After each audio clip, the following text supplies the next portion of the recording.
Doing, boys and girls? Good morning. Welcome, welcome. Hope we're good. Hope we're well. Hope everybody's good on this very chilly but nice and sunny Friday. Morning, dogs looking happy.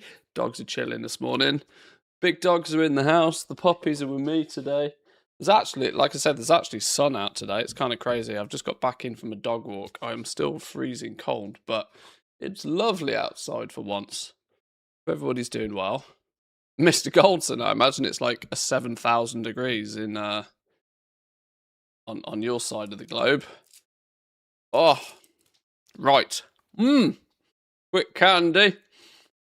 Wash down the coffee.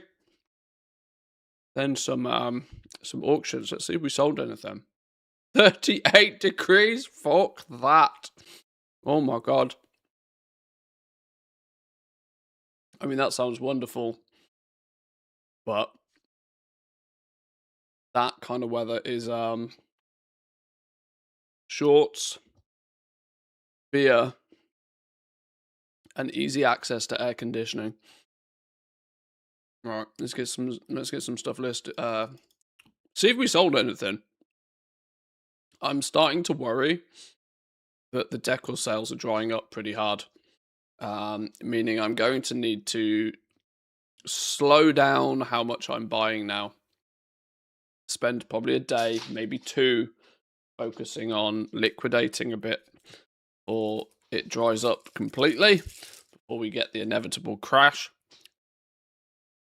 Get to the point where we've spun a profit. Oh, piece of lamplighter gear sold. That's not Decor, but we'll definitely take that.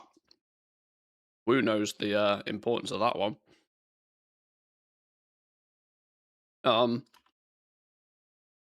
Yeah, I want to get this little flipping operation to the point of profitability. Then it basically means every single piece of Decor in my inventory from that point on is like bought and paid for, which I don't think we're too far from. But I am really slightly concerned that the amount of sales for Decor is going to start getting challenging. Good to see they sell, to be honest. I've only hoarded them so far. They do, yeah. I've sold a handful of them at 50 to 80k a piece. So there's movement in them, which is positive. I have way too much Decor in my wall bank though. We gotta address that situation. But I think today, considering I've not really done anything with the Decor and some add-ons have now been updated a little bit, we might go on a bit of a world tour and try and collect some of this Decor now. Make sure that we have our house rank at 5. Then I can start considering about maybe tinkering and actually playing with the housing. But housing is something I'm going to really dabble with in my leisure. I don't have any huge desires to like run out and be world first Goblin Mansion kind of style. Might give Decor crafting a good go when the midnight lumber's available. I think, to be honest, it will be such a saturated market by the time midnight rolls around. I mean, sure, it'll be nice for 5 minutes, but just think how many people are going to have.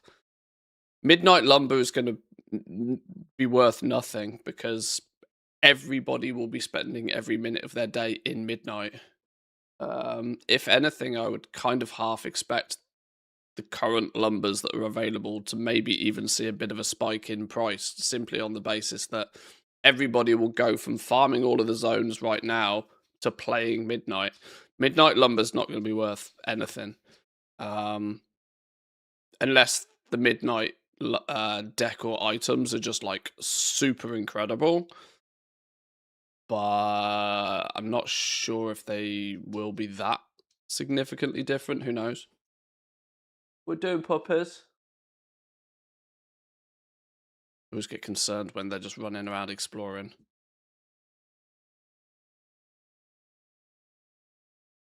This realm has a lot of stuff on it, but previous days I've had much better success selling it. cannot have this many items on a single server if they're only going to sell a couple of pieces.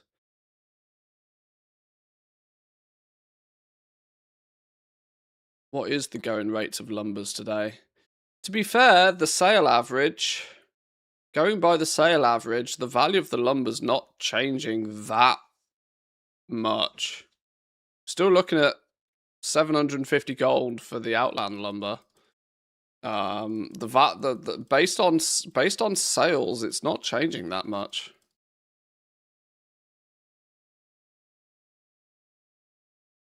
So somebody's selling some stuff. Or at least the people who are selling things are selling it for about the same sort of price that they have been selling it for on average. It doesn't seem to be... We don't seem to be hitting a crash period yet. Even though I do start to feel the interest in it is, like, dwindling. We only picked up, like, 30k off that realm. We need a couple of big realms. We need a couple of big realms to start us off. We need a couple of, like, 200k realms. Perhaps people are gathering and crafting themselves instead of buying. I mean, that's very possible. It's very possible that people are just slowly but surely gathering them themselves. But there's still like 30 plus hours of lumber farming just to craft one of everything right now. Which might not be fast enough for your more casual player to stomach, really. Hence the early complaints that lumber was too hard to get. Nothing on this realm. That's not fun. Don't have game sound again.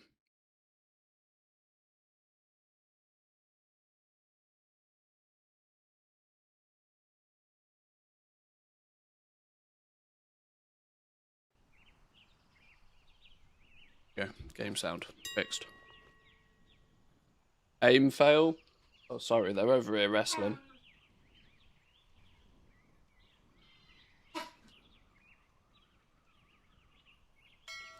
Well met. I need to set like ping or something when the puppy cam's redeemed. Something that grabs my attention because it just I've made it so it just happens.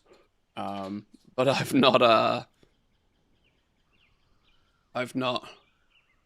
Go in peace. I don't always spot it when it does go off. May the eternal sun shine upon thee.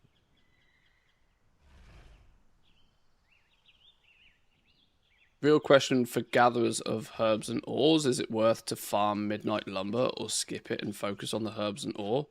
The other way around. No point picking up the herbs and ore right now. Need a bark sound? Yeah, that would probably be a clever one. Yeah, if you're flying around right now, the most valuable thing to pick up is the lumber. You're getting, 600-700 gold per piece of lumber. No point picking up the herbs and the ore right now.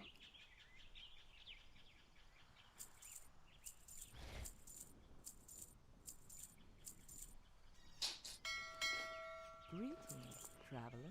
Huge amount not getting listed here either.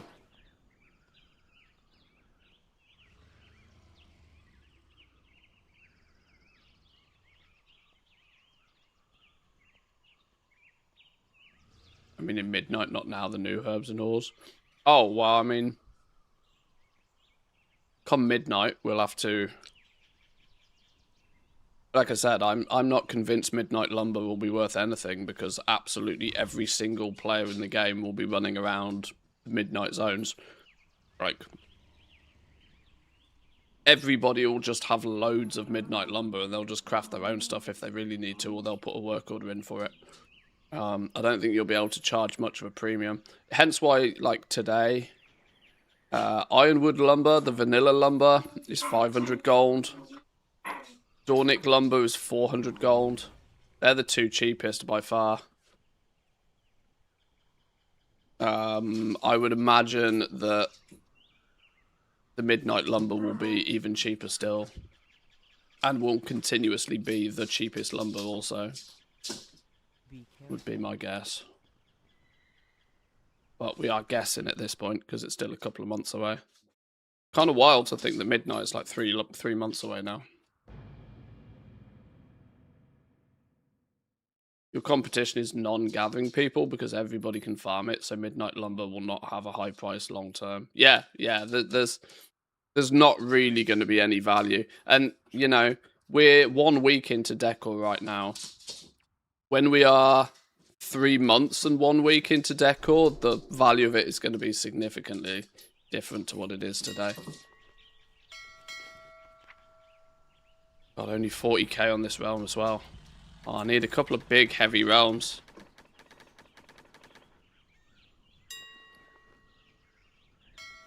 Well met. Otherwise, we ain't eating juicy turkey this Christmas. Go in peace.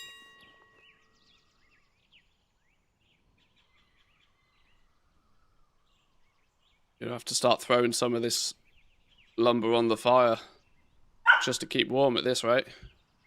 Just to keep the lights on.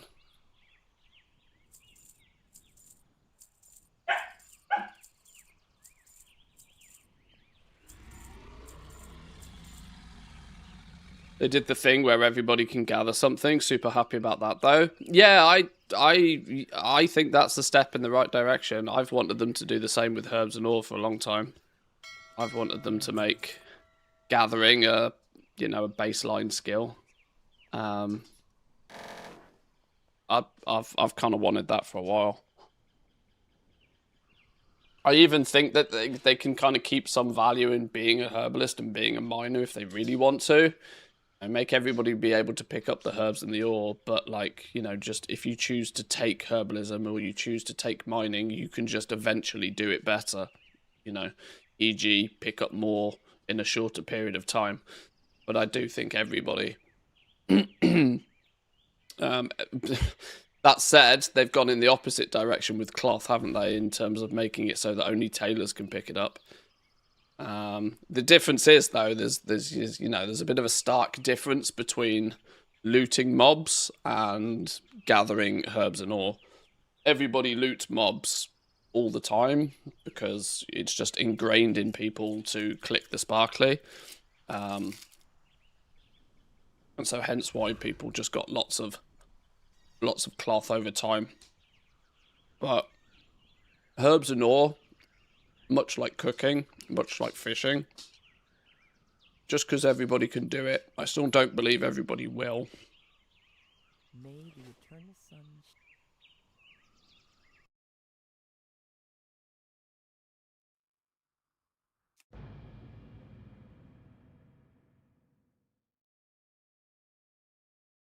Perhaps Decor's a long play. Buy it up cheap during midnight and then resell after the last Titan. Well, if they add Decor that's not crafted, then you're probably right. But at the moment, we have to remember that under normal circumstances, I try to avoid crafted items when it comes to flipping.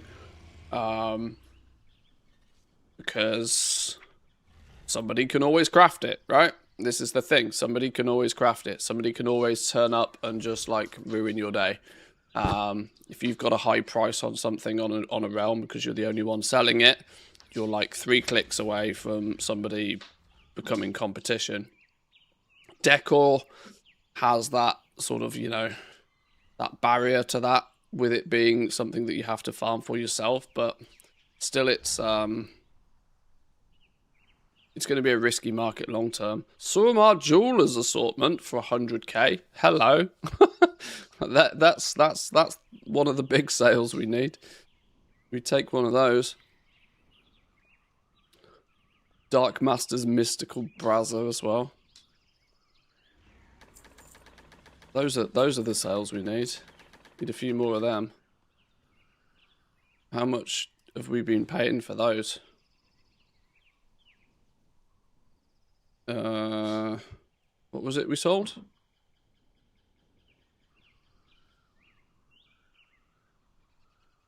from our jewelers assortment. Okay, well, we've been buying those for between 7 to 10k a piece. And I've sold 1, 2, 3, 4, 5 of them now. Ironically, the price seems to be going up on them, not down. Sure. Don't mind. We'll take it.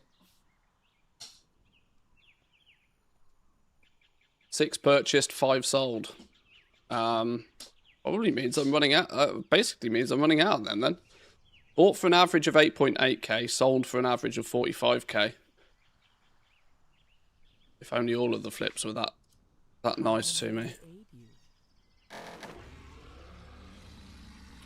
New D4 expansion on pre-order and the tokens up to 450k.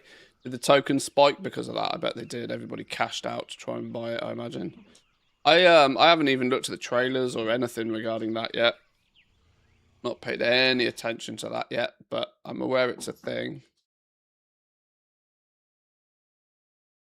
Earn World of Warcraft housing decor by pre-ordering Diablo 4. Well, that'll be the reason then, won't it? Fucking hell. That'll be the reason.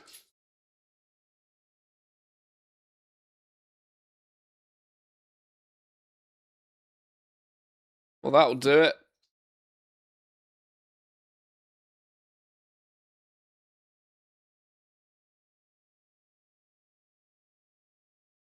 New season and Paladin playable right now with the pre-order. Is that what it is?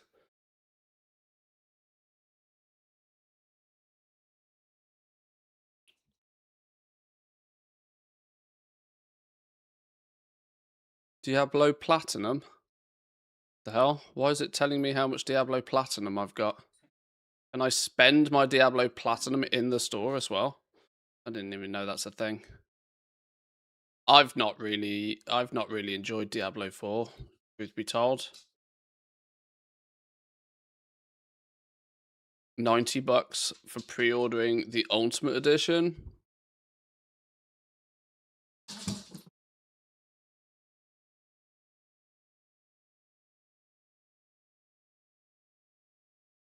Okay, half of it's not even loading.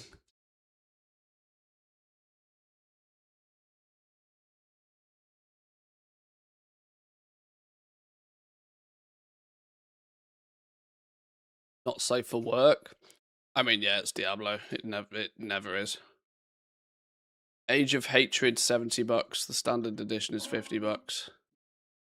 Where's the...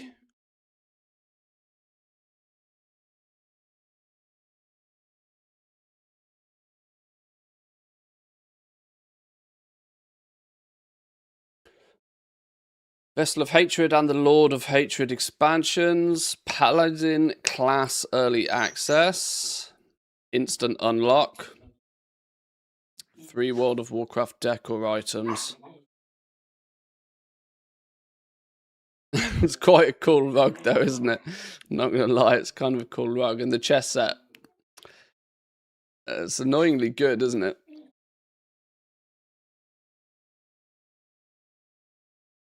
Alright, well, maybe that might be something to do in that sort of weird post-Christmas, pre-New Year section. Although I think I'd rather play Battlefield 6 than Diablo. If I was going to spend any time doing anything else. Apologies for the squeaking, by the way. These two are still very much alive and awake this morning.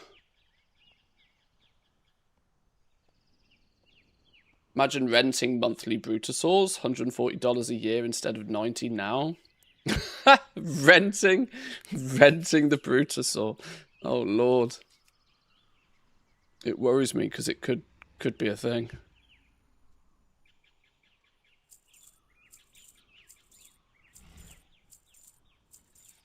Waiting for your next factory sim playthrough. I nearly started a Factorio playthrough not too long ago. Had the itch for a day, and then the itch very quickly subsided. Greetings. We've done Factorio, we've done Satisfactory.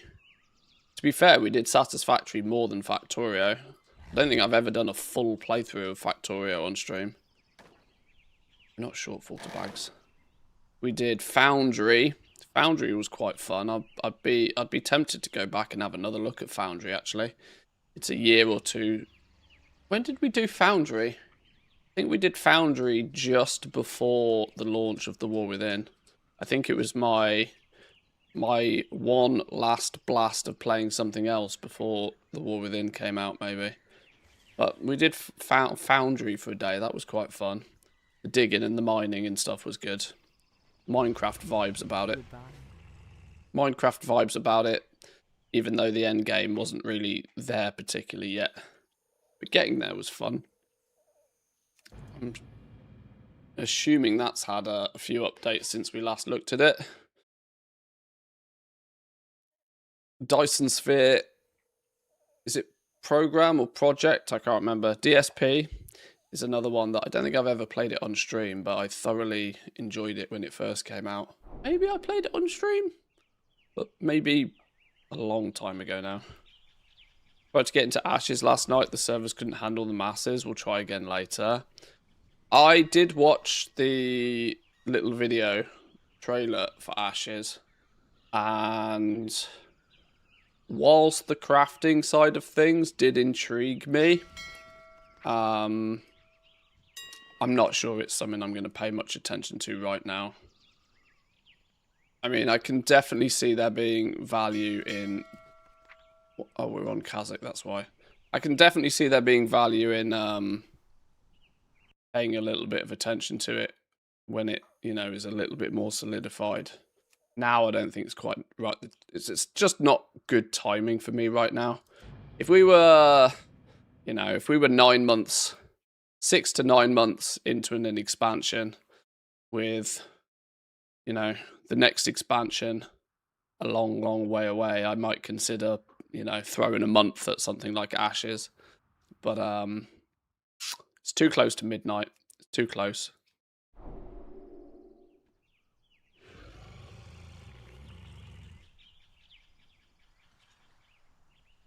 Ark Raiders got multiplayer game of the year awards.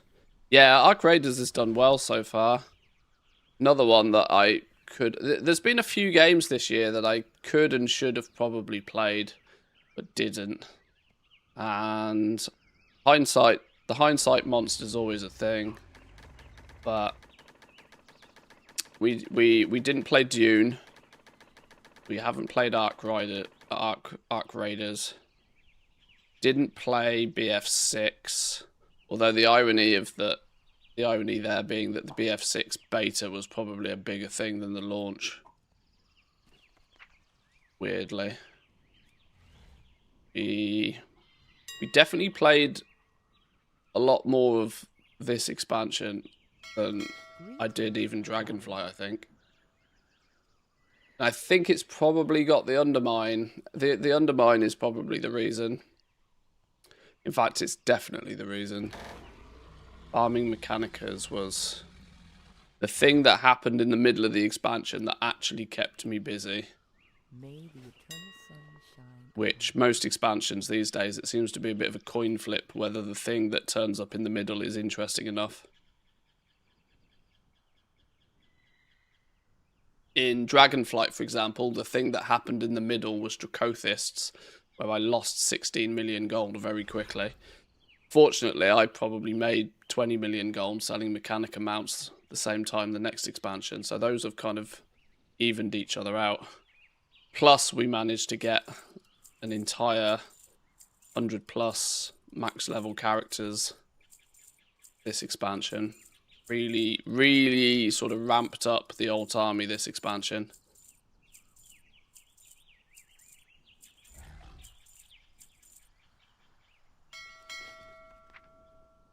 Well met. So I'd say in conclusion, this expansion's probably been a relatively successful one. Even though I don't think I've really made much gold in it across the whole thing. The gold I've made, I've spent. I'm not even sure my gold value has really gone up this expansion. Why 12-hour postings? Posting costs are minimal. Mostly due to the fact, well, I'm late this morning. In the last few days, I've been posting my auctions at like 9 a.m., which means I then get a repost the evening. When I just log through the characters and do nothing but empty the mailbox and put the stuff back on the auction house, it takes only 20 minutes. To be fair, I'm probably going to switch them to 24-hour listings.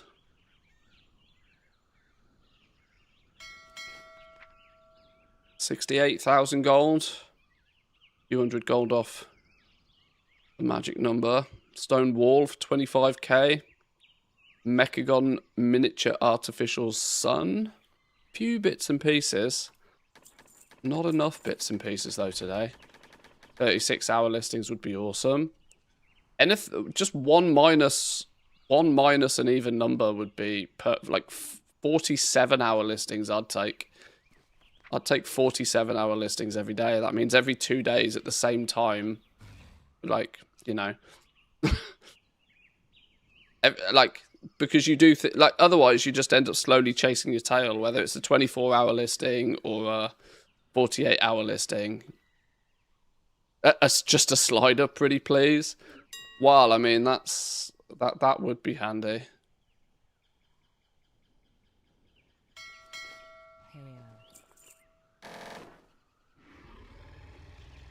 I always wanted a 6-hour one for the stuff that just auto sells. Yeah, materials and stuff like that. Like 12 hours being the minimum seems like overkill.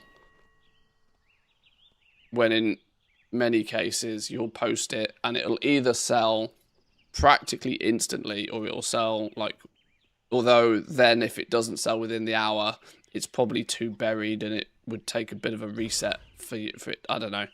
Yeah. Yeah, I'm with Woo. Give us a slider. Slider would do the job, wouldn't it? They're nomming on the snake right now. There's no treats in the snake today, but they had some treats in it yesterday. It probably still smells tasty. Oh, Solo's given up. Solo's had enough. She's literally almost the same colour as the rug now. Snake, right. Yes. Trouser snake.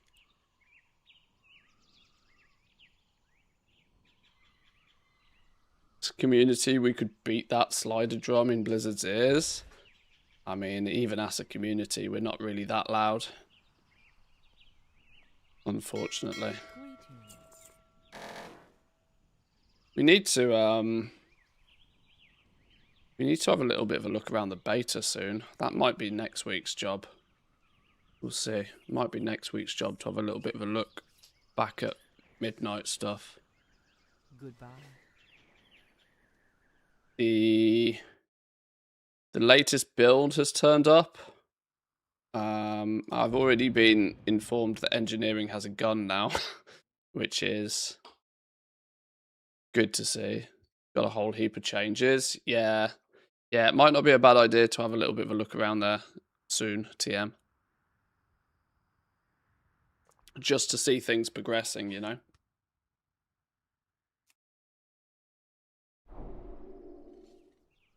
Did we get any patch notes or anything for it? The knowledge point drops got added last week as well. Okay.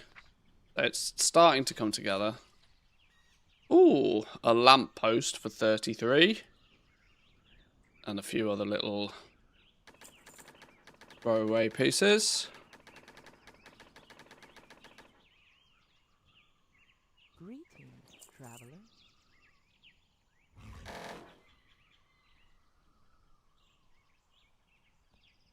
May the eternal sun shine upon thee.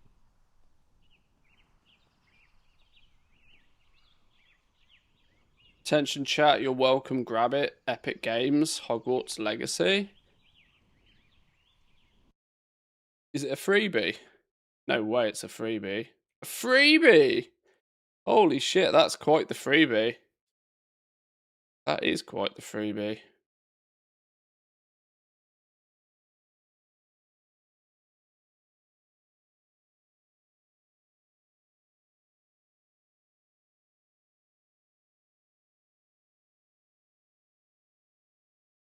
Oh, fucking validation codes. On. That is quite the freebie. Bit of controversy around that game when it first came out, but I didn't really hear anybody say that it wasn't a fun game. Controversy around the game was more external. There we go. Give me two-factor.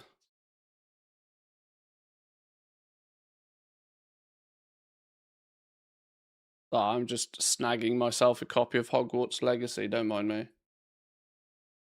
Last sign-in, July 31st, 2023. I've not logged into my Epic Games account for 2 years. Sure.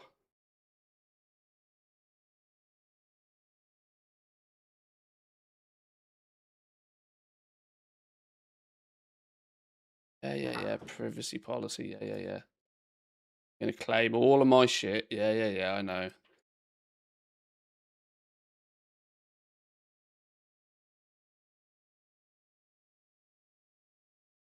Yeah, the controversy wasn't really the game so much, was it?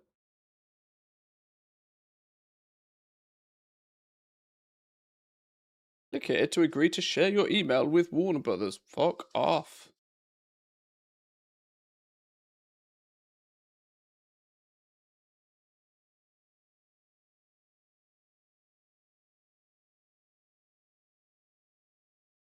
Nice.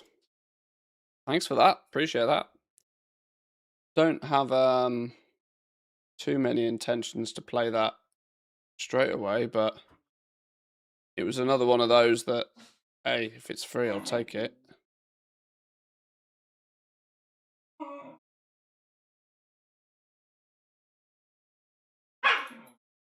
What's the estimated time for completion on Hogwarts Legacy? Is it one of those? Is it one of those complete it in 40-hour jobs? Is it a week or is it 2?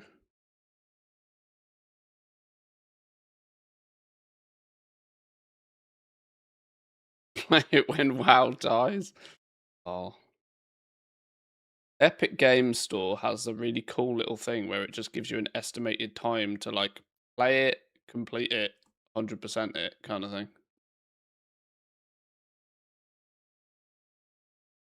30 to 40 hours probably. A week then.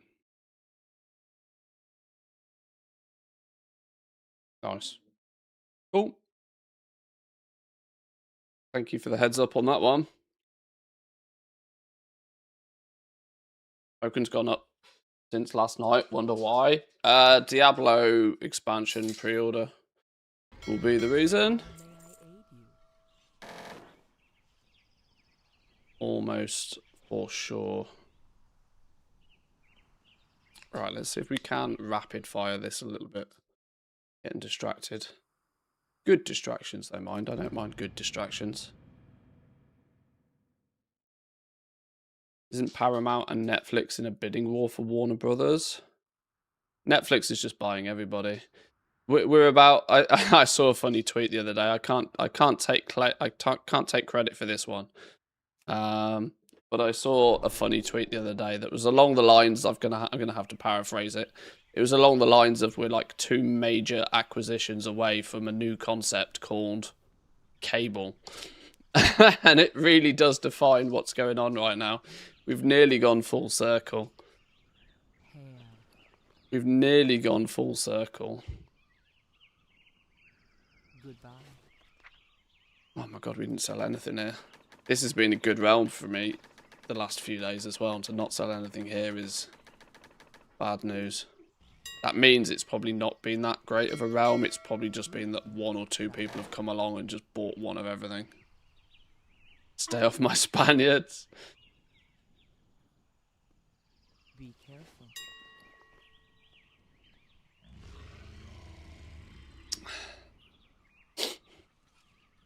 I don't see race, just see gold.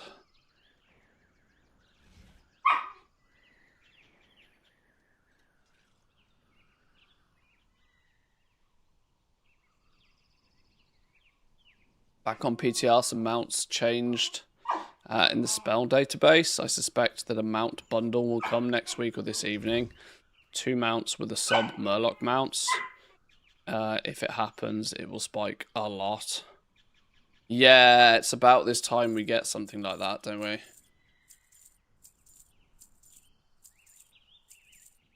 Like I said, Q4. Got to get that Q4 money. Got to get that Q4 money. Still prefer Pirate Bay and Plex Media Server. I mean, sailing the seas of Ahar does work from time to time. I must admit, it was the only way I ever watched the UFC. Because fuck off am I giving Dana White flipping $80 every other week.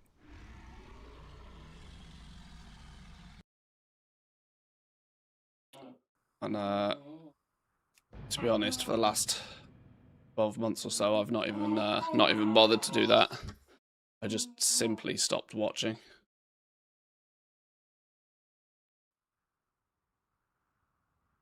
The amount of people selling Decor Cross Realm is stunning. Start of midnight is going to be brutal on the profession gear. Well, it depends. It depends if people have been selling their Decor Cross Realm and seeing a success from it. Or whether it will be that, oh, I tried this and it wasn't all it was hyped up to be. You know, it depends what people take from it. I've even, you know, I've seen multiple instances so far of people telling, you know, farm up 1 lumber, craft a bunch of things, and then sell it on 8 servers. I'm like, you're going to be posting 2 things on every realm. Like, that's not going to guarantee you any more sales.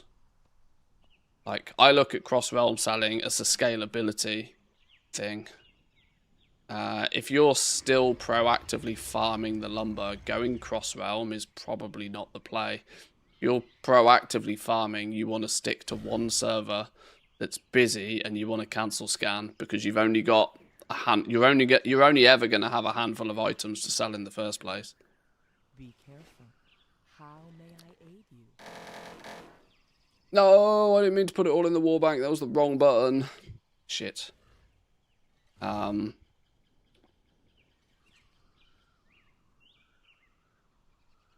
again. Put filter bags.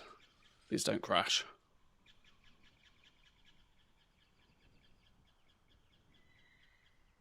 It crashed. Fuck. Go in peace.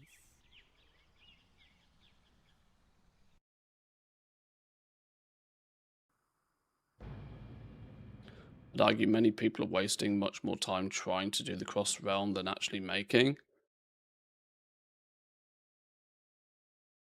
Well, this is it, right? People are very quick to be told that, oh, if you can't sell stuff on your realm, take it somewhere else. As if magically taking it somewhere else makes it sell any faster than it's selling on your realm. It's not really the case. It still seems to be far more symptomatic of the fact that there's a lot more decor being created than there is people buying it. We're at the point where the supply has outgrown the demand quite significantly. And I kind of mentioned this a little bit in our last stream, that Decor's an interesting one for me because it kind of forces you to do all aspects of the goal making chain. It forces you to do crafting, it forces you to do farming, and it also forces you to do, you know, some slightly more aggressive auction housing stuff. I have no issue doing all of that because I'm a veteran to all aspects of that. But, you know, if you're just trying to quickly make a few coin and it's not really something that you know much about, and you've been told that crafting some decor is a good idea right now, you're just going to hit stumbling block after stumbling block after stumbling block, which with experience you know how to deal with and how to overcome. Well met. But when somebody turns up and says, I'm brand new to goal making, I've been told decor's a good idea, and somebody's like, yeah, farm up a bunch of shit in the most effective way you possibly can, craft it using all of these 17 different tools to be able to craft check the sale rate. No, and nobody checking sale rates. Like, even top tier crafters are not checking sell rates all the time. They just trust an add-on to do it for them. Then you've got the auction house PvP to actually even sell those things. So they're having to do the full chain of events just to make a single sale on something is going to be far too much like hard work, I think, for some. Far too much like hard work. Then to be told that you have to create alts on like a bunch of different servers to sell your flipping elk plushie on 12 different realms. Most people will spend a huge amount of time trying to do all of that and will never see any results from it. So I don't, in a way, I don't really mind too much every man and their dog giving it a go. People can, grab some experience from it. Some people will pick it up very quickly, and some people will make a bunch of gold from it. But I think there'll also be a huge amount of people that will try it and go, flipping out, this is too much like hard work, and then we'll just, go back to farming transmog, believing that's the ticket to an easy win.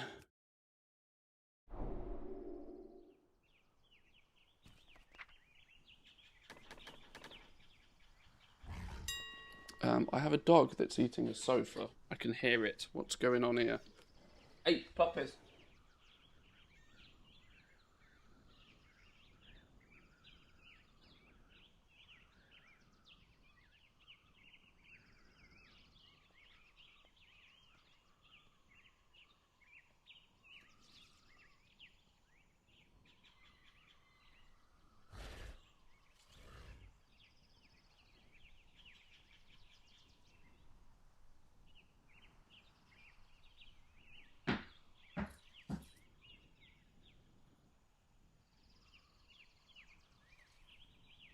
Okay. Problem solved. Quick distraction with a tennis ball. Distract with a tennis ball, and then hopefully they won't eat my sofa. How may I aid you?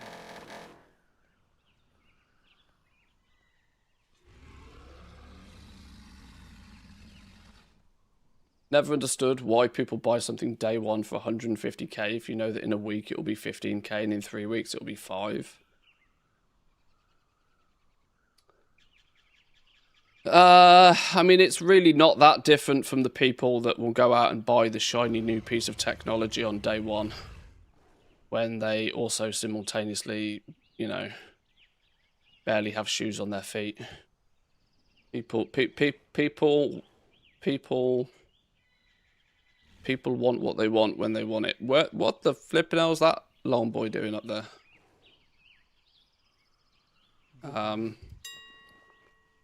When you have a goblin mindset, you understand that sort of stuff, but most people don't.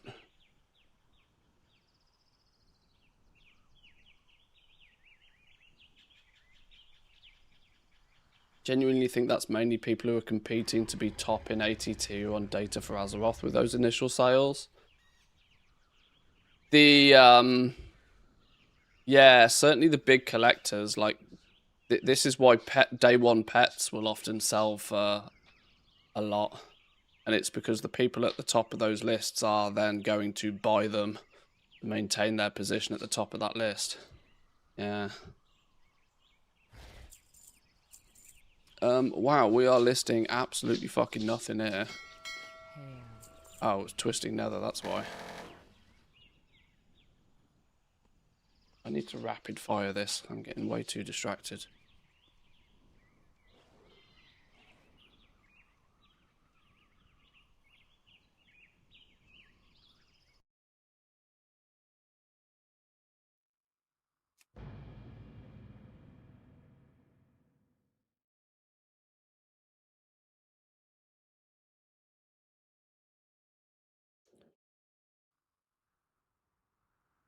What TSM operation is that to move the items? Oh, it's not an operation. It's just TSM's banking UI. I mean, I guess it's technically what you'd call their warehousing module, but I'm not using any operation for it. There's some preset buttons you can press that do certain things. I'm pressing 2 buttons. I'm pressing 1, which is short form to bags. Short form to bags in real language basically means take any item out of your war bank that could be posted on the auction house up to the quantity that you have defined by your auctioning operation. So, also, you know, the shortfall, what are you missing from the auction house? Put it in your bags. So that's going to take 1 of everything that is in my Decor group, basically. And that you can still, you know, select groups for it. So it's not really an operation as such. I use shortfall to bags to put everything in my bags. So then we can go to the auction house and try and give it a list. My operations within the auctioning operations are set to not post it. It goes below my cheapest price. And anything that doesn't get posted then goes back in the war bank for another character on another realm to have a go with it.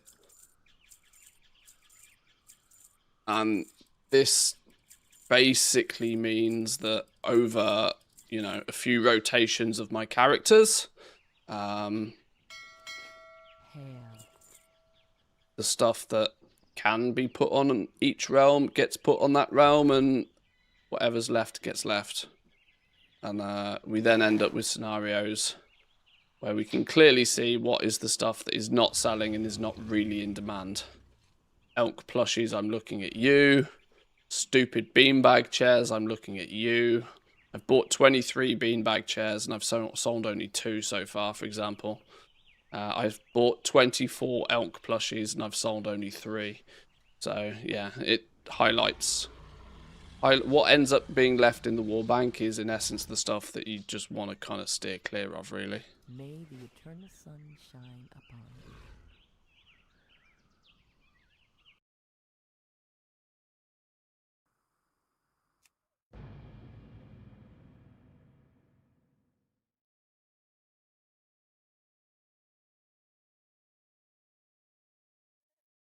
They'll just farm gold all year as a hobby, and if something comes up they want, they just buy it.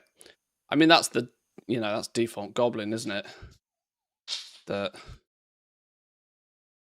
arguably this is also kind of why I make a bunch of gold, but I also don't, my total gold quantity never really goes that high, because I'm kind of the same.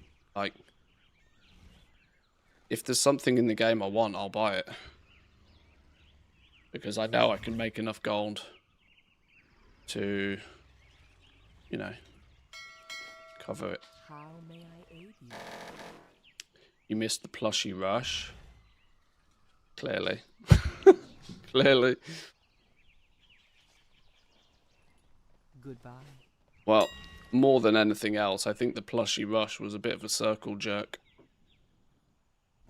I've got dogs onto the sofa. Please hold, boys and girls. I need to do a more serious solution here.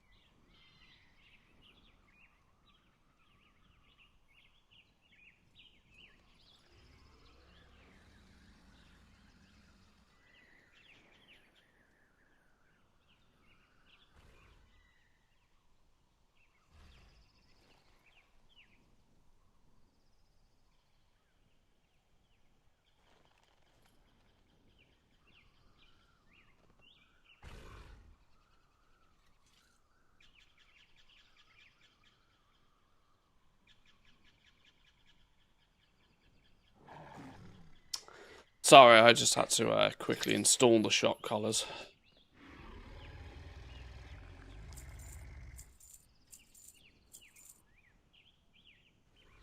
Right. Get that back in the war bank.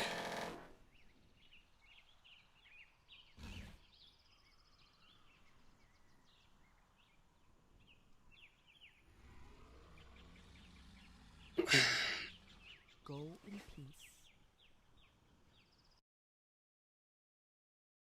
Very hard for people who are thinking about doing something right now to go, I'll wait until it's cheaper X in the future. Yeah, like I said, people can't even fight those. People can't even fight those demons with real money in the real world, never mind in a video game. A lot of us play this game significantly more seriously than others. And in turn, you know, we think about things in the game probably. There's from my long past history of sales, not a fucking beanbag chair, talk of the devil. My long past history of sales, there was two factors to sales. You have, emotionally driven sales, and then logically driven sales. This is why impulse purchasing is so powerful, and why things like FOMO and scarcity tactics are used to sell things. Because when you first decide you might want something, it's usually based on an emotion. It's usually not based on any form of logic.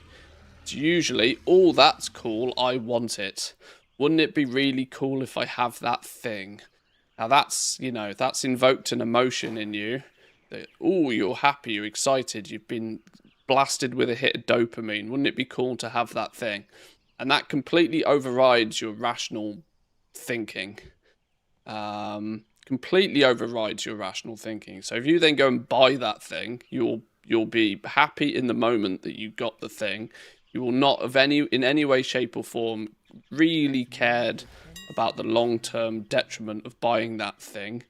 Now, what then happens is you go to bed, you sleep on it, and you wake up the next day, and all of a sudden that emotional rush of feel-good chemicals is gone, and you start thinking about it with your rational part of your brain, and then you start to go, oh shit, that was way too expensive. Oh, do I really need this? Oh, maybe I didn't need to buy that. Or maybe it's not as cool, right? These are the psychological aspects that are used day in, day out by pretty much every single company out there to sell their stuff. And people who are good at sales know this and know how to, work it in their favor. This is also why you will get an awful lot of, if you've ever worked in retail, you will get an awful lot of people bringing things back the very day after they buy it. It's not because there was anything wrong with the product, it's just that they bought it on impulse when they were full of feel-good chemicals.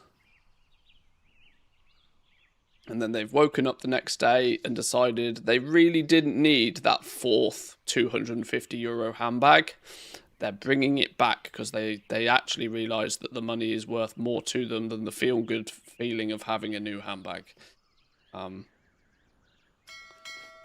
Yeah. Travelers. Wow, it's the same. Absolutely no different whatsoever. You have money in your wallet, and it's day one, and you see something that you want, there's plenty of people that will buy it almost regardless of what price it's at. Is why I always tell people, if you're the only one to list a sale, you're the only one to have an item, pick a big number and double it, because you'll be amazed just how much you'll sell it for. Now, the interesting thing about WoW is there is no refund policy. Hence our guild is called No Refunds. There is no refund policy in WoW. If you've bought something, it's yours. You can obviously try and put it back on the auction house and sell it on to the next poor sucker, but, no refund policy in WoW.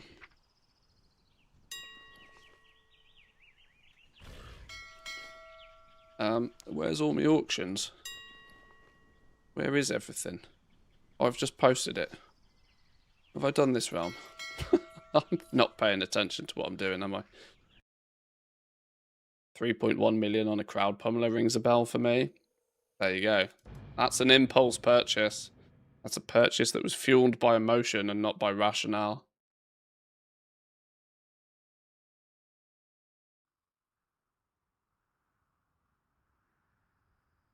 And interestingly, this is biology.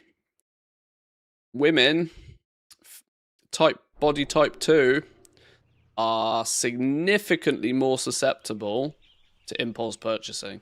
Significantly more. There's no bias there. It is literally biology.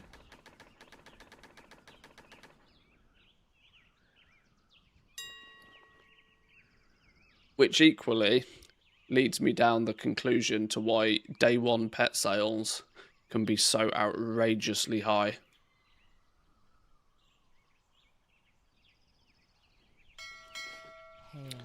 Pet collecting and looking like the feel good factor, you know, the feel good factor to body type 2s on pets is that, you know, a new pet will turn up in the game and it'll be like, oh my god, look how cute that thing is, I must have it.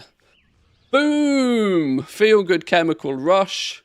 Oh, it's only 100k. I've got 100k. Bang, I'll buy that pet. Tomorrow, it's just one of 1,600 pets.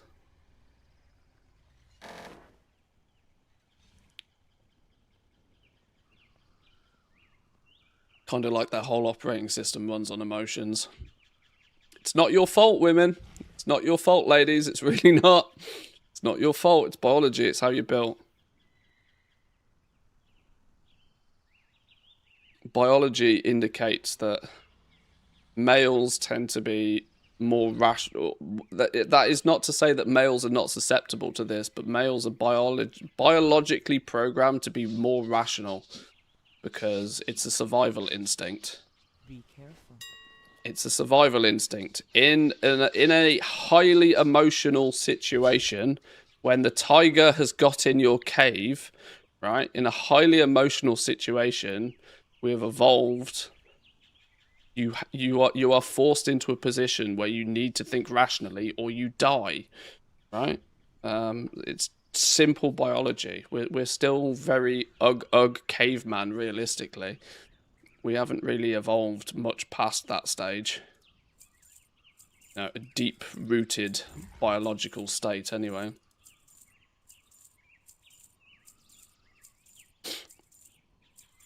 Speak for yourself. Well, yeah. No evolution has happened in this household. Well met.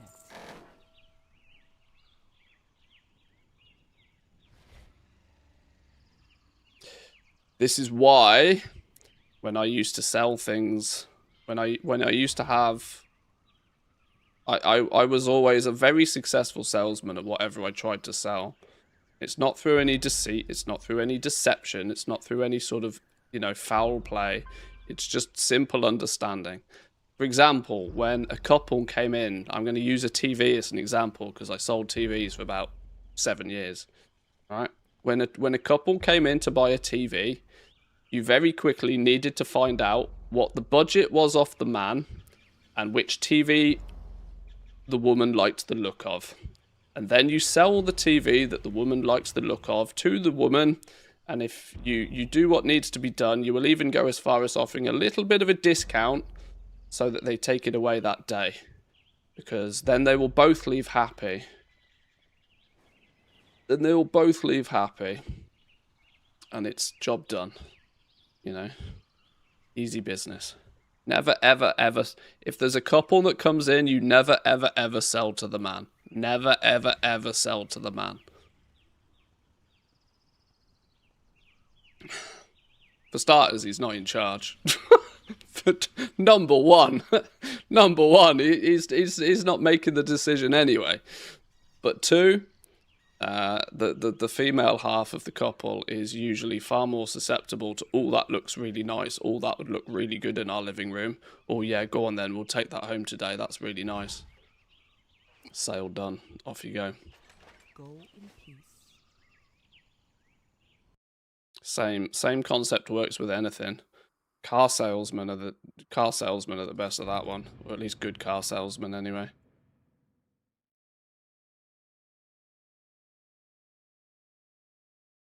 Put the guy in the driving seat, let him make it go vroom, and then ask the female half what colour she likes. Job done.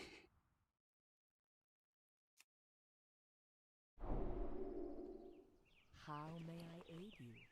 May the eternal sun shine upon you. Oh, Jesus. 1 half-hill cookpot. Dear Lord. Why I don't let my family buy tech alone and will intercept any negotiations between a seller and them. It's fundamentally why there's the old saying that you can't sell to a salesman. And it's exactly for those reasons, because most good salesmen's tactics, like I say, there's no level of deception here. It's just an understanding of how people work, right? Most salesmen's tactics can be intercepted by somebody else that knows that tactics. And the reason they work is because most people have absolutely no idea that what's going on. Are you worried about the price dropping with flipping the decor? No, because I'm flipping it fast enough. In a minute, once I've actually fired through all of the realms, I'll be able to see where we stand in terms of like total sales and total purchases. I still think I'm in the red from when I started this. But I have got an absolute mountain of inventory, and I don't think I'm that deep in the red. So I've sold stuff fast enough. I've flipped things fast enough to have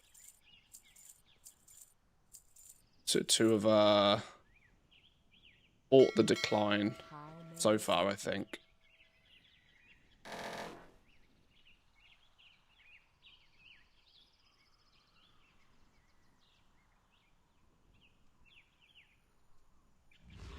Seems to me the more rational thing to do is to run screaming to the back of the cave and let the men deal with it. Hey, I at no point said which of the two options was the smarter option. Go in peace. I do think you're onto a win with that concept.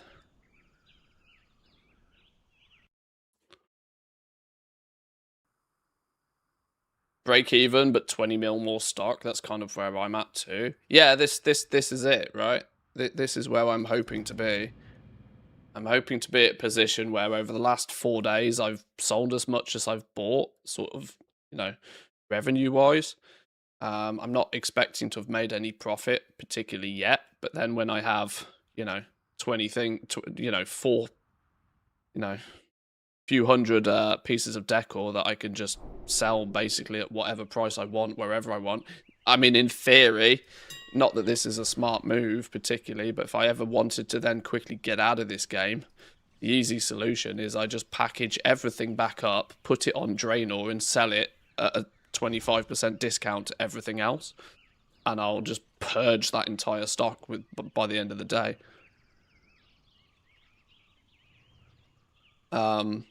Wildly frustrate anybody else that's trying to sell, obviously, but you know, the game's the game. It's exactly the kind of thing I did with Shadowlands Legendaries back in the day.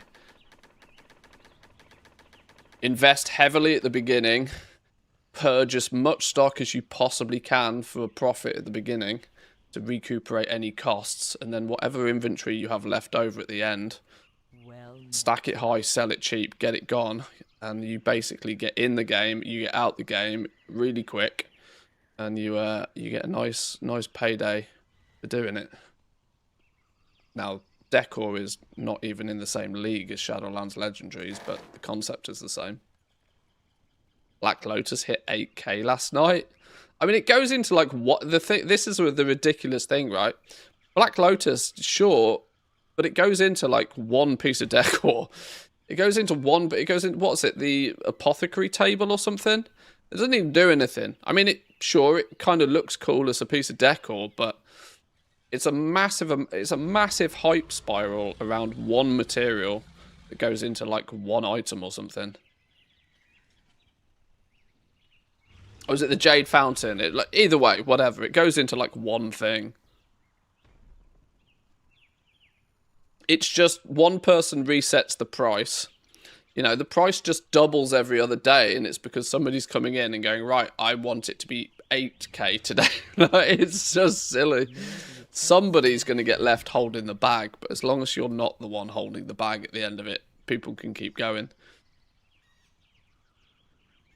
Oh, it is the apothecary tech? Okay. Like, I knew it was just one thing somewhere. I'm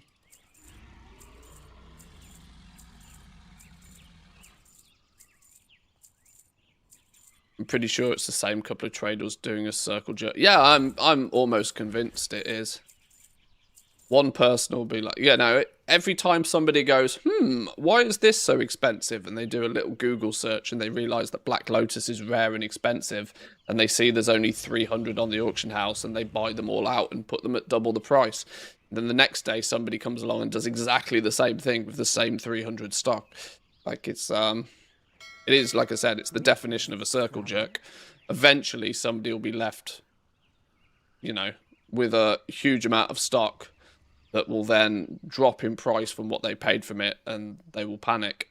Somebody always loses, but, you know, there's an opportunity for a few people to reset and, you know, spin a quick profit. I said, the game's the game. The game is the game.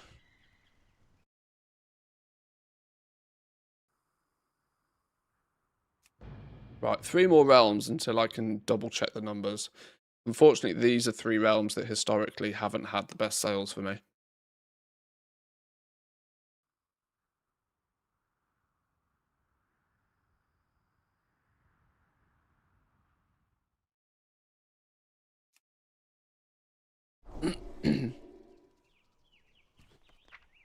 Oh my god, not a single sale. Greetings.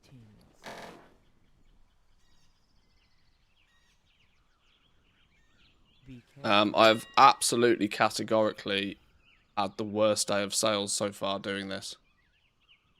Unless these last 2 realms have like 150k each on them. I'm not even sure we've surpassed 500,000 even in sales. And I know I spent more than that yesterday on Decor, so... It's the first day where it's looking a touch iffy. But we have the weekend ahead of us. But flipping busy all weekend. Or can't sit and play video games.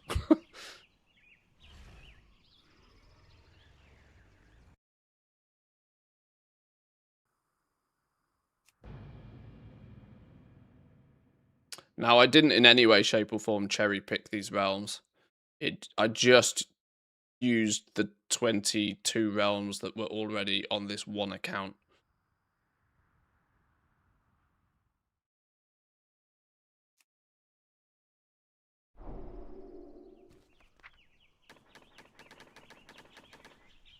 Well, And the only reason I'm doing it on the one single account is just to make the accounting a touch easier, because Journalator just tracks everything.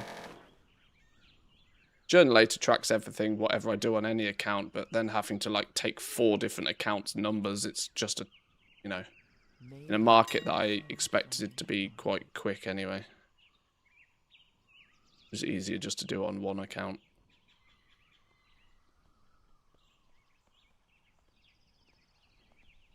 It's funny because at that Lotus price, it's just cheaper to buy the work table. It's below crafting cost on a bunch of servers. And that's why people reset the prices.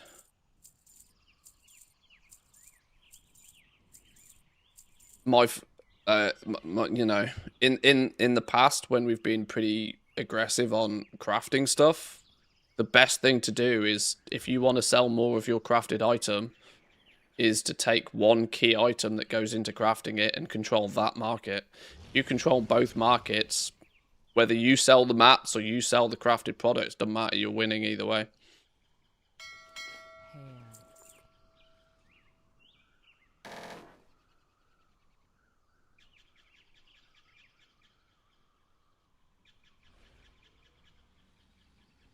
Heavy Callous Hide was my favourite one for that back in the day.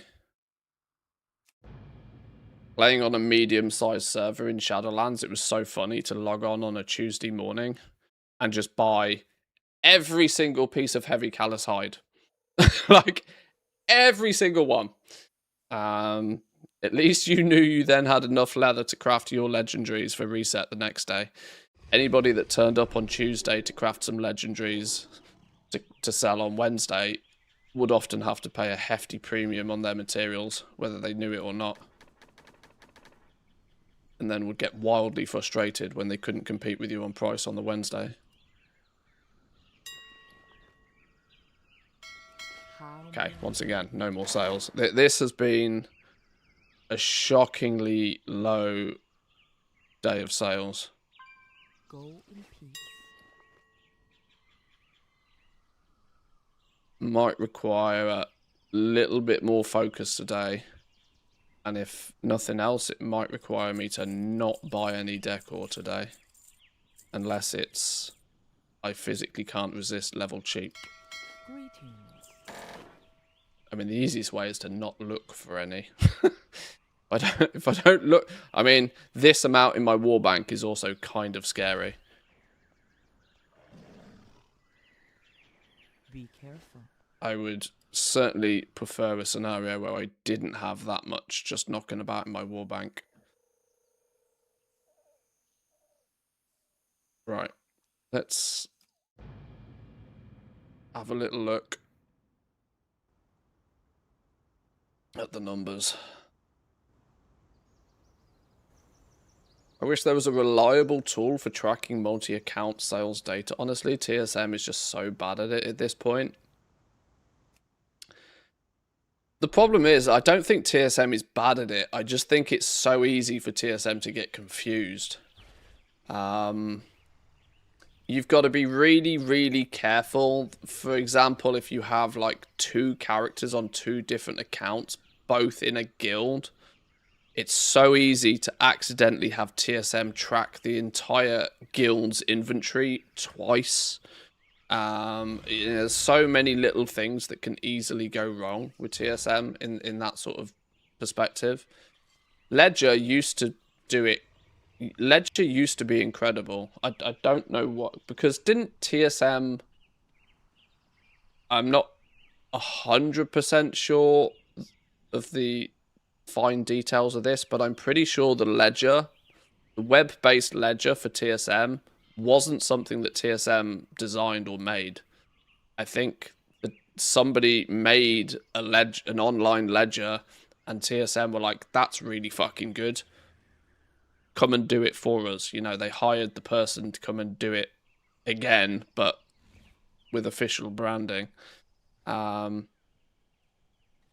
Now, what happened after that to cause the ledger to just not really... I mean, the biggest problem, I think, for TSM for a while was that they just didn't track half of the sales. I don't know why. It was bugged for flipping ages. And I live by the theory that incomplete data is worse than no data. And that's kind of the feeling I had with TSM's sort of tracking of inventory and sales and stuff for a while, which is why I started using Journalator instead. Journalator seems to be 100 times more reliable.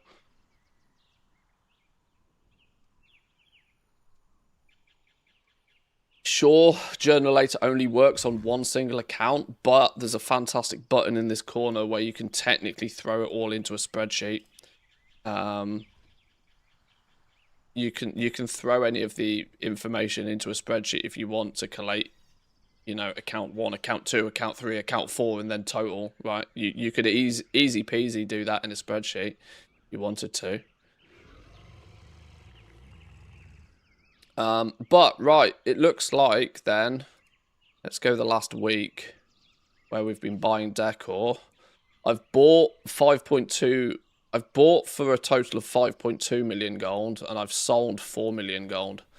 So I'm still 1.2 million in the hole. That is an indication that the last hour... Oh my god, it claimed we only did like 200k in sales, yes. That's why. That's why. If we only did like 2 flipping hell. No, that doesn't even seem right. Let me just do the last day. Yeah, that looks more. Maybe I've been doing this more than an hour. Spent 700k yesterday where we did less than 500k in sales. That's where our problem lies. We've been buying a little bit too much. Maybe it may be too high of a price recently. But, you know, at 500,000, even at 500,000 a day, which I feel has been a slow day, if I just don't buy any decor for 2 days, we'll be both in profit. We'll be both in profit and still with a mountain of stock. So, you know, at that point, everything's a win.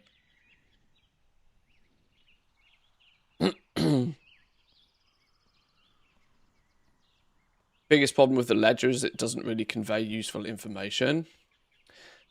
Ever since they've merged it into the TSM website, I would kind of agree with you.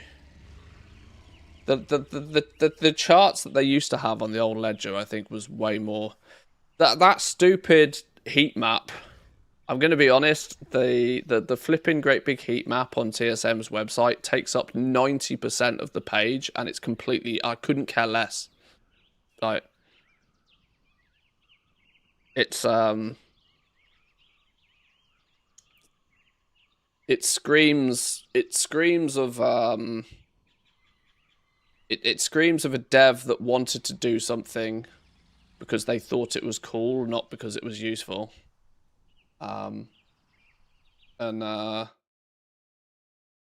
This is my issue now. That, I mean, I can open my TSM ledger dashboard here. See what it states. The other issue is that I literally cannot even remotely trust any. See, the thing is, right? Okay, so here's a good example. Journalator is tracking everything on this one single account, right? Really nicely. Look at my TSM dashboard as an equivalent, right? We've got Journalator that's actually tracking the in-game stuff and clearly doing it properly. Compare that against TSM's dashboard. Apparently, my 7-day ledger, apparently I've only done 325,000 gold in sales. And I've only bought 111,000 gold worth of stuff. Well, that's not fucking true, is it? Like, that's not true. Not in the slightest. Like, not even remotely close. So, and the gold graph is just hysterically wrong. Just hysterically wrong. I certainly haven't had swing. I certainly didn't go from 82 million down to 78 up to 90. It just found across the period of 1 day, it just magically found 12 million gold. I don't remember making 12 million gold 9 days ago. I don't know where it's come up with that idea from. And this heat map, horrible to use. Every time you try and look at something, all of this pissing information flies about. Just totally useless information.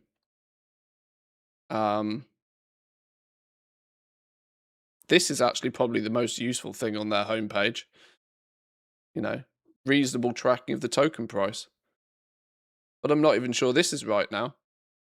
As of 10 hours ago. I think a lot has changed in 10 hours, right?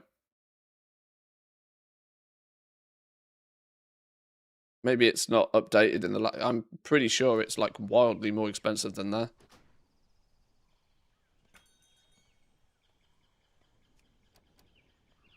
$437,000. Yeah, it's not even remotely close to reality. News? There is no news. Yeah, I know TSM guys put a lot of time and effort into this website, and the problem is like I've aforementioned, it's a lot of stuff that's not you. And Wu put this better than me. It's just not useful. Like it's not conveying anything useful to me. Wrong, probably right, but a ledger of all sales in this format what my last 5 activities. If I'm going to be using a third-party website, I'm probably doing more than 5 activities. And this is also definitely not the last 5 things that have happened. A huge, great big section for news that's never got anything in it. It's just feels like a tech demo. I say this about Blizzard a lot of the time, where I think that things are like portfolio pieces. And this is what I unfortunately feel about the TSM website. The ledger used to be really good. It used to be god tier for tracking stuff, especially across realms. Now I just don't use it because it's just wrong. Done about 1.8 million in Decor, all personally farmed, slowing down a lot though. Barely sold anything in the last 2 days. To do 1.8 million in Decor that's farmed, that's pretty good going. Elon did like 10 mil or something in the first week, didn't he? And that was all self-farmed stuff. But I'm pretty sure Elon was spending 4 or 5 hours a day on his jewel box druids just gathering lumber. Yeah, the Musk variety, yeah. Is that the paid TSM website? That's the other drawback, that TSM website to use, it's not even free to use. I think there's a lot of stuff in it. A lot of stuff in that is free. I mean, I do have a premium, platinum, whatever they call it, account with TSM. But I do that because of the position I'm in.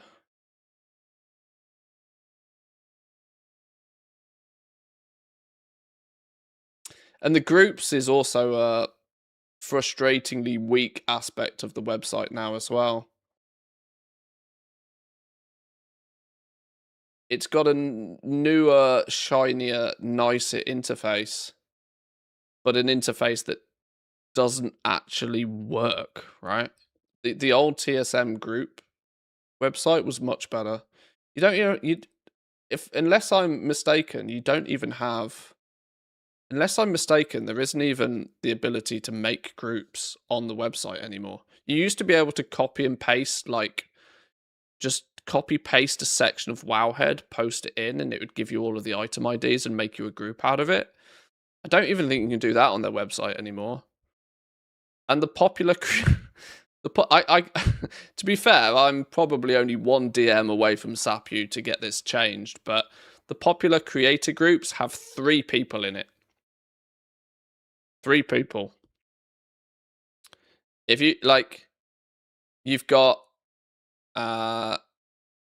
this Monchel, who is, for reference, a big student fan, part of what I would consider Team Farm, very, very big transmog farmer and seller, probably in the hundreds of millions, if not one of the few that have surpassed 1 billion. But like 90% of the groups are just his transmog groups. Look, there's only 3 groups by somebody that's not him, that's not them. Vardis is, I think it's his pet groups that are up on here. And then there's 1 set of groups by Penguin, which she did for the launch of Midnight. Which means the TSM groups page is dominated, like, I think every single one, all but 1. Transmog groups, all but 1, and then Penguin's War Within profile.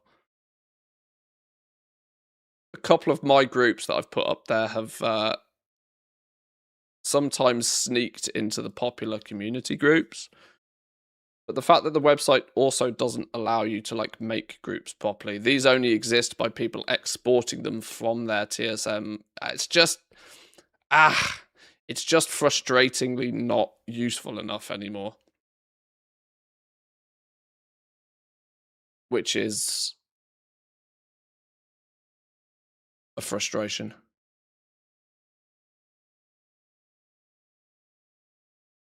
Fun fact, a random guy on TSM managed to resolve my issue in 2 minutes. what the TSM support guys couldn't do in almost 2 weeks. Did you just post in their Discord channel? Who fixed it for you, out of curiosity?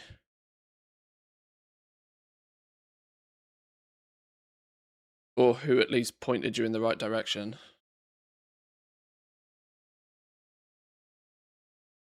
There's a few people who very thanklessly do a lot of the support for TSM. I used to hang around in there a little bit, but I just kind of got frustrated answering the same questions time and time again, and I also have my own my own, you know, Discord, so a guy on their Discord channel who is not a TSM support member. Yeah, like I said, there's a handful. There's a handful of people that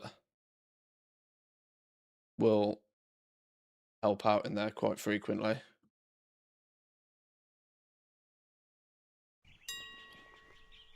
Right. Okay. I need to limit doing this. I need to significantly limit myself from buying anything more.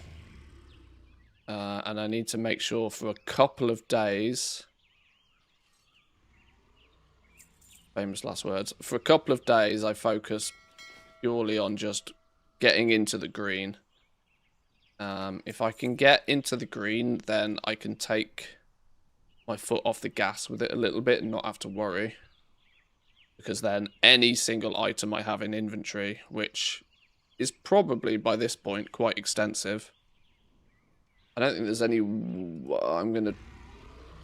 Let's see if I can...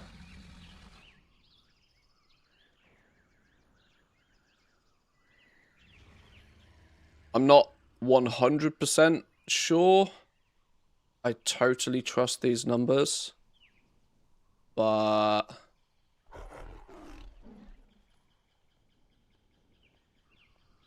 if the inventory of Decor is to be believed here, at market price I've got 15 million gold worth of stock still on Decor. So I've bought for 5, sold for 4, and still have nearly 15 in value.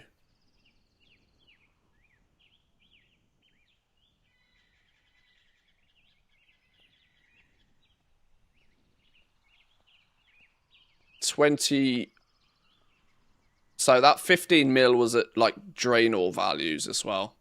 So I mean, if I wanted to then just take everything that I've got and then quickly sell it, I could smash it all out, cancel scanning for a few hours on drain ore, sell it to a bunch of other resellers. Region market average, it's 25 million gold of stock. And even at DB region sale average, it's 12 million gold of stock. So I've basically almost... I'm 1 million gold away from break even. And at that point, there'll be about 10 million gold worth in profit by the time I drip feed the rest of the stock out. But then, you know, once I've recuperated the cost, it's at no stress. Assuming these numbers are vaguely true. Delayed gratification. Spend a bunch of gold, spend a few days clawing it back, and then everything else you've got in stock, I can just, you know, post for 48 hours. And, you know, every penny's profit. That's where I'm at too. Made about 1.8 mil, but still got about 5 in stock, yeah.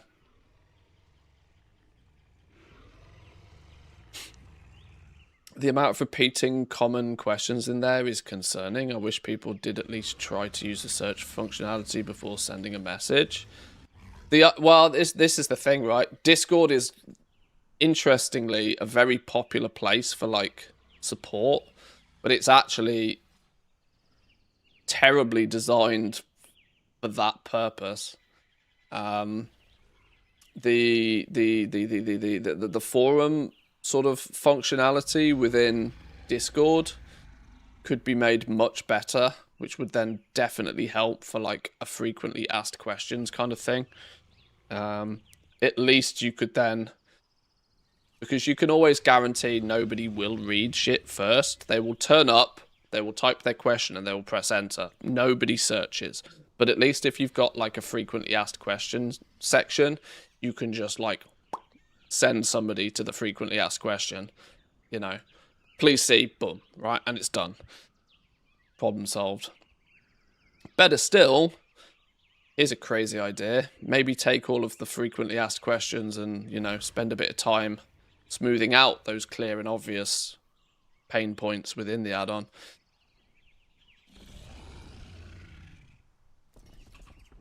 You know, all of this is kind of, you got to remember, this is an add-on for a video game, right? It's a thankless job. It's the fact that it exists in the first place is kind of crazy.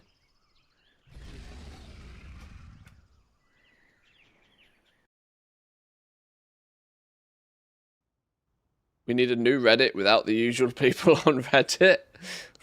A new Reddit without Redditors. Well, that's kind of what Discord ended up being, isn't it?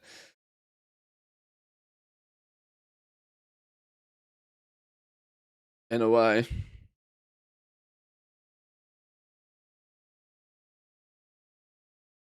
And before long, flipping ChatGPT will have scraped it all and give you the answers anyway.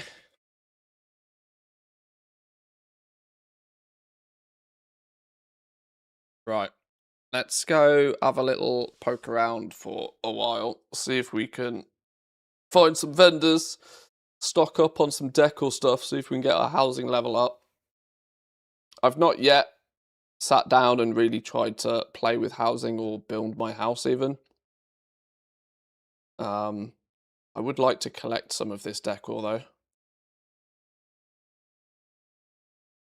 Seems sensible to at least get to rank 5 before I really do start playing with stuff.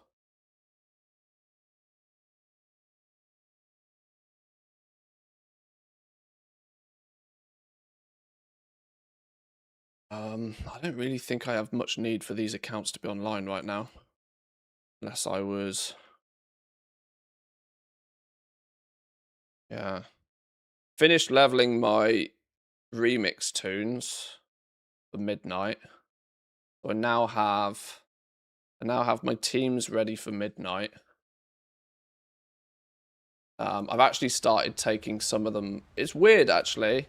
Some of the characters on some of the realms have been able to be converted to retail, but only some characters on some accounts to some realms, which is weird.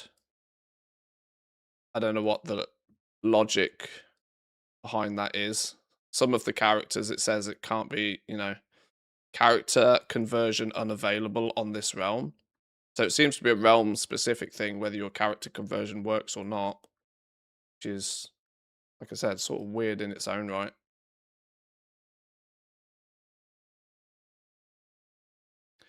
Switch the realm in the UI. Oh, does that do it, does it? And I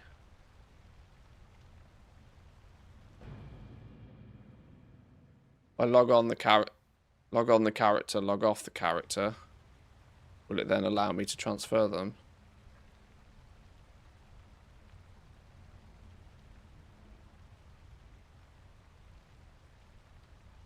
Time to use that 15 million worth of decor for the Mantheus mansion. Yeah. I'm probably not going to be overly creative with my house. The thing I thought about doing is just recreating my actual studio. I thought maybe just recreating this place would be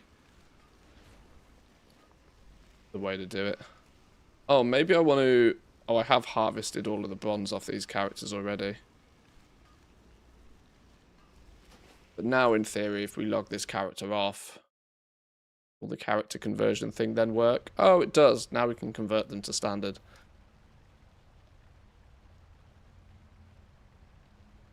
Okay, well that's that solution then. I either need to go into the realm list, check what realm it is, change it to that realm, or just log them on, log them off. Does the same thing.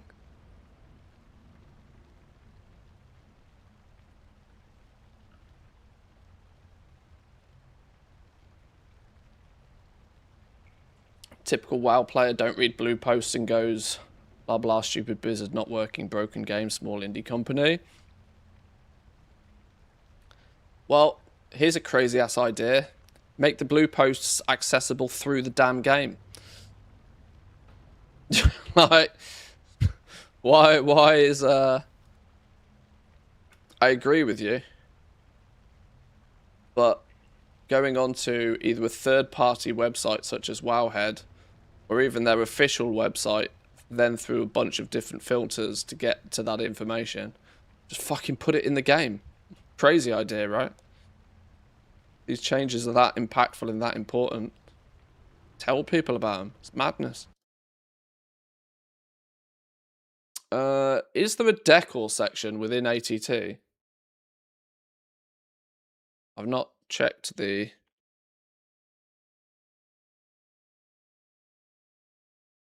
housing. There we go. 81% complete on housing. No fucking chance.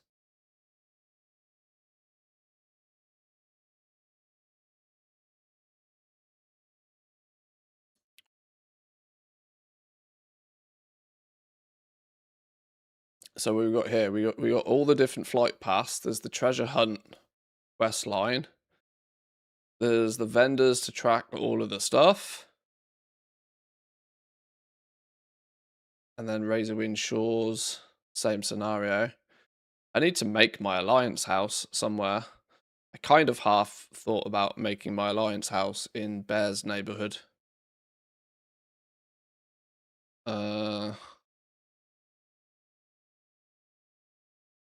They sell the same shit though. Selling the same shit though. Hagen Hammerfist.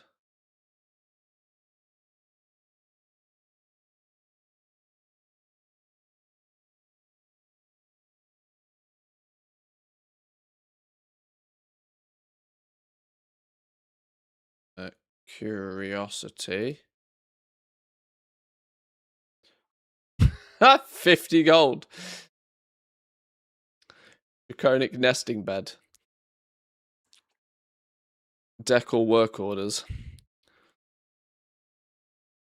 Somebody's willing to give me 50 gold. At least they're smart. They've used 10 high quality Kazgarite ores. 1,300 gold to craft it. They've had to farm up 45 dragon pine lumber, and they're willing to tip me 50 gold. Nope.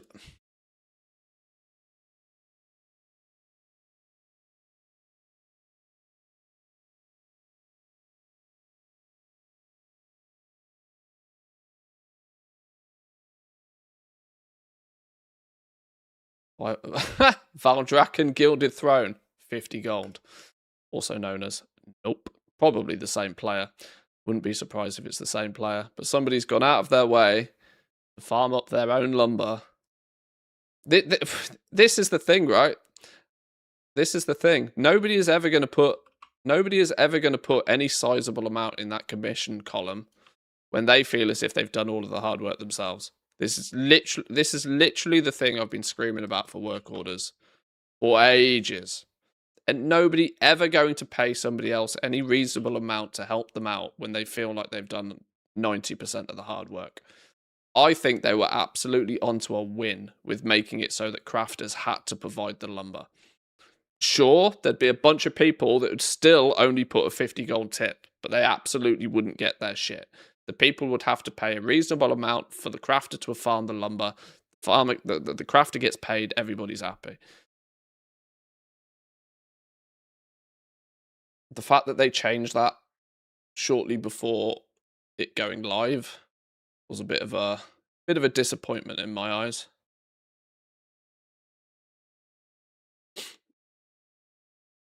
Is there still gold to be made with Decor? Just come back from a holiday. Did I miss the train? Yeah, I've done about 4 million in sales in the last couple of days. There's still plenty of gold to be made in Decor. You can't tip too much, otherwise you won't make as much when you then sell it on the auction house. Well, yeah. Yeah, this is also it. This is also the scenario, isn't it? Why does Alt right click not give me a waypoint? Is it because I don't have TomTom on? I must have TomTom on.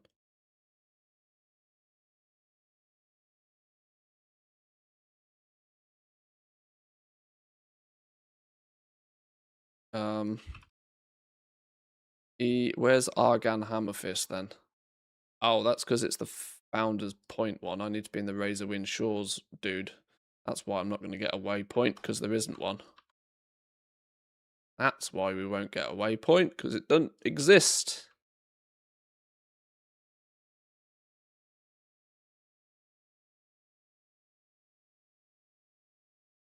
Getting 92k an hour off Decor just doing only the Dragonflight stuff. Farming the lumber, then crafting with it. Are you calculating your 92,000 gold an hour based upon, you know, that's pre-sold values, right?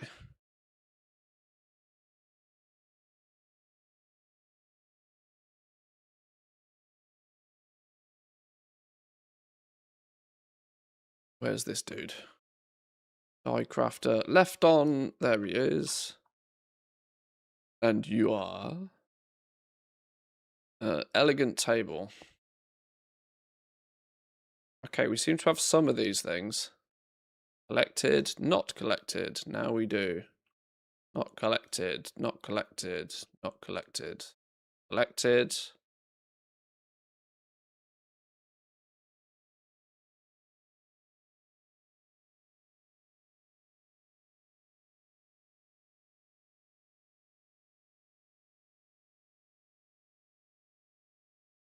Beautiful.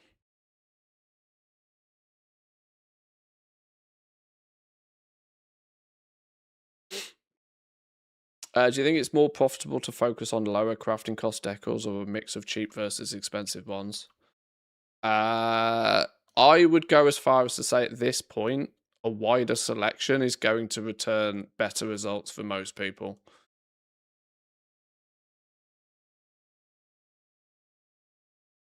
I personally would just focus on first trying to craft and keeping in stock one of everything. And then you just recraft what sells. That would be the way that I would recommend most people approach it if they're actually farming their materials themselves. That way, the market just tells you what it wants, right? You may not be hyper min-maxing your gold per lumber value doing it that way. But you'll be able to keep track far more easily of what's working and what's not.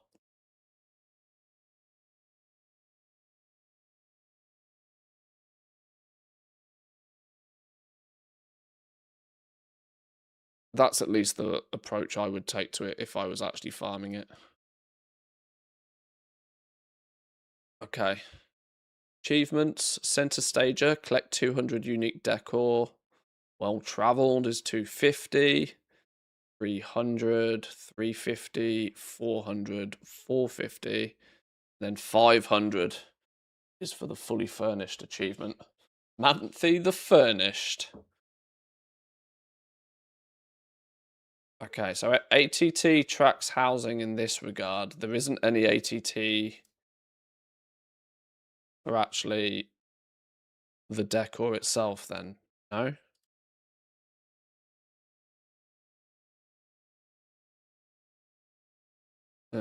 Click to create dynamic categories. Decor. Click to create decor dynamic categories.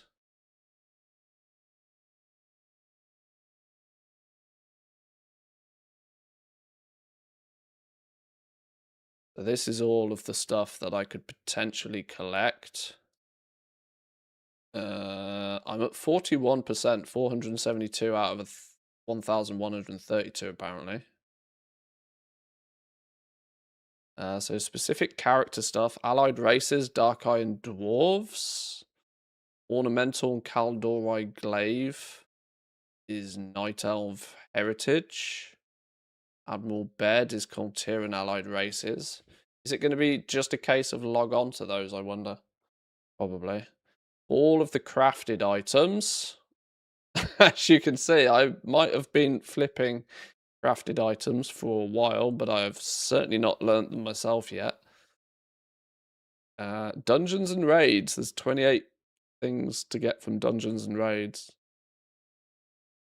Go to options, turn all off, and it just leaves decors on, or just use a dynamic category.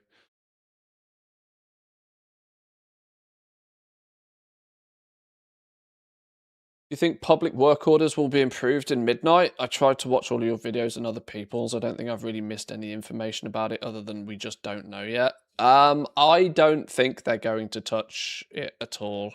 I've said my piece a fair few times. I've given feedback to Blizzard a fair few times. I still don't really think that much of anything's going to change. Even though I think there are a couple of things that fundamentally should. I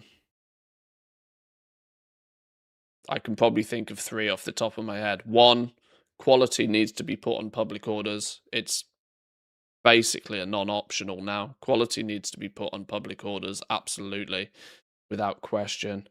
I would I would like to see significantly more flexibility with public orders.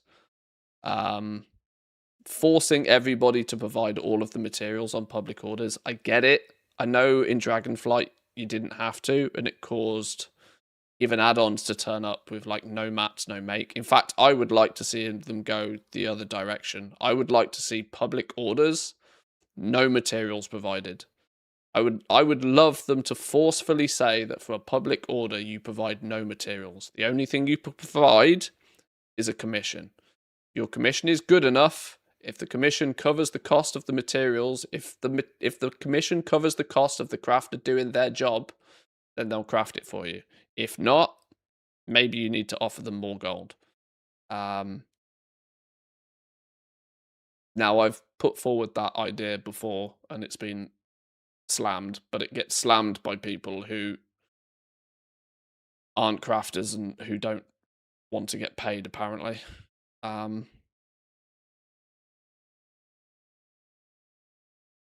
would also like to see... I would like to see public orders go region-wide.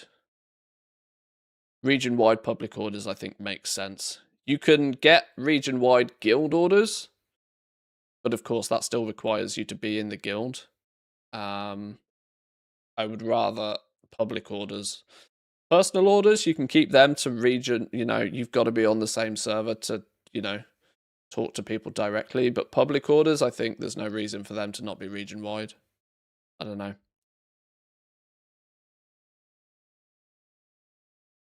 Single best change would be for the customer to not provide reagents.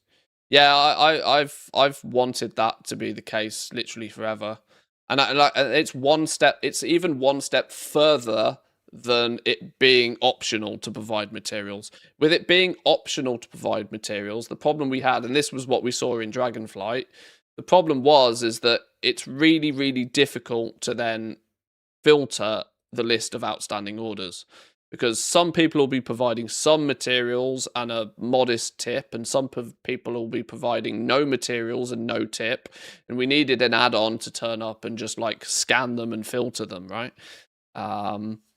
I would go with a more forceful approach, which is for a public order, make the public orders region-wide, give the public orders the ability to have quality determined.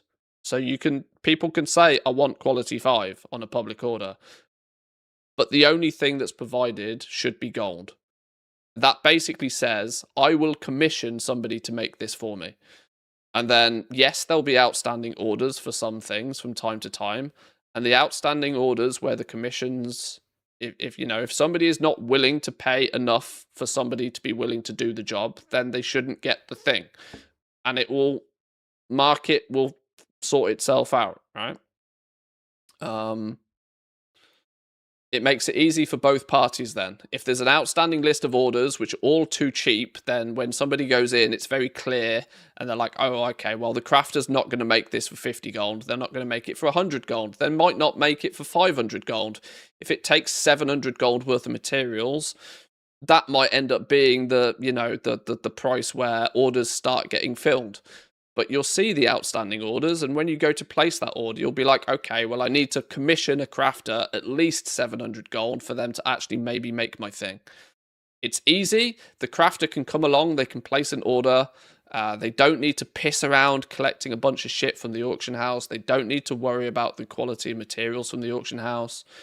They just literally come along, say, I want this, and I will pay that. Done. Really, really simple scenario, and it would drive huge amounts of more traffic through the work order system, and actually crafters might care about it. Maybe, possibly. I don't know. I'd just settle for quality being set in stone. Bare minimum, I think they need to put quality on public orders. Bare minimum. If they did that, I'd accept them not doing the rest of it, because the rest of it is a little bit more personal preference. But quality on public orders, I think, is an absolute must.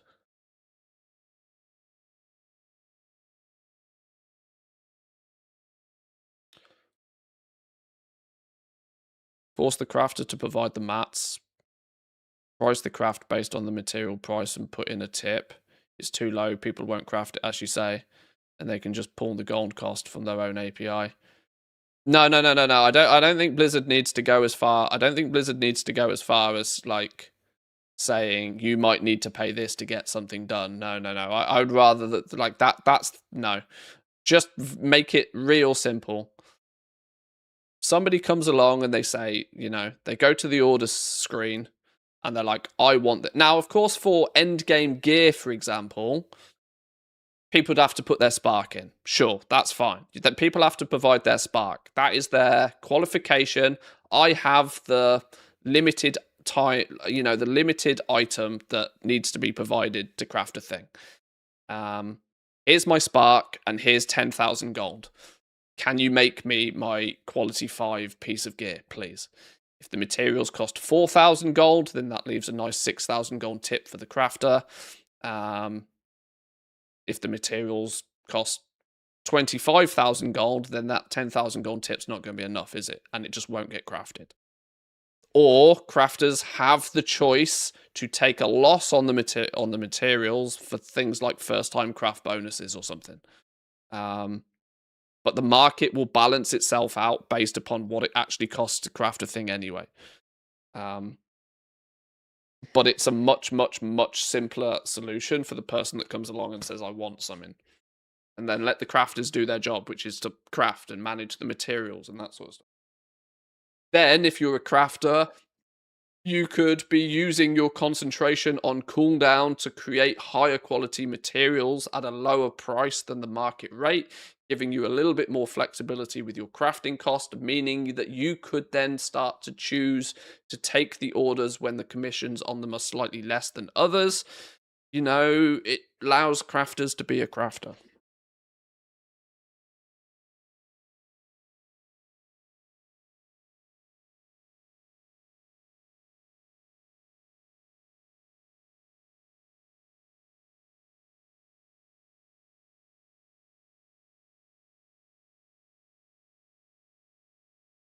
Anyway, who the mentioned work orders? Who started that? Right. Okay. Let's go on a bit of a world tour. Can we find vendors in here? We can do dungeon and raid stuff whenever. Expansion features.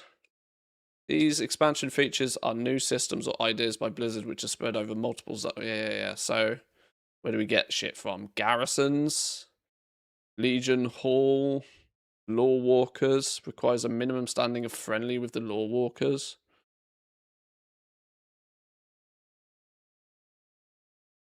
Oh, you redeemed Poppy Cam. They're both chilling over here. Oh, missed. Solo's upside down in his bed.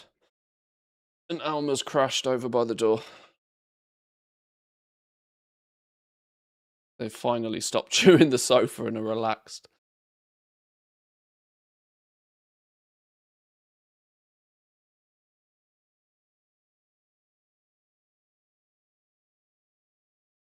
It's hard to see, but he's properly upside down in his bed.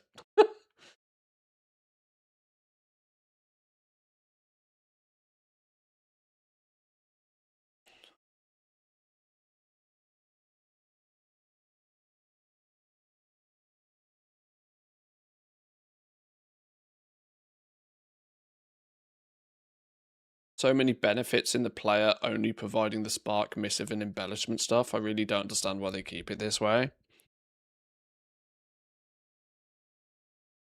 The thing is, right, at the end of the day, the reason they're not going to change it is because they kind of weirdly still. I mean, Ian said this in the can't remember if it was an interview with Preach or Mr. GM. I can't remember. There was a point he was quizzed about it, and he basically said that something like a potion or an enchant or something should be really easy to pick up and shouldn't have any real complexity to it. But they want to build in a form of complexity to endgame gear, even if you are not the one that's crafting it yourself. This is why I think they still make you go to the crafting section, make you search for the item that you're looking to craft, make you track the materials that are needed, make you go to the auction house, because then it gives you the option to also farm those materials. They want there to be a journey involved when creating a piece of endgame gear, even if you are not the one that's actually pressing the button to create the thing, which is why they make you provide the materials, provide the spark, provide the missive, provide the embellishments. Admittedly, though, it's cool that they want you to put time and effort into getting that piece of gear, but the point is 9 out of 10 players just do all the legwork by going to the auction house, buying a few things, and then going to another NPC and putting it in that window.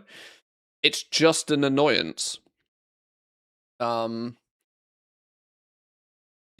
thought process of that people would care about their crafting gear because they've farmed the materials that go into crafting it, and then they found the best crafter on their realm. You can fluff it up and you can make it into a nice feel good story about how you crafted your top piece of epic gear. It's not but the reality is that's not how it works. People just, people find they've gone to Wowhead. They've read off Abyss list what piece of gear they need crafting in the first place. They've also read off Abyss list exactly what flipping embellishments and shit's needed on it. They take that information to the auction house where they buy the materials. They inevitably end up just buying the quality 3 materials because they have no point of reference to what quality of materials is needed.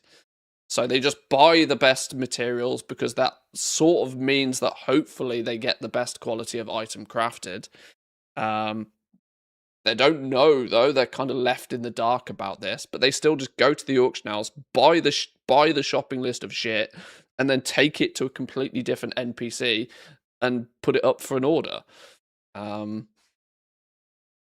reality is quite significantly different to the, should we call them, design principles behind it, which is why I come along and I'm like, well, come on then. This clearly doesn't work. We've seen for 2 expansions now, it clearly doesn't work the way that they dream it to actually work.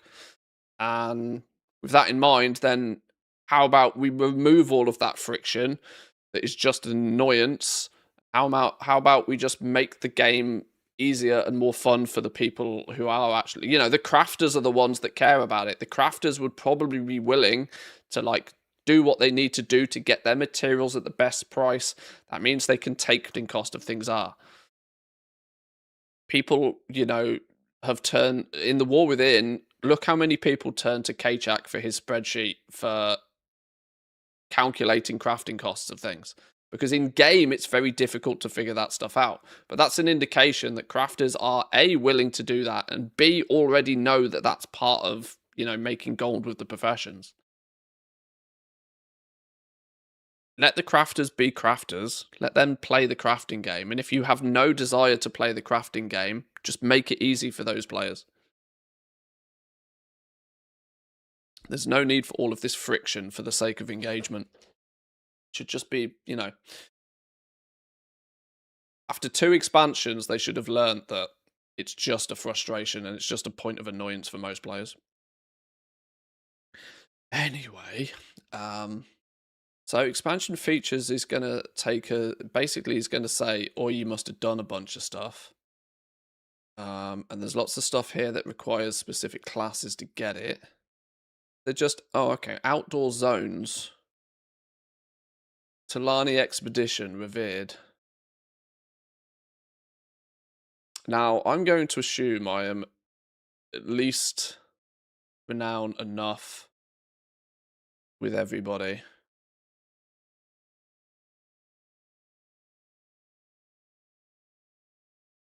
Zondazar Cook's Griddle?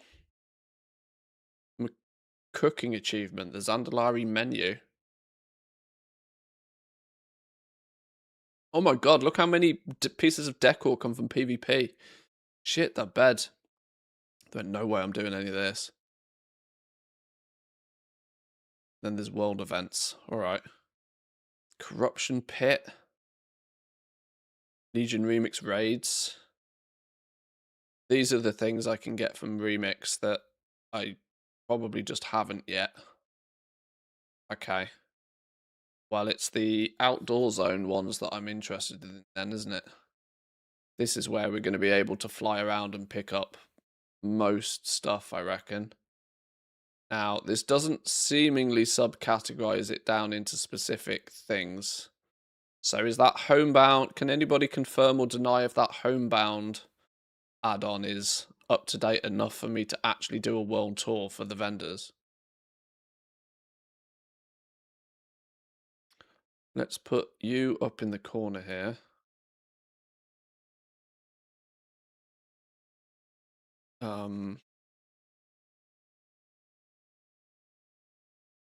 Add-ons.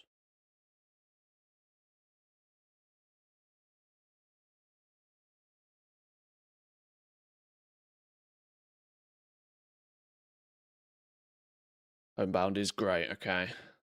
That's the confirmation I needed.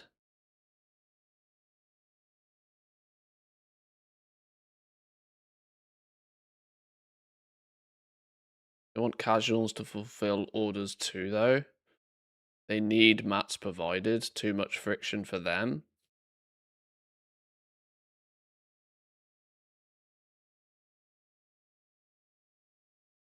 I'm sorry, but I disagree. I mean, that is the point of a crafting profession. I mean, you've leveled your profession, surely, by that point, which has required you to gain materials and craft things in order to level. That is the point of crafting professions. You deal with materials, you focus on getting your materials at the best possible rate, whether that is by you going and farming them yourself, or by getting them off the auction house off somebody else, or by using your concentration to craft them at higher qualities at a cheaper price. That is what the crafting professions are. It's getting your materials in order at the best possible price and then combining them into things that other people want.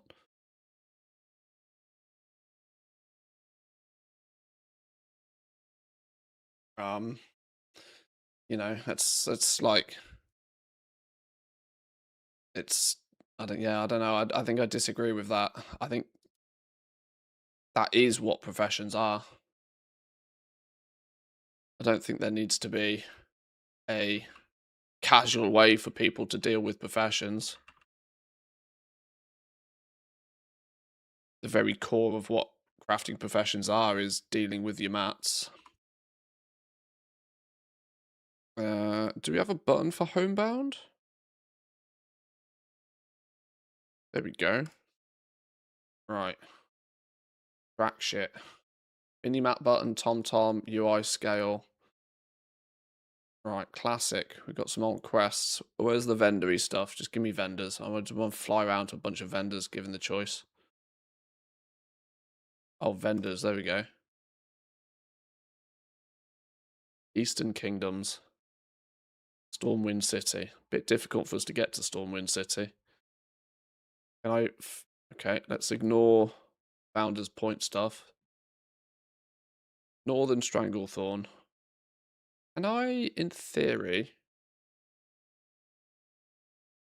Can I do this?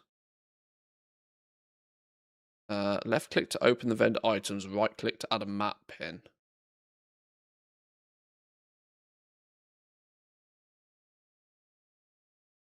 Oh, that's in Founder's Point. Okay.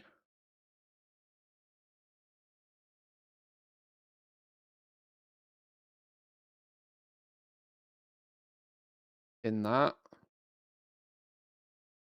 These are Alliance. In that. In that. That. Pin. Pin. Pin. Pin. More pins. More pins.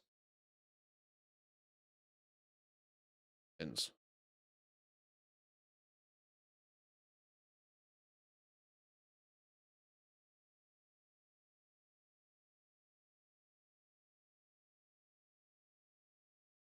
Okay, let's head back to Civilization.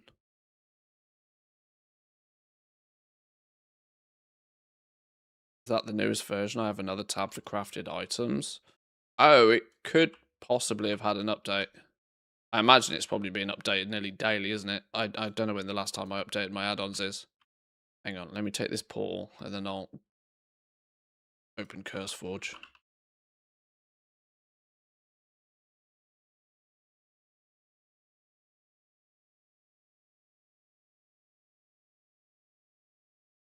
I don't disagree, it's an old school crafter, but professions in retail are the same as raiding, made as accessible as possible for casuals. It's not classic anymore. Well, that's why we have concentration, you know? This allows people to that's your easy mode crafting. I'm still of the opinion that when it comes to fulfilling orders, and also I should point out why you have patron orders. Let's not forget that patron orders are there for the more casual. Here's an order you can fill. It has some materials. It might not have materials, and it could also give you some knowledge points and stuff. That's your casual direction if you want to fill orders. Why patron orders were introduced in the War Within. Because getting legitimate orders off other players, PvP orders, should we say, are maybe something that you need to work a little bit harder for.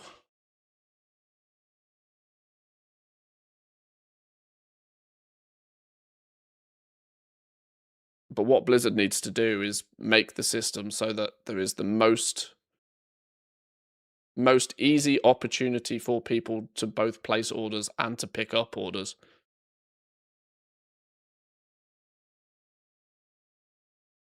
Is there a faction filter? There might be. There might very well be. Okay. Faction. Aha. Aha. I'd completed as well. Right. Eastern Kingdoms. Still showing the Stormwind City stuff.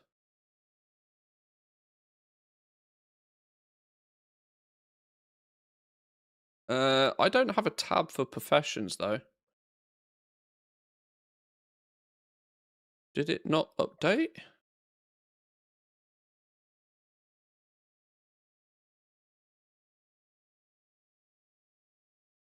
Homebound and vendors recently updated. Literally today. Do I need to do a reload?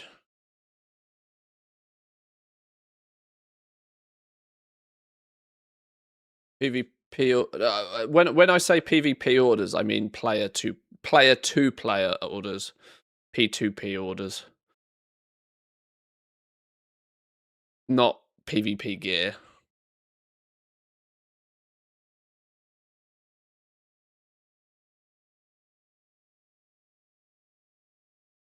P2P as opposed to patron orders, which would be like P2E.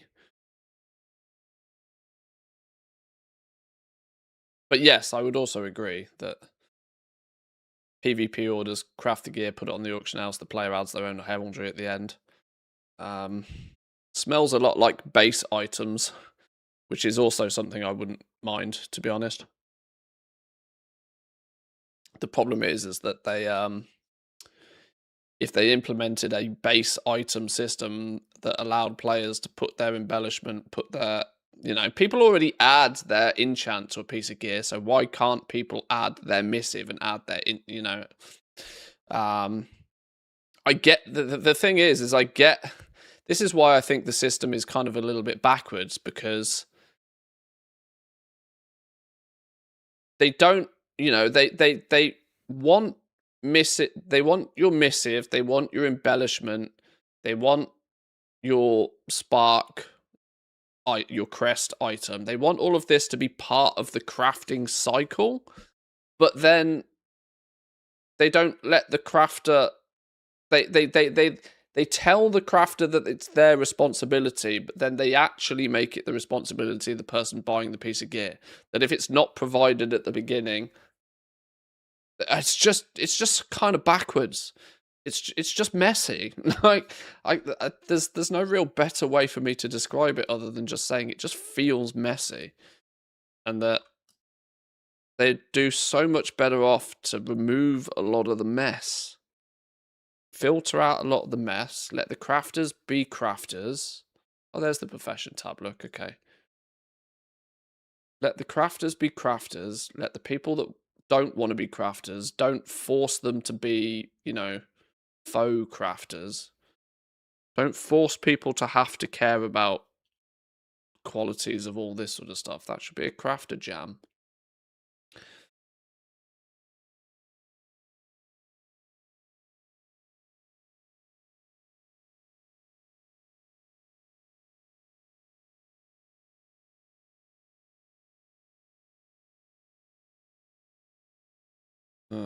Where the hell is the Brawlgar Arena?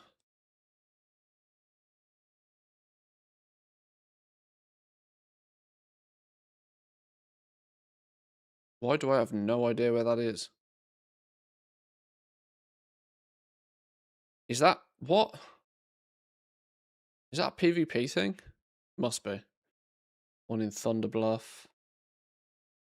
One down in Duskwallow Marsh. Mother in the Chamber of Heart sells some stuff as well.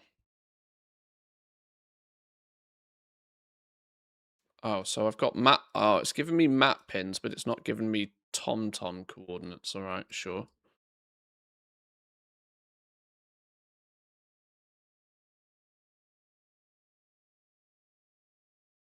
Brawlers Guild is back. Oh, it is, isn't it? Came back in this patch.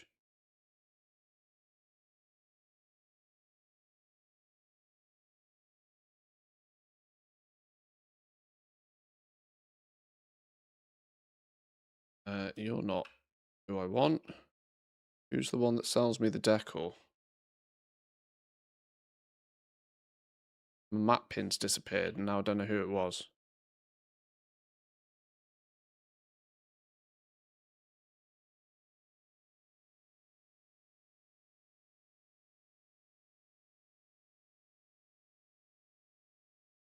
Not any of these fellas. Oh, you. Aha! Battleground Decor Specialist. Oh shit, requires honor. Well, that's not good. That's not good. Right, collected, not collected. Warsong Gulch Veteran. Not today.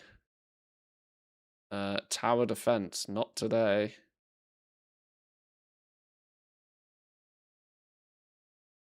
Oh, I'm not gonna be able to. Oh, I'm not gonna be able to buy these.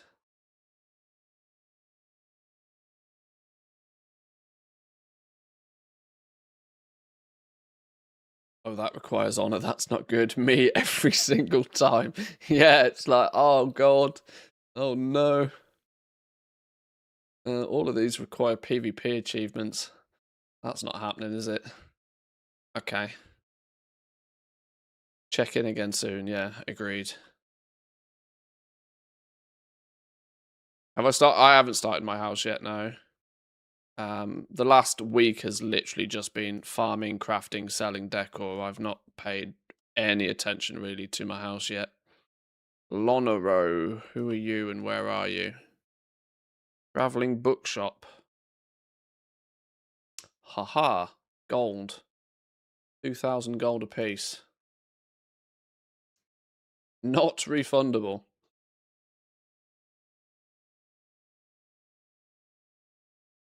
Casual 4,000 gold for 20 house experience. Love to see it.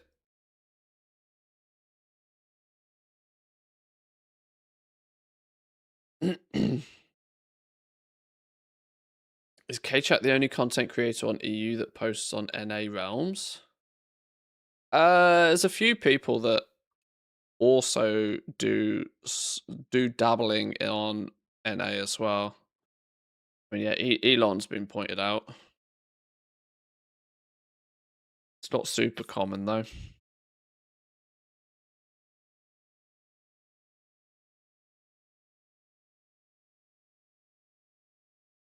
So this doesn't seem to be tracking.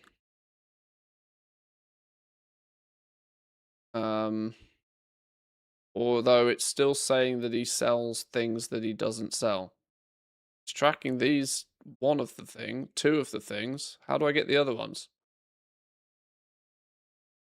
Tomb of Twilight. How do I get these other ones? Is this a... Oh, when do you restock? Oh, you're one of those. I'll be back with new books every day, so check back. Oh, you son of a gun. Okay, sure. Okay.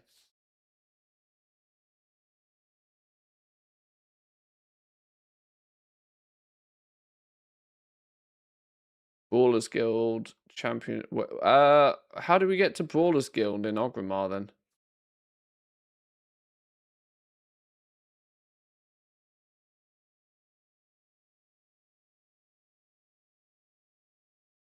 How do you even get to Brawlers Guild? There's a thing on the map for it? Ask a dude.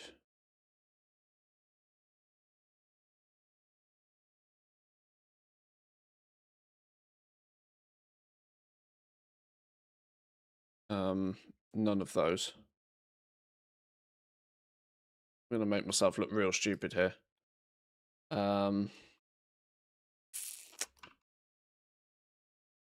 Valley of Honor, if I recall correctly, near the second auction house. Top of the blacksmith's trainer. So up here somewhere. Thank you. Let's go and have a look. In here? The barracks?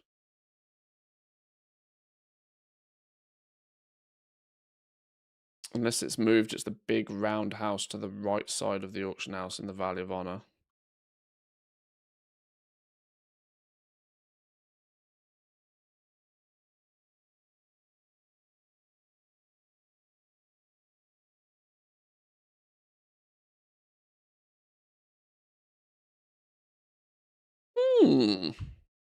Hello. Hello. What have we got in here then? Arena Quartermaster.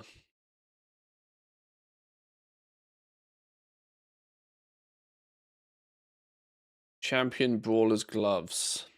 Requires Brawlgar Arena rank 7. I need to do some of this for... There's not a jewel crafting recipe in here somewhere? Punching bag at rank 5. Barricade at rank 2. I'm quite sure I need to do some of this. You the only quartermaster in here? You the only dude that sells anything? What's around the other side?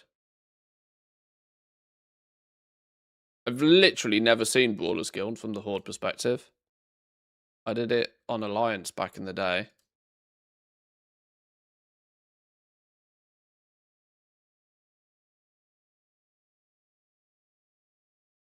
What we got over here? Gold exchange? Changing the... Oh, 727 Brawlers Gold. Where'd I get that from? Is that from, like, way back in the day? Oh my god, it probably is. On 4 of my characters, I've got a bunch of gold already.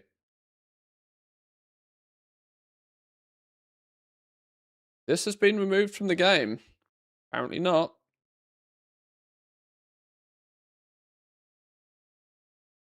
Card Trader. Challenge Card Doom Flipper, rank 8. Present to a Brawlers Guild representative to challenge Doom Flipper. You can only hold 1 challenge card at a time. Oh, cool.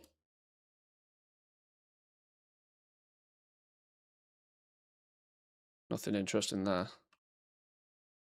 How do we do this? Sign me up for a fight. Do it. Arena 1. You are currently rank 1 in the arena. What's the 8? Oh, 1 out of 8.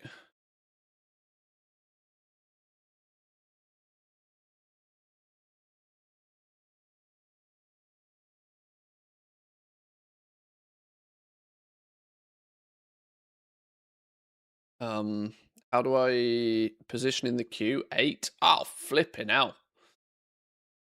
8th in line. This is where I need to this is where I need to find a dead realm, isn't it? 7th in the queue. I am waiting around. And no way I'm waiting around. Get me out of here.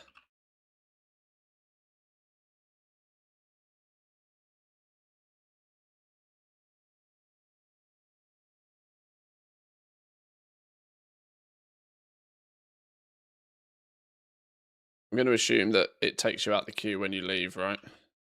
It must do, right? Surely. Okay. We need to do a bit of Brawlers Guild for a few bits and pieces there, then. 2 for 2 on shit I haven't done. Oops. 2 for 2 on shit I haven't done.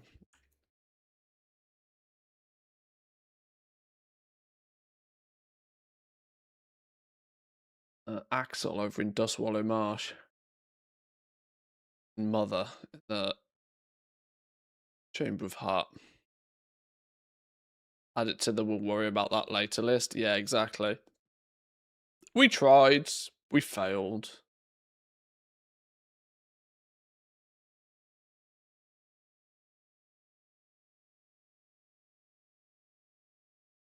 Ixier's head. Sturdy covered wagon. Sturdy wooden wheelbarrow. Tauren water wheel is what I need. High mountain tribe exalted. Well, I am. 2,000 order hall resources. Oh god, should we check we've got those before we do that?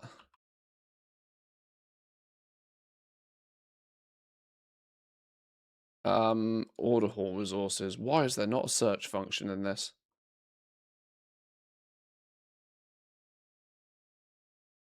Where the hell is order hall resources?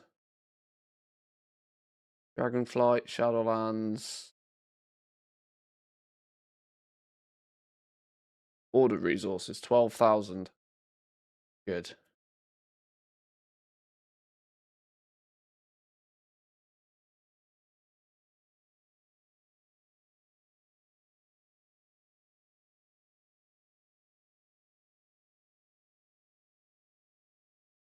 We've got over here, something in Thunder Bluff. The portal to Thunder Bluff.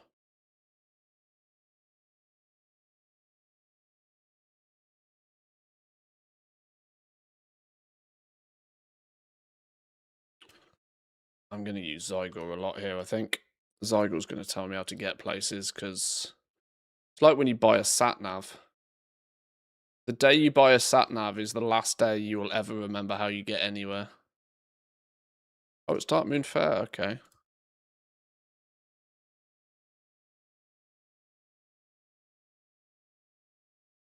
My house is only level 3.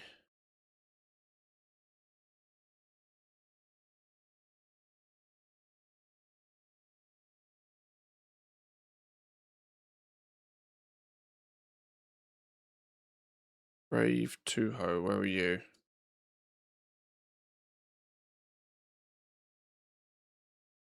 I think he's building, isn't he?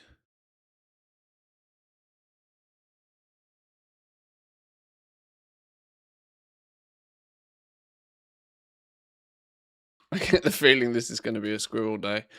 Probably.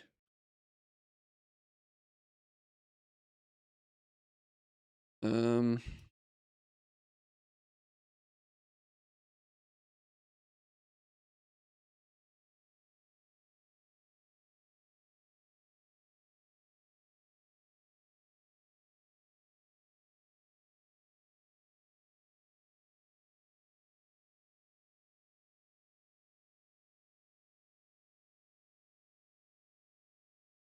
Thunderbluff Quartermaster.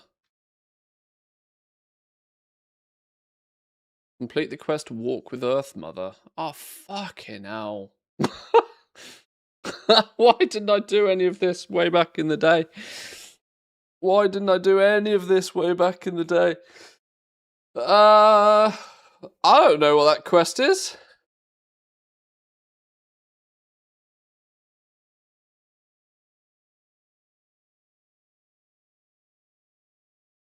I at least want to hear ATT do something. You probably did, but the game hasn't tracked it. Walk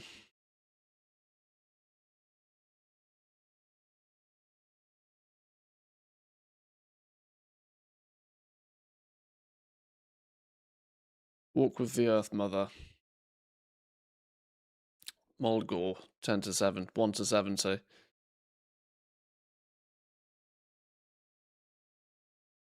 Turn in, walk with the Earth Mother. Right, what's the step before that?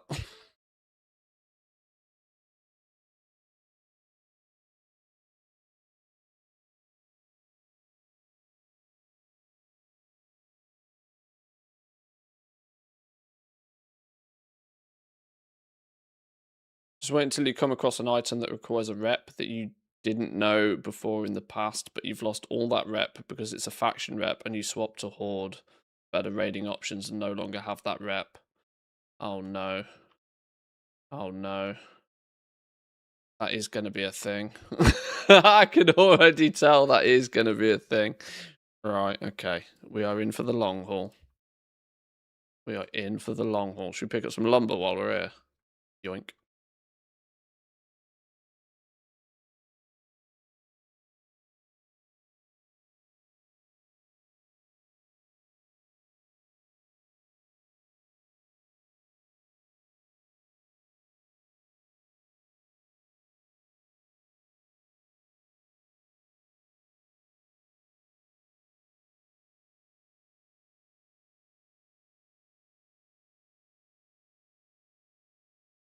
We are going to have so many squirrels.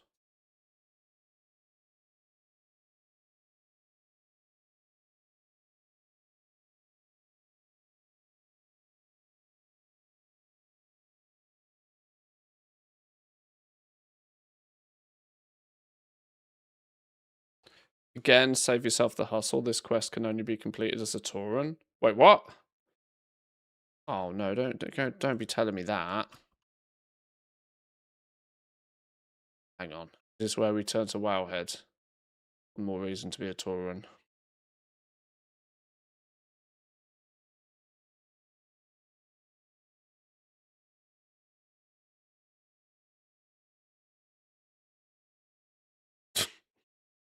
Wrong window.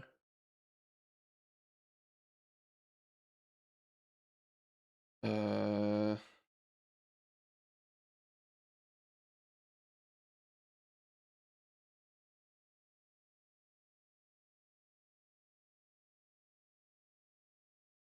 Walk with the Earth Mother. Quest.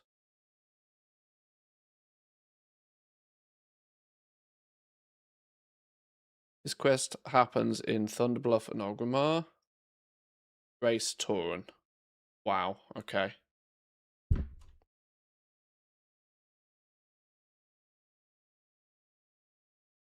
Well, I'm glad you told me that because I would have absolutely never have known. In that case, then sack this off. Should we try again? There's another one on the list of vendors that's not happening.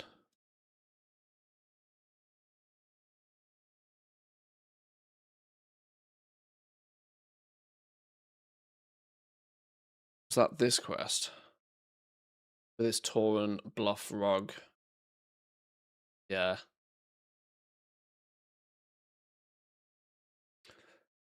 Okay. Right. Can we even get this from Mother? I think we decided. Oh, wait. No. Does Mother sell the rug as well? That's wrong.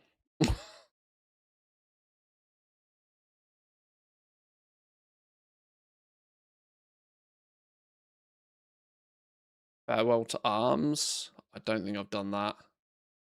Or Dots. I have done that. They're from achievements. I'll get them automatically, right? Okay, I don't think I can get any of these. All right, Pandaria. The first tab has all of the unlockables, the quests, and the achieves. I was half hoping that going around the vendors, there'd just be shit that sells me stuff for gold. Right, so that I didn't have to do all the unlockable. Gold.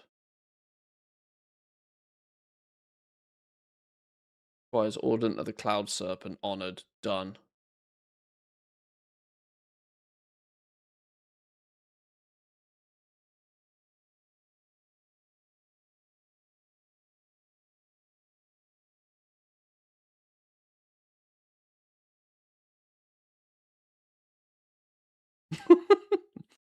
I was like, yeah, this would be easy. Just fly around, chat to a few vendors. We're going to work for our decor, apparently. Oh, click portal to Ogrimmar. Were we just there?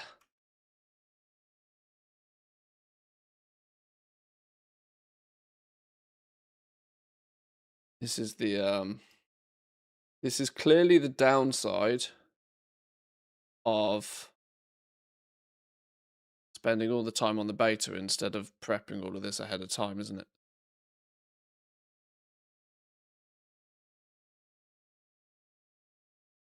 I had to do the human starting zone again, even though I've done it numerous times over the years. Oh, okay.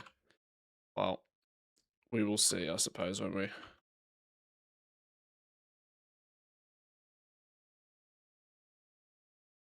See what we're going to end up doing. I'm almost tempted, you know, to turn off tracking of lumber because this is going to be the #1 squirrel. I'm not going to be able to go anywhere without pit stopping every 5 seconds to pick up a bit of lumber. But at the end of the day, it is probably how you should be approaching this. Pick up lumber when you see it, craft it into something, and then sell it. GG.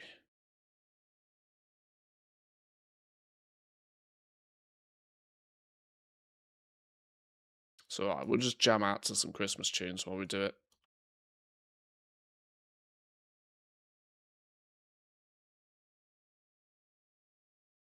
I'll have to get real creative with the 3 base wooden plank that they give from the neighborhood vendor. There ain't no chance I'm doing 20 years of questing, achievements, and rep.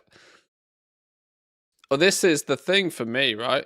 Because I have, in theory, done 20 years of questing and shit. There's part of me that's like, I feel I'm gonna feel odd for not collecting all the decor. Because it should, in theory, be a bit of a testament to the fact that I have played the game for 20 years, but I'm going to find so much stuff that I haven't done. So much stuff. And silly things, just, you know, I've probably done it, but it just wasn't ever tracked.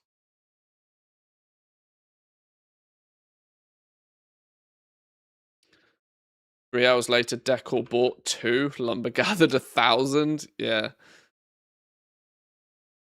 Once a goblin, always a goblin. Right, who is it here? Who was I chatting to? Who is it that had... Aha. Lucky hanging lantern. 400 gold a pop. Jesus, 400 gold a pop. It's making the flipping crafted stuff look cheap. Red crane kite. Why is this stuff bind to warband? Why can't you just sell this? Why is there no, like, vendor shuffle on this?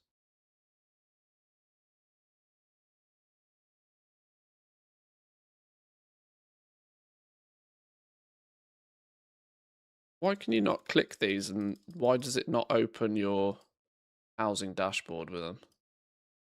Why can you not click those little achievements and it takes you straight here?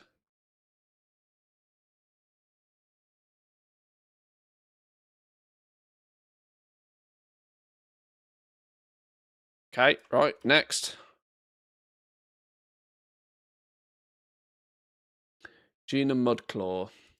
What you got for me then? Cordon Well. Requires Farmer Fong, good friend. No. No. No, not all of this good friend business. Can you still farm dirt piles for friend rep? This is one of those where I've done all of this. I categorically know I've done all of this. The question is, I have no idea what character I did it all on.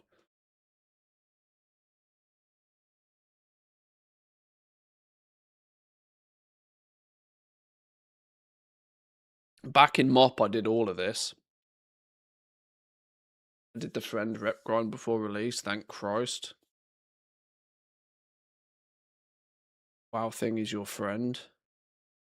Good point. I might just need to log on the right character. Oh, a doghouse? Yeah. Oh, yes. I need many of these. I need many of those. 300 gold for a doghouse. Bargain, mate. I need at least 4. Okay. Well, let's go and grab a couple of doghouses all the same. Then try and figure out who the Christ as my friendship rep. Wow Thing will tell me. I'm pretty sure I want to say it's my actual Mantheus character, my paladin.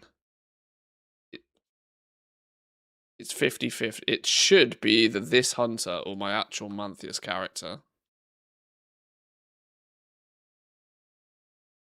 There's a housing rep add-on as well. I don't really want to install too many more add-ons if I can just look it up on a website already.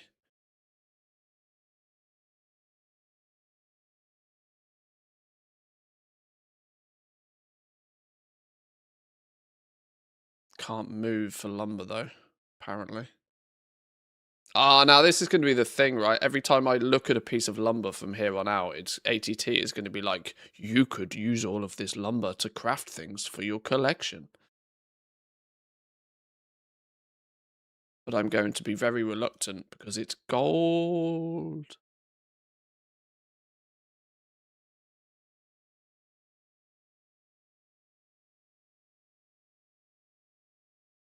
Can't go more than 20 yards.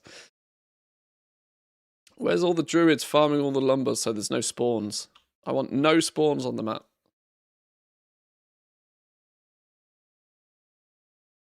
Damn. So close to getting my Cenarius achievement. Just 1 more hour. It's been a weekish of trying to get this. I don't know what that means. I wish you the best of luck, though.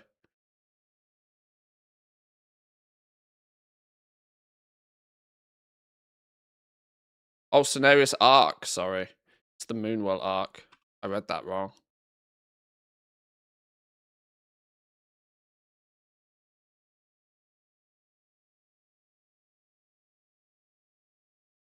Right, Gina Mudclaw. Gina Mudclaw. Sell me some dog houses. Dog ass. One. I'm going to need at least 4. 2. 3. 4. Okay, we do need the rest, but we need good friend status with a bunch of people. Let me jump onto my paladin because I reckon he's the one that's got it.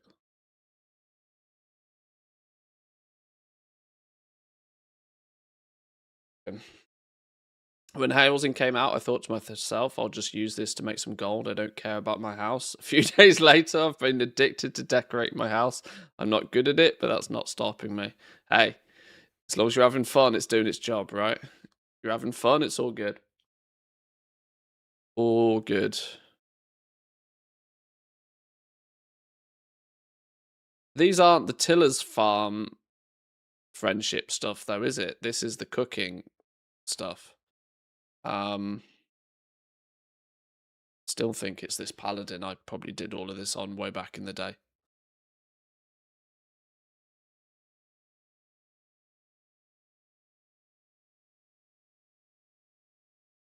I mean, when it comes to housing, I've said from the very beginning, I want housing. I want something in the game that bleeds me dry. Literally, I want something out there that forces me to spend so much gold that I end up with no gold. I want my pile of gold to go down to 0, because then I get the enjoyment of building it back up again.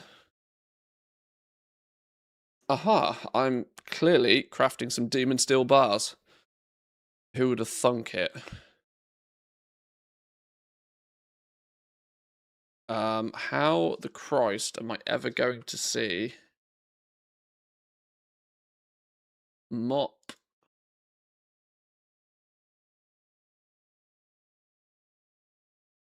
Yes, look, this is the character that clearly did Mop. The Tillers. No! Oh no! Who the hell did I do these with then? Or did I not ever do them?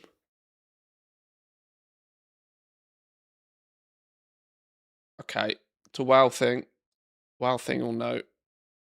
If Wow Thing doesn't know, then I'm going to claim I never did it. And that will be another thing that will get put onto the pile of I'll do it one day. Reputations. Miss a Pandaria.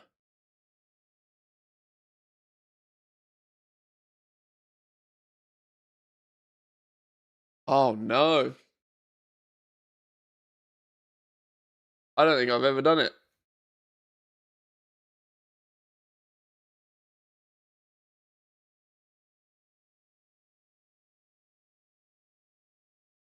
Oh god, I don't think I've ever done it. Look, I don't think I've ever done it. I got characters up the wazoo. I've got 100% on this paladin. Everything Miss a Pandaria. And of course Ranthius, because it was flipping Mop Remix. I ain't done none of this, ever. Oh dear. Even my mage did some of it back in the day. But not enough. Oh. Okay. The squirrels. The squirrels are real. Ugh. The squirrels are just do a giveaway for all of your gold. Yeah, giving it away don't feel the same though. Sorry, this is incredibly funny. Right. Okay. Well, that's another chalk it up for tomorrow's problem. Check time walking vendor might have items to turn in for rep. Nah, we'll just put it on the to-do list for tomorrow.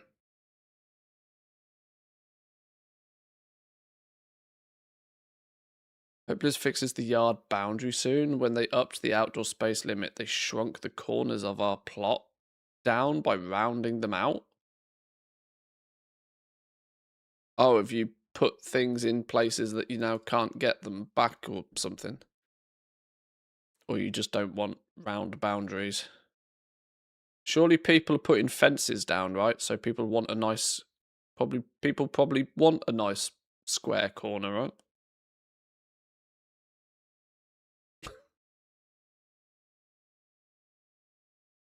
Blizzard, snatching defeat from the claws of victory. Right. Quick ad break. Gotta go for a pee.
Right, let's try again.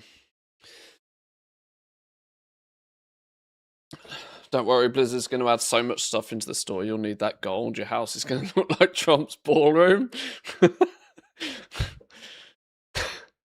Oh, it's funny because it's true. What kind of gifts do you like? Well, you know me, I like cat. I legitimately cut like I actually don't know how all of this works. We are going to have to chalk this up for the day after tomorrow because I can't even remember how all of this works. To be fair, it's been a while. It's been a few years.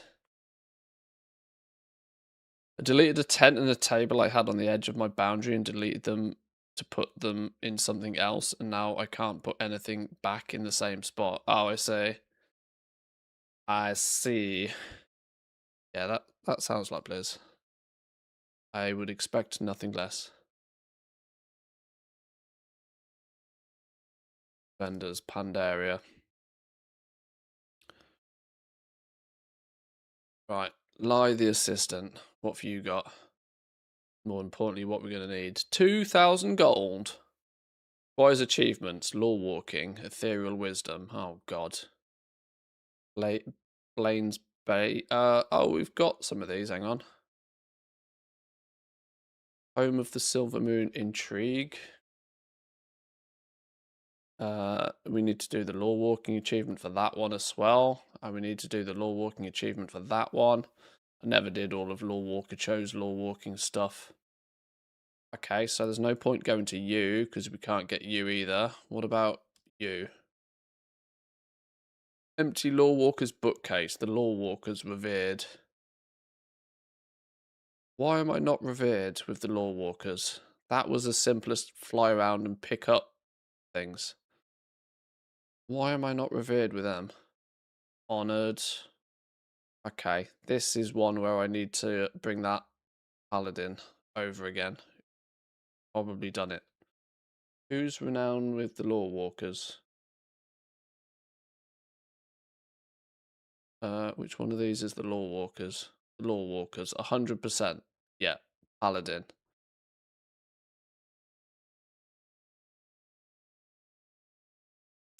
Call me lazy, but seeing you struggle makes me more happy over the store decor. Yeah. This was always going to be the. I was always going to make this look significantly more stressful than it really should do. 1,000 gold for a cart. Let's just go get it. We can just go get that one. Go. We can just go get that one.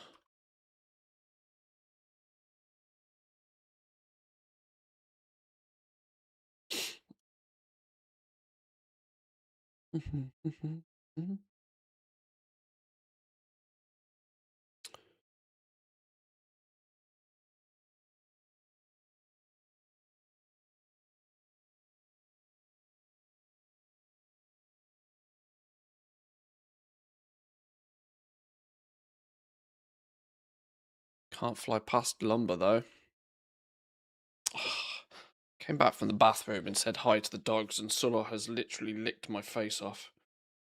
My glasses have got a tongue mark on them.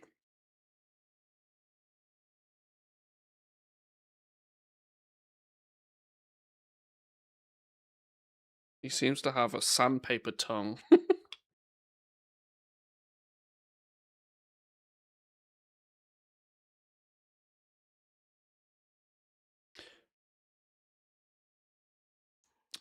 When Blizzard showcased housing, they showed a couple getting married in the neighborhood. Was that just an RP thing, or will Blizzard actually make it happen like an actual system? I mean, they're opening themselves up for a world of PR hate, aren't they, if they do make it a thing in game? Because you can bet your ass they'll make body type 1 and 2 be the only the only option, which will cause chaos, and then they'll quickly backpedal and rectify the situation. I don't know. It's an RP thing. Just leave it in the hands of RP, I reckon.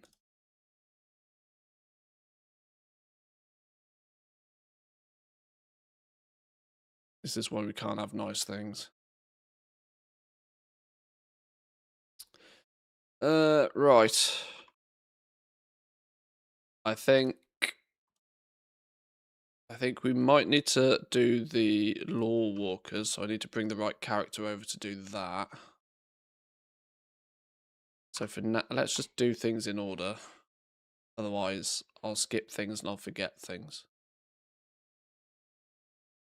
And a Tauren marry a Volpera? Will somebody please think of the children? Probably.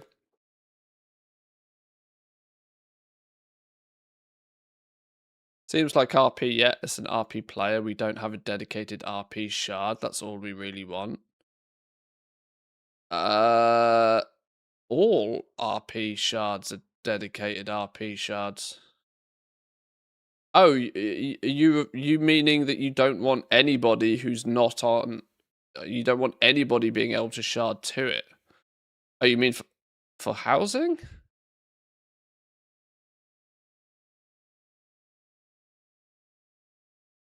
But how's that different to? How's that different to playing on Argent Dawn? And the only people.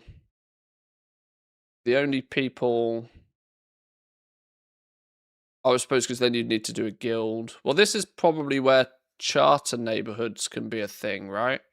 Where you're not strictly, you can have up to 50 people, but they're not strictly in a guild or, yeah. I don't know. I haven't thought about it. At the moment, you've only got public or guild neighborhoods, haven't we? The charter ones were the ones where, you know, more community based, so you could have like an RP community. It is going to have the limitation of a maximum of 50 people, though, mind, but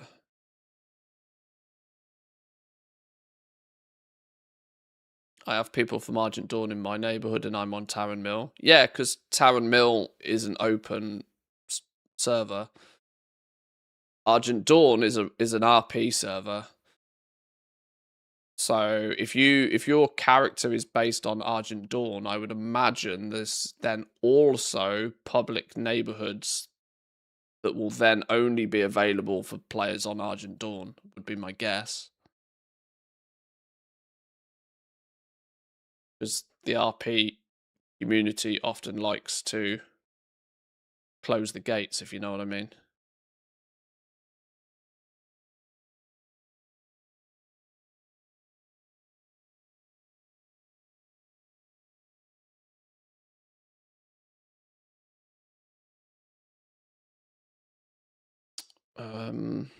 Who was it? Was it you? No, that's the law walking. What was it? You? Yes, there we go. Revered with all of these. Right. So you go. Right click.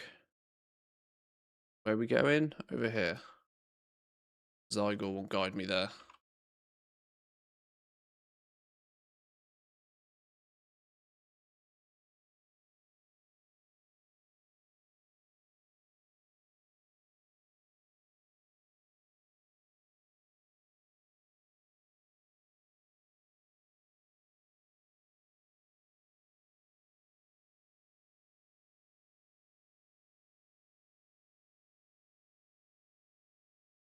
Quick tip about Argent Dawn: don't try and sell Decor there. It's a good place to buy it from, though. Good place to buy it from. It's not a server I have harvested Decor from, but it is definitely one of the 5 I would probably look at to buy shit from. How do you feel about an opt-in, opt-out for trade chat in housing? Like you could have a gnomish radio or goblin decor item. Oh, I see. To give you trade chat access from your house, from your neighborhood. I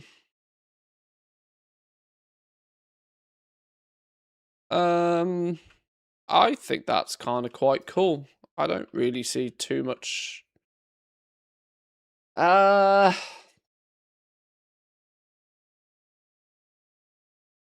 This is annoying.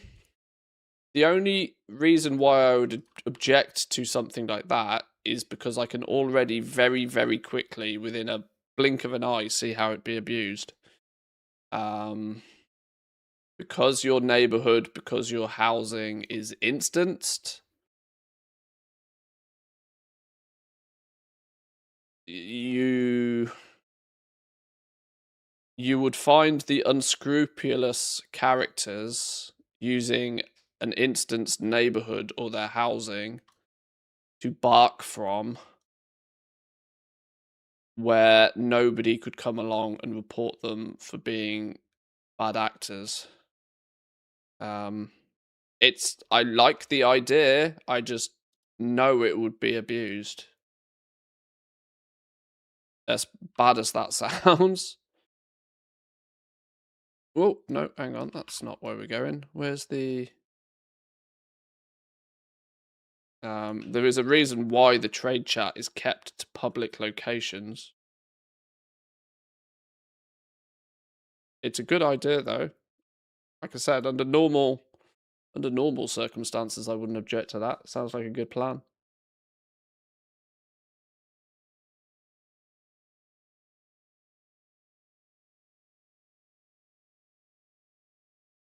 A stool. Lacquered crate.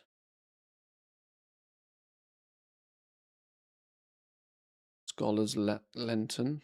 Whatever you call it. Lectern.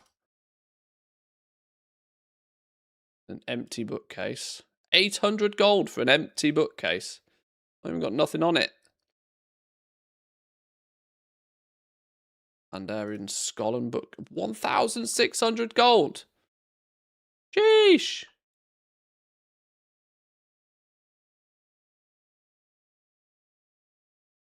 It's getting expensive. I thought I'd avoid the crafting stuff because it's going to get expensive, but like, even vendor stuff's not cheap.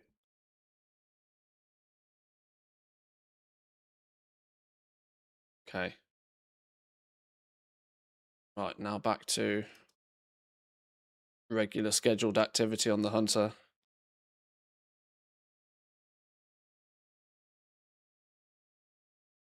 Book vendor in Stormwind, selling new ones every day for 2k is going to add up. Yeah. I wonder if Blizzard did any, like, economical analysis on this. I wonder if they did consider that, like, for players who just want one of everything in order to, you know, tinker. I wonder if there was any sort of maths done to figure out what one of everything would cost. I've spent 200 to 250k gold so far on housing. I mean, I think it makes a lot of sense for Blizzard to make it so that you could, in theory, assuming you've played the game a bunch, buy one of everything for like less than a token's worth of gold. But of course, that doesn't really tell the whole story, does it? Because how many people want just one of everything? There's lots of things you're going to want multiple of.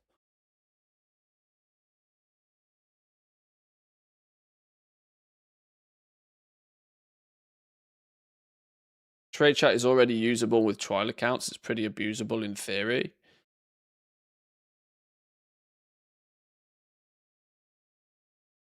But you can only see and post in trade chat from public locations, which means, you know, the player base is able to police it even when Blizzard doesn't. If you start allowing people to post to trade chat from an instanced private area, there's no way for the community to police it, meaning Blizzard would have to, and we know how that goes.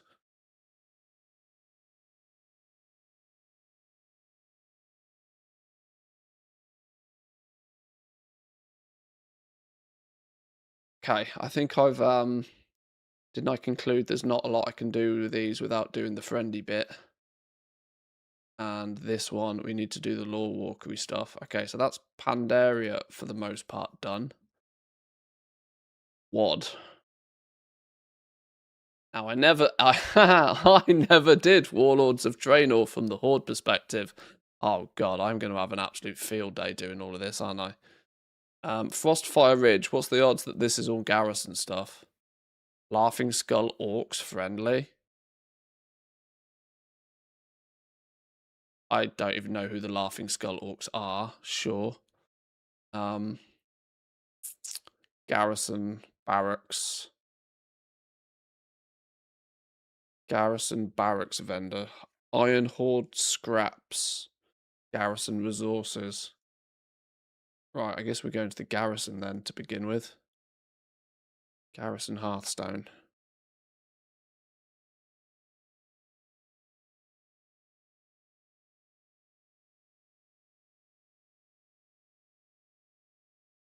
Okay.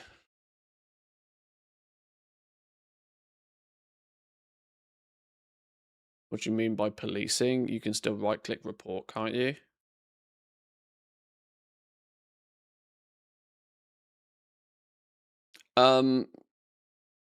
Do you not need to be in proximity of the character to do that, though? You need to be able to target them, don't you? Maybe in trade chat it's different, I don't know.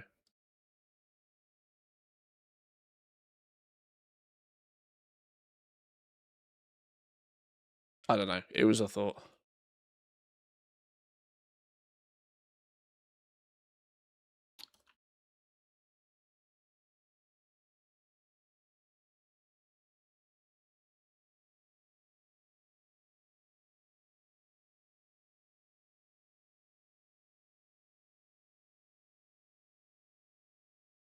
Okay. What do we got here then? Toys. Couple of kissing unicorns. Sure. 40 gold. a table. Why did they only give you pivot on one axis? Sure, yoink. Drafting table. Yoink. Bench with an axe in it. Yoink.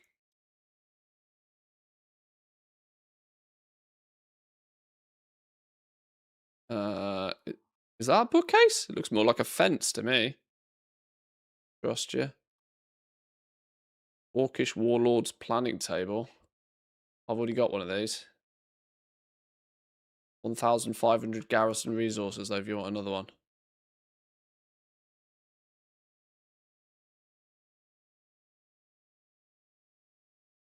Any more for any more? Negative.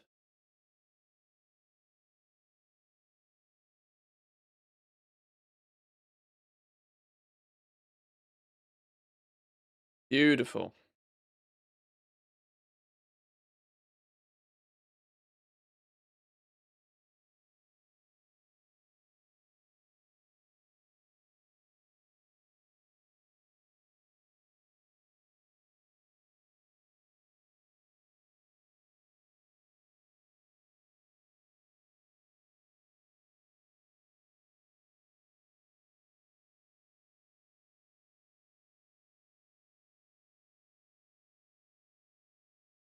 What else was there from here? Hill Rip. Oh, this was the Laughing Skull stuff.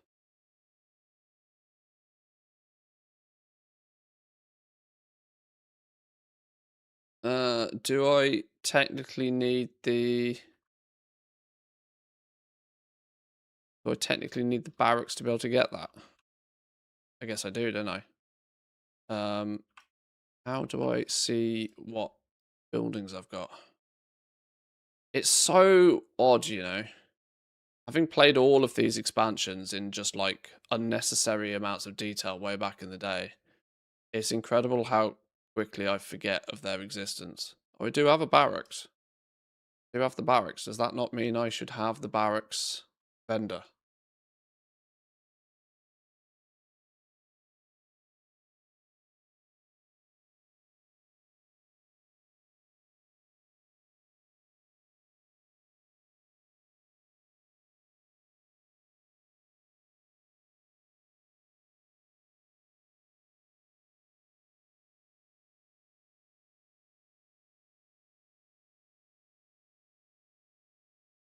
Who was it I was looking at?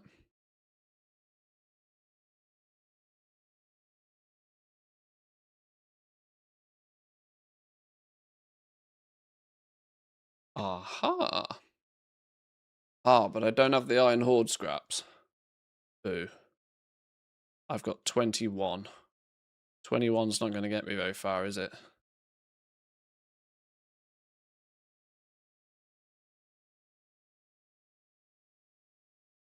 When doing crafting orders, I had 2 trial accounts, so for both factions with a level 10 in the main city to get the orders. Fair. Day Blizzard brings back one and done item collection is the day trade chat needs a therapist and the forums need to be locked.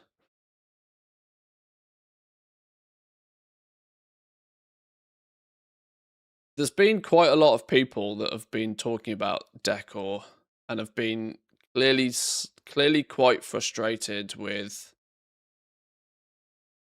the fact that it doesn't work like Transmog. The fact that it's inventory based and that if you want 5 of something, you have to go buy 5 of it. That's clearly frustrated a lot of people in the first week. But I also tend to believe that that feedback has probably come from the, I hate to say it, but the more casual housing audience. I mean, when you inject housing into an MMO, this isn't The Sims. This isn't, you know, this, like,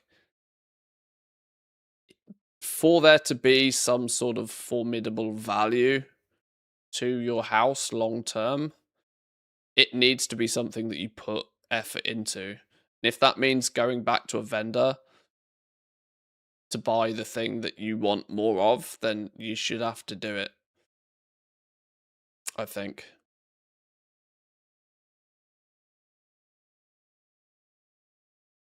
How do I get Iron Horde scraps though? Presumably I have to do missions for this place or something. How the hell do I do all of that business? These dudes not go on missions or do something?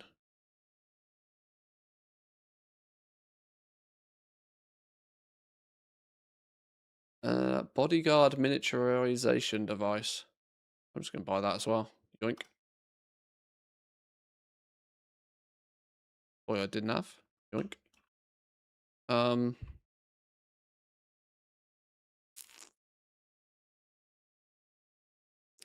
Very true for a lot of people. This is indeed endgame. I do think now that running around, picking stuff up, farming lumber, tinkering, this will be. Oh, there's a downstairs section in this. Fucking hell, I never knew. This legitimately will be what people pay their monthly subscription to do. I genuinely think it will be. So funny. I'm strolling around the Garrix going, oh, this looks really cool. Because I literally never stepped foot in the Garrix from on a Horde character during WoD. I did it all entirely Alliance.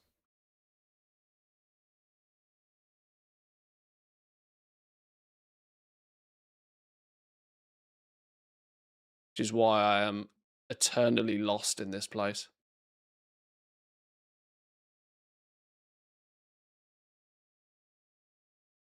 You know the shop's going to be full of lamps and chairs. You know that people want multiple of them. Yeah, exactly. Yeah, it'll very much be,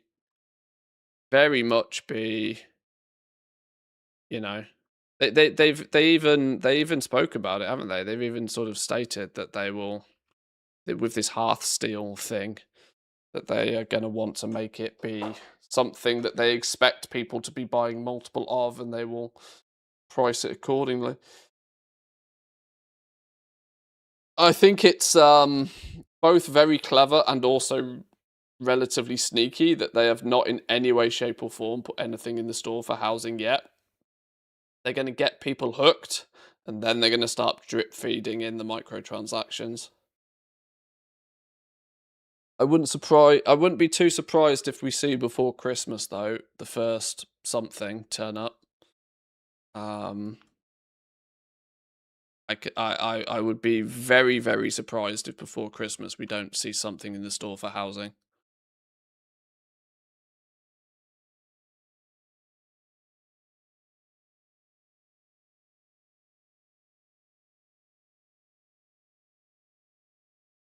How do I get how do I get those? What was the currency I needed for those that I didn't have? That I only had 21 of.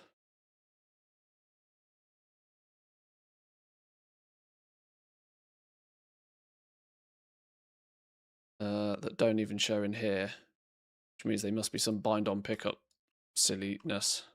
Iron scraps or something? Was that what they were called? I'm just in a haze today, aren't I?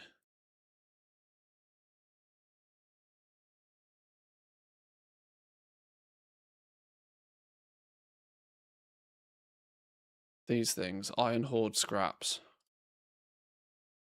How the Christ do I get Iron Horde scraps?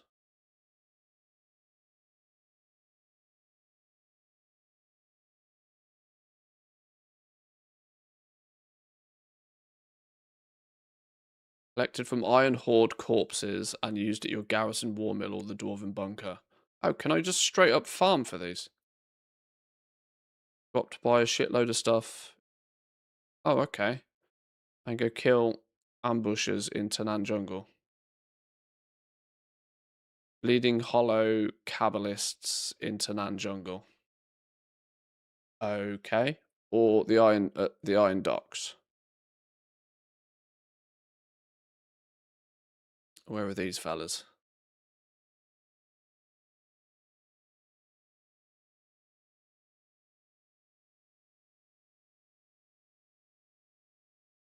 Right, let's go. I need 75. Go kill him.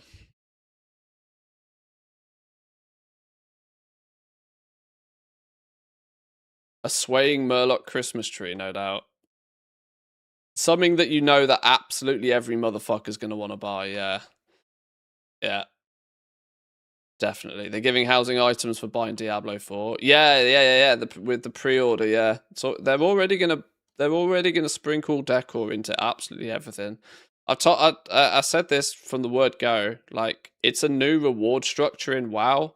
It's one where it's not one and done, as has previously been described. It's an inventory-based one, which means it not only has upfront value, it has persistent long tail value as well. Think about how many people will buy the one just because. I mean, this is even before we get into FOMO and shit like that, right? But there'll be the people will buy the one, and then later on down the lines, they'll do whatever is needed to buy the multiples of them as well. There's a long tail of this, something that Blizzard has never really explored particularly. You know, pets, mounts, transmog, these have all been things historically which is a one-time purchase. So this is going to be interesting to see how this plays out and how Blizzard is going to try and monetize this over the next 6 months to a year.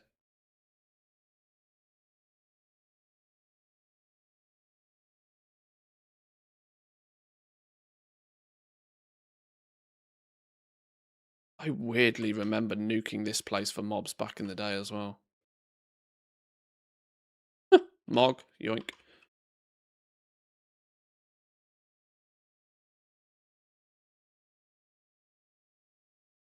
But exactly what I'm doing now is exactly the reason why I'm glad that they've sprinkled decor throughout the entire game. What else would have brought me to come kill mobs in Tanan Jungle? Let's be real.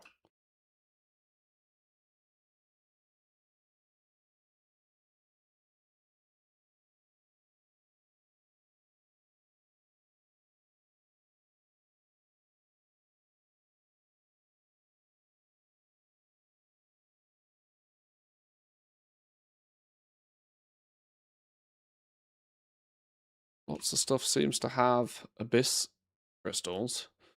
Not many of you fellas seem to have the Iron Horde scraps I'm after.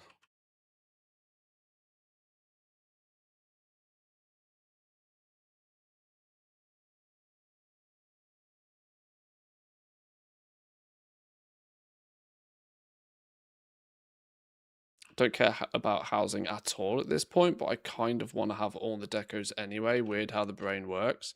Yeah, I mean, I'm not overly fussed about having a fancy schmancy house, but there is also part of me that agrees that I would still want to collect one of all of the decors. Mostly so that if some, you know, I will play with my player housing at some point. It is that casual activity that sort of does appeal to most players, at least at some point in some way. I'm just not super hype on it like others are.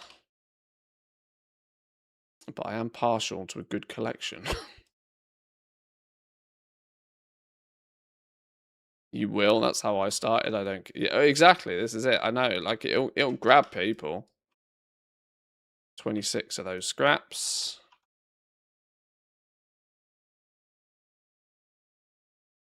I think I said 75, didn't I?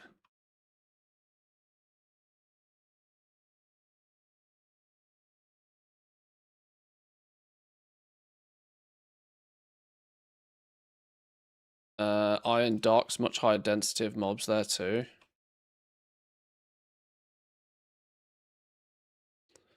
Remind me where the Iron Docks is, like actually out in the world. Is it north up here? Yeah. Right, I'll trust you guys.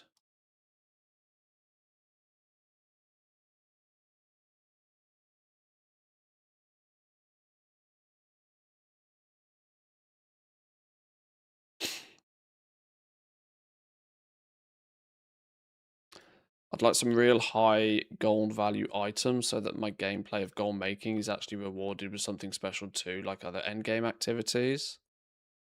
I mean, at the moment, that's crafted stuff, right? But yeah, I get what you mean. It'd be, I want, diamond encrusted toilet seats.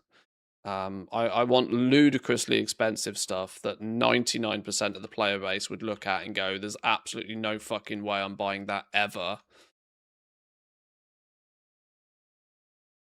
But then, if you're absolutely balling in gold, then I can have a room of diamond encrusted toilet seats. And I can have it as my stream starting screen, and it can just be funny, Keep you and nix your head. I want a golden toilet. Yeah, exactly. I want to shit like a king.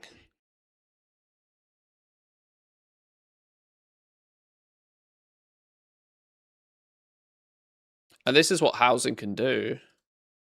Housing can, if they play it right, remove just an outrageous amount of gold from the game. If they wanted to use it for that purpose, they can really extract huge amounts of value out the game. And to be honest, it probably is already doing that job reasonably well. If we consider the fact that, let's say, it takes 250,000 gold just to buy one of everything. Now that probably doesn't sound like a huge amount of gold to us, but you also need to remember most players of this game do not have even a token's worth of gold ever. Now, this isn't because they don't make gold, it's often because of the psychology of that soon as they get enough gold to cash it in for monthly game time, if that gold isn't really doing anything for them, then why not turn it into free game time? And so hence why most players end up in a scenario where they never really have more than a few 100,000 gold. And if all of a sudden 250,000 of that overnight gets hoovered up from Decor across most of the player base, the simple maths on that is that is an absolutely stinky amount of gold that just gets removed from the game because it's buying stuff from vendors. So it's poof, it's gone. It's not traded hands.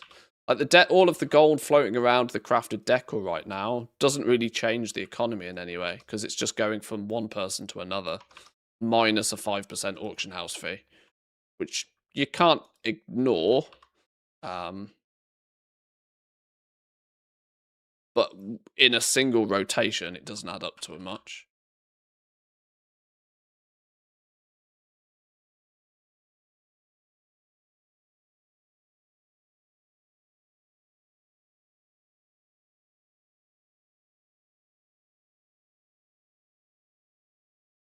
What we farming today?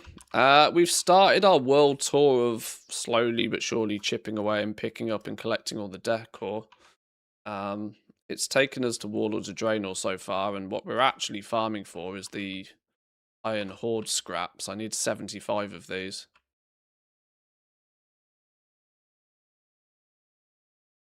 Apparently, this is a reasonable place to pick them up, so...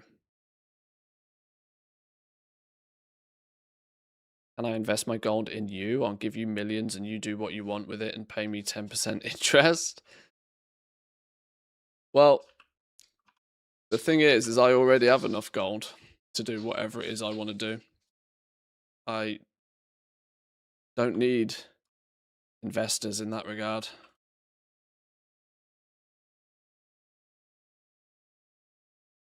Although it's, I know you're memeing, but it's still,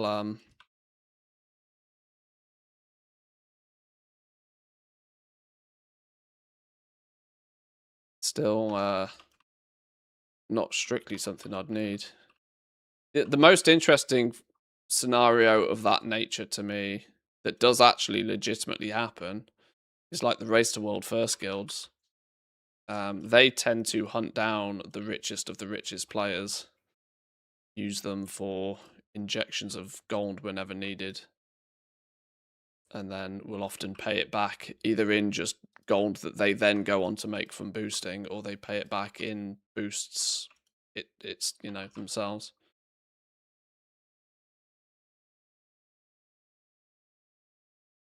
You can farm scraps passively in the garrison. Yeah, but I only need 75 ever. Or at least I only need 75 right now. This'll do for now. I don't mind. It works.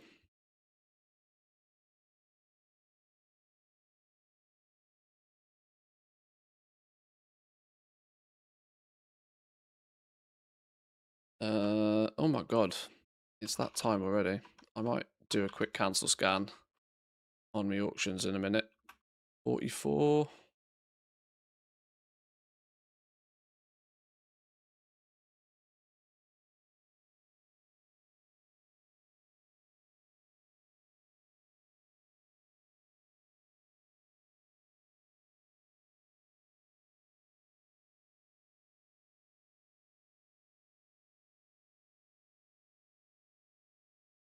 We could start small with a gold cap.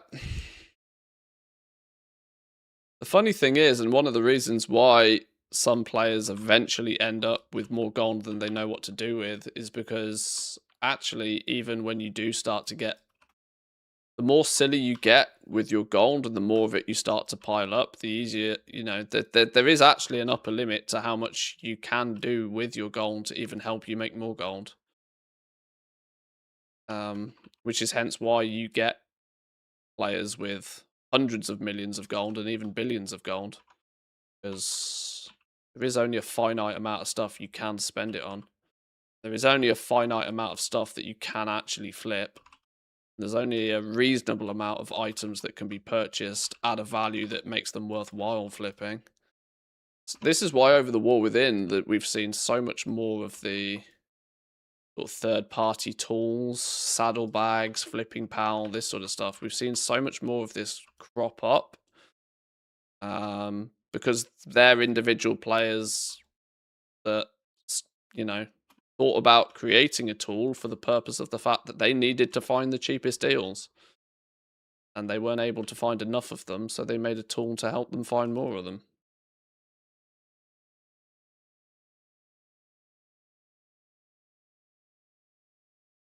You loan a race to world first guild and they get the first kill, you can call yourself a world first raider. World first goblin.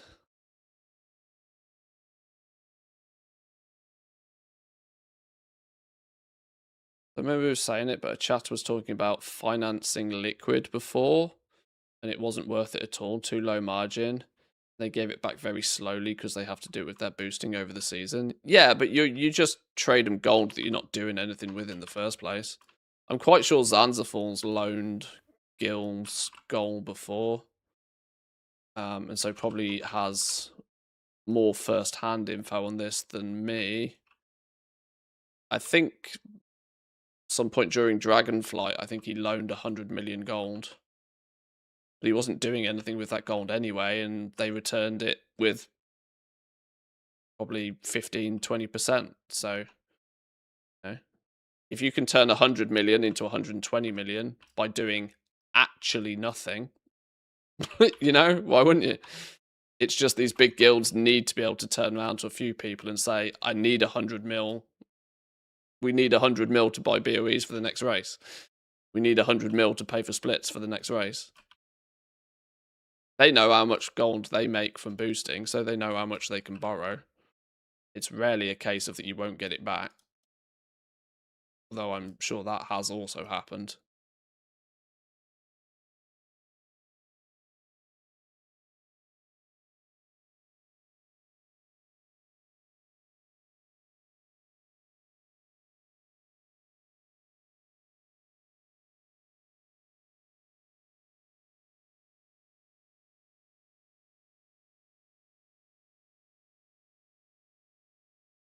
Up to 54.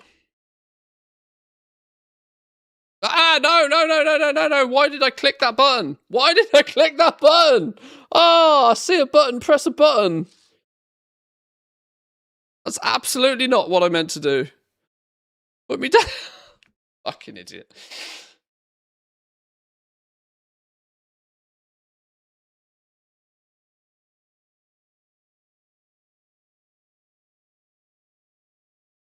Can you make a Discord channel where we can post the housing pictures? Don't want to spam the general channel.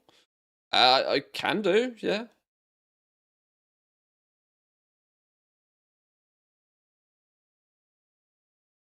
Just caught your stream for the first time last month. Really enjoyed them. You've probably become my favorite streamer in that short amount of time. Goblin at heart, and you really have a head around the WoW economy. Do you have a background in finance economics? Well, firstly, thank you. Glad you're enjoying it. Not in finance or economics as much, but sales and marketing.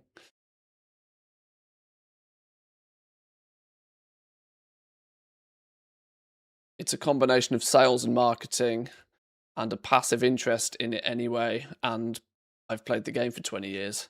Stack all of that on top of each other, and most scenarios in the game, I've kind of seen them before, you know?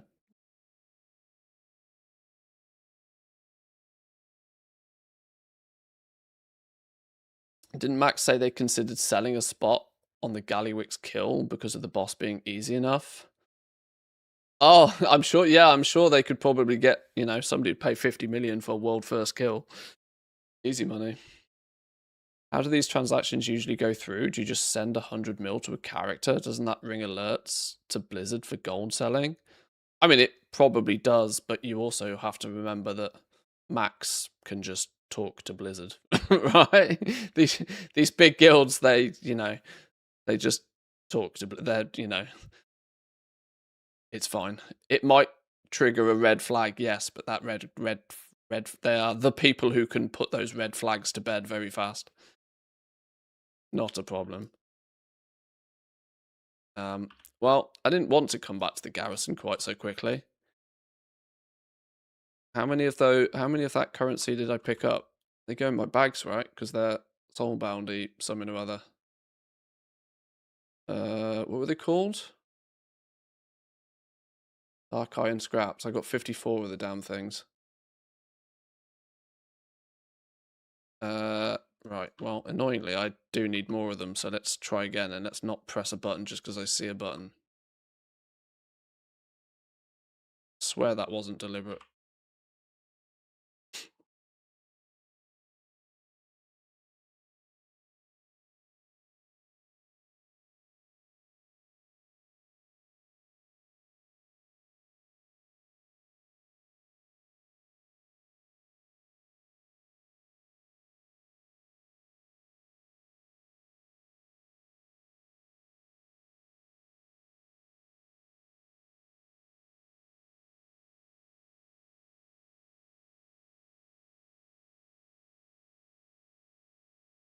So I'm just bopping along to the Christmas tunes there. I almost forgot I'm streaming for a minute there.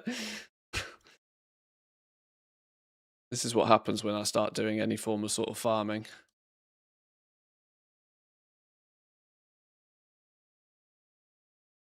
Is this dude still on like a 3-day respawn or something? Drove the Ruiner. Are people still like Sharvanger level farming this dude? I can't remember why people are farming him. Either he's got some really cool transmog or he drops a mount or something. What a strange interdimensional trip it's been. It's part of an achievement.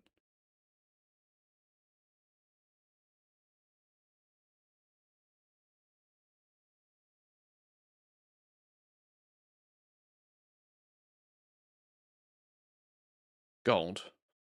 21 gold.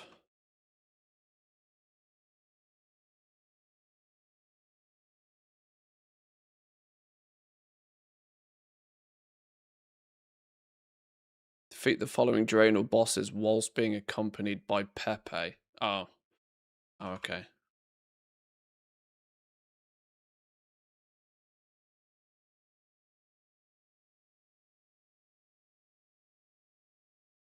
Eight more and I've reached my goal of 350 level 80s. Okay, now you boys need to chill out. Fuck's sake. That's actually ridiculous.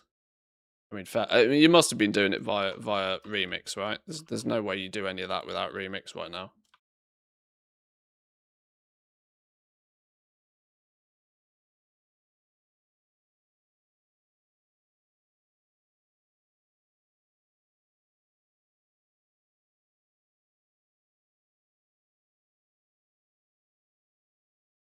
I'm just killing these rares on site at the moment.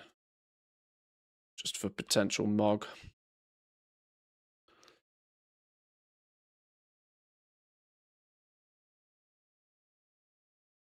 Somebody was saying just do the dungeon.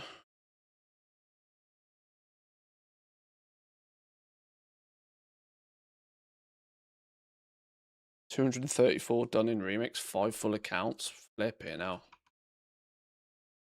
I think I've leveled. How many have I leveled in? How many have I leveled in remix now? I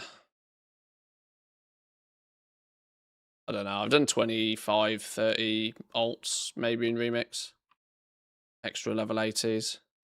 I went into remix not really needing more, if that makes sense.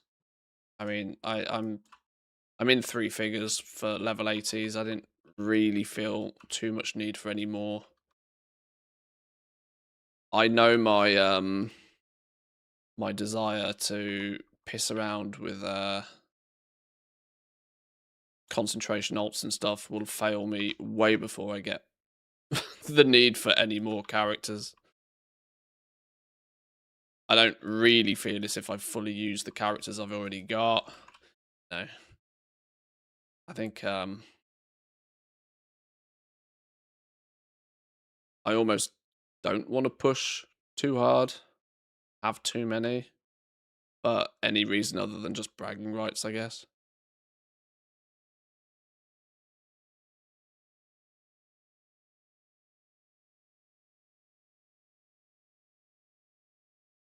Oh, 14 Iron Horde scraps from like that one pull. Alright. You lot were right. That was much easier to do. In here.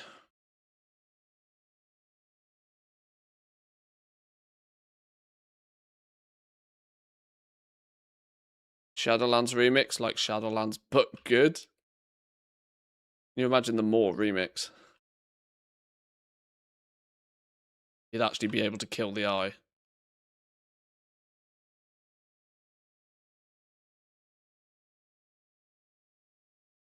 Shadowlands. You can fly in the moor. Now there's a theory. I mean, we can but dream.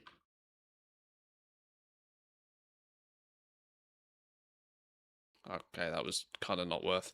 Right, Garrison Hearthstone. Now we can take the Garrison Hearthstone properly.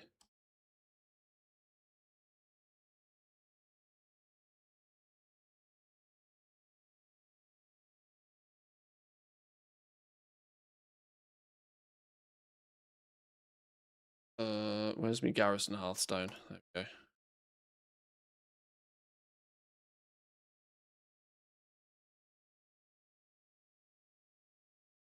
Pay 500k for the black coat. When I saw what I have to do to get it, I realized I will most likely never get it. The Dark Fuse rep is not actually that difficult.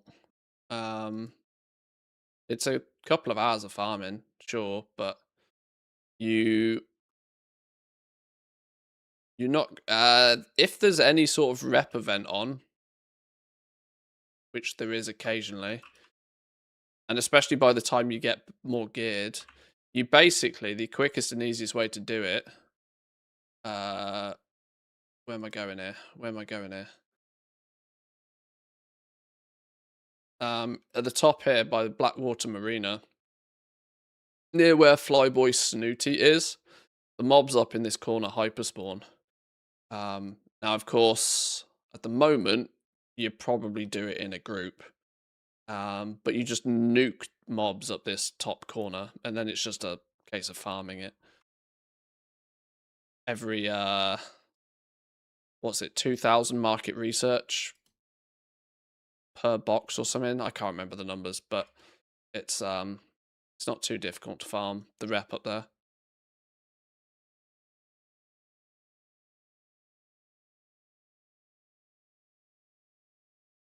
But I agree, it's a cool piece of mog. I don't really care for my transmog all that much, but the black coat is really cool. Right, here we go. 75 of those bad boys. Yoink. All of that for orc forged weaponry. Okay, nice. Where are we going now? Actually, instead of going any further, before I find myself another squirrel, I think I should relist my orders.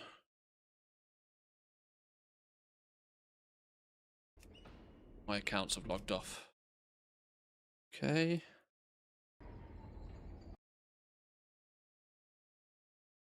Oh, you did actually log in. Didn't expect that.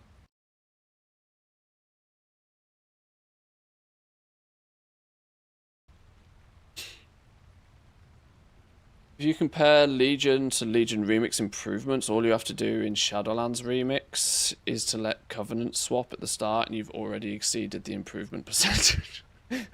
Yeah, yeah. Pull the ripcord from day one. Job done. Funny because it's true.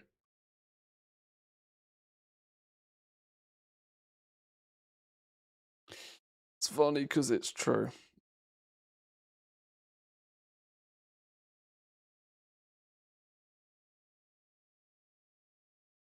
And yeah, direct portals between zones, not stupid flight paths.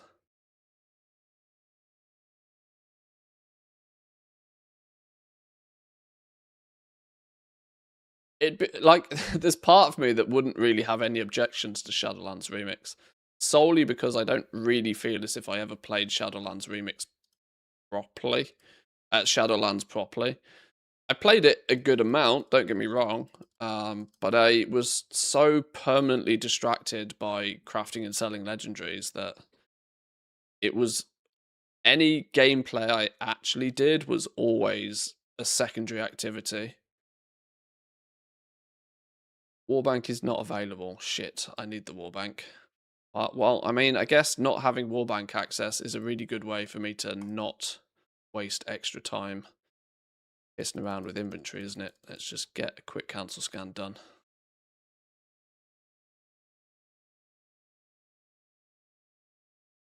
No warband access, no warband distraction. Yes, it's a win.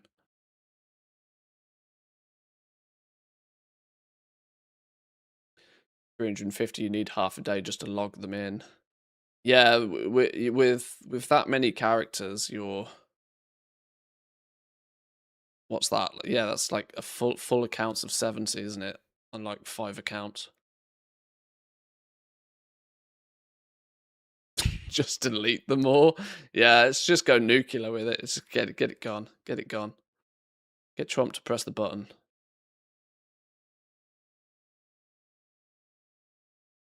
Get it gone.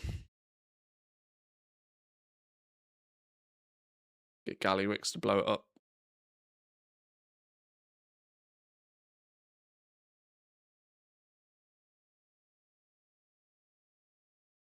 Cancelling 50? Oh, I've got to be careful here. I'm getting to the point where I've got so much stock on this realm that a cancel scan stops being viable. Be careful.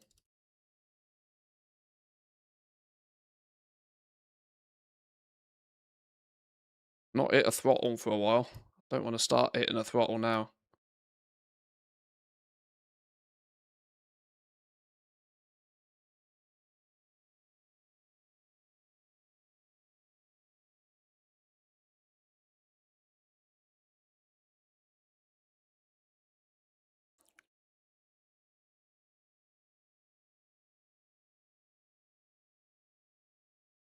I wonder how cheap all this decor is going to need to get before I actually click the button and use one of them. I mean, cheaper than it is today. But, I mean, I'm not made of money.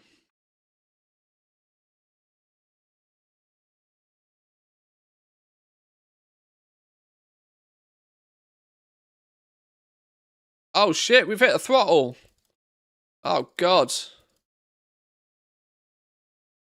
I can't cancel 50 and post 50 without hitting the throttle.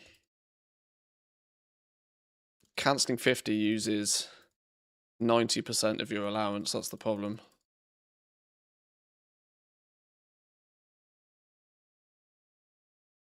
To do a cancel scan, there needs to probably be no more than 40 pieces of decor per realm.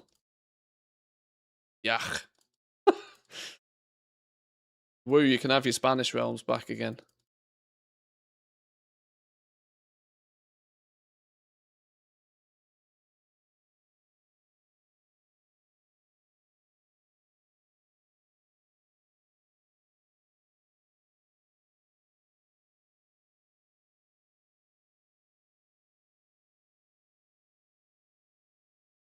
I think that's the one realm I've got the most pieces of decor on, though. It shortly follows me buying everything off Draenor, that's why. I accidentally ended up with a lot of stock.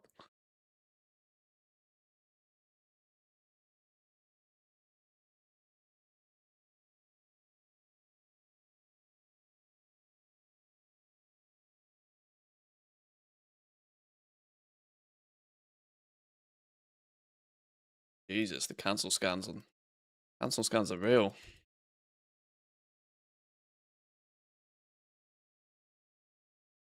I'm going to be a sad goblin if we haven't sold anything from this morning.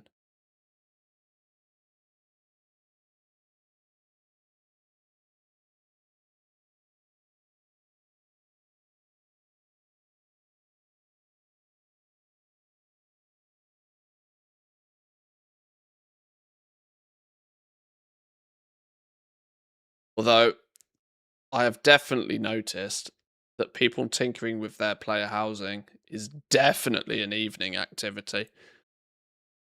The percentage of my sales that come through during the day relate relative to the amount of sales that come through during the evening. Like, if I do a repost in the evening, I can log on the next day and I will have made sales. That's not strictly the case in the morning.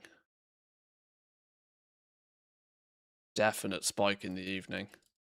Clearly the employed enjoy their decor in the evening. The unemployed can't afford to play with decor.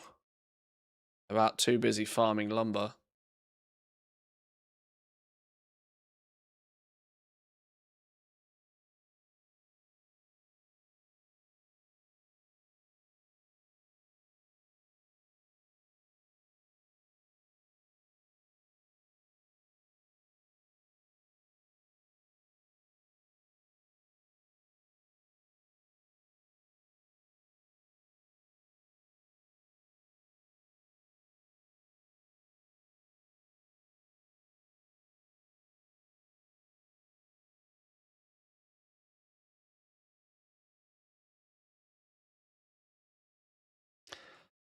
So tomorrow's Saturday. I got a reasonably busy day tomorrow.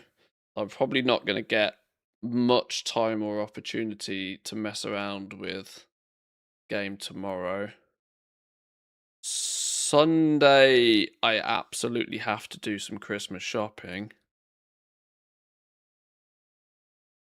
I might not get much time to really play until Monday now,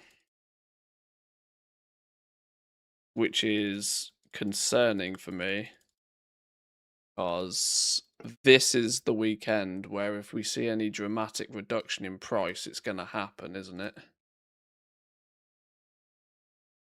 Still a tiny bit of sun outside. I know it was. I took dogs for a slightly later walk this morning just because I was like, clear sky, sun.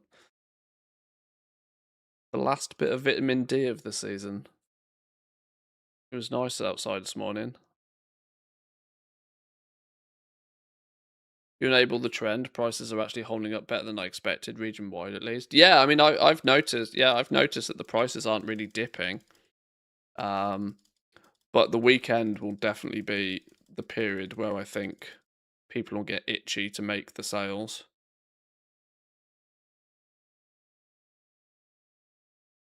Sunk cost hasn't really set in with the farmers, I don't think, yet. I think the farmers are still probably chasing their tails to get their hands on as much decor as they can, and probably still feeling as if they, they still need more lumber.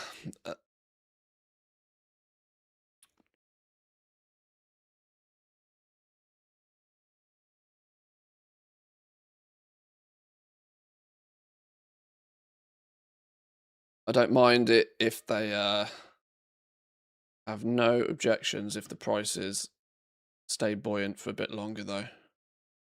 It actually ends up being quite good for sales generally when they stay a similar value for a few days, because there's those people who were expecting things to crash to like zero in 3 days might then be like, oh, for example, people who tinkered with Decor last weekend that looked at the cost of the crafted gear last weekend and were like, hell no, might log on this weekend to do a bit of playing, noticing that the price hasn't really, like the mid-tier Decor stuff hasn't really changed all that much. The cheap shit has got a little bit cheaper, but it was cheap to begin with.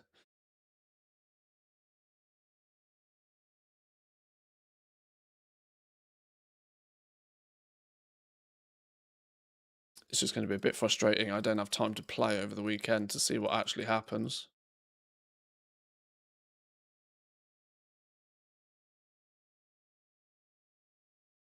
Some items are approaching sub 200 gold lumber values, though. Yeah, like the War Within and vanilla stuff probably already is.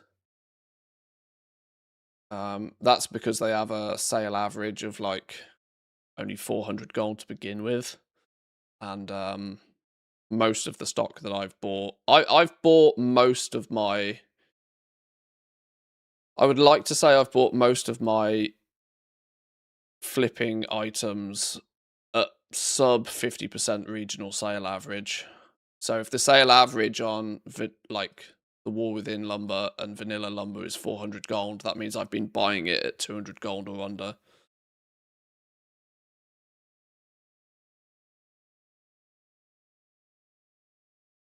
And yeah, the items that take 5 to 12 lumber, which have had a much more naturally cheap price to begin with, are now starting to get like 1,000, 2,000 gold each.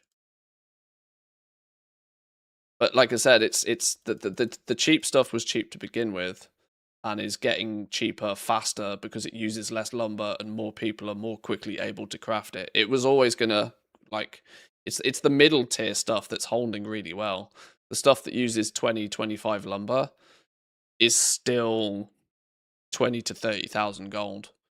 And I've really struggled to even get any real sort of deals on a lot of that stuff because there's both. It's like it's not the stupidly expensive stuff, nor is it the super cheap stuff, but it also takes more lumber. Things like the 50 lumber beds and bookcases and stuff crashed quite quickly because people were trying to sell them for 75, 80,000 gold, and that just was not getting sales very fast. So that stuff crashed in price really quick. But the sort of the mid tier stuff, the 20, 25 lumber stuff is holding out quite strong in terms of price, it seems.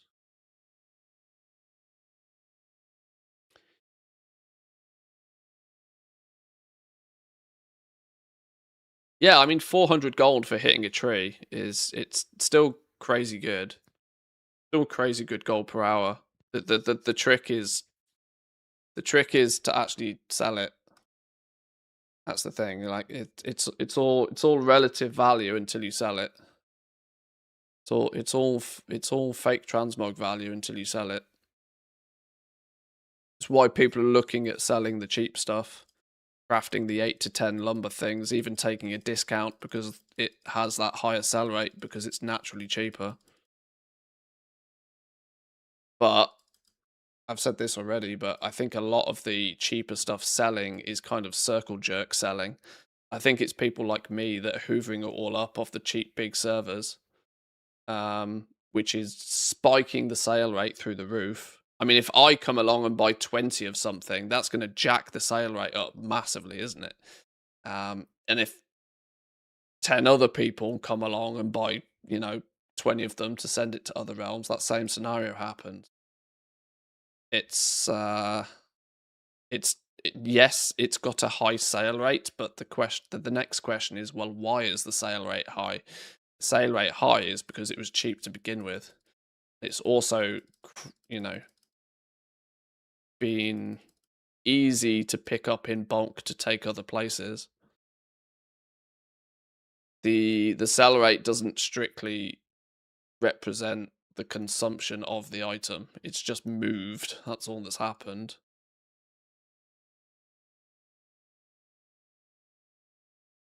Wine and cheese platter, 160k. Go on.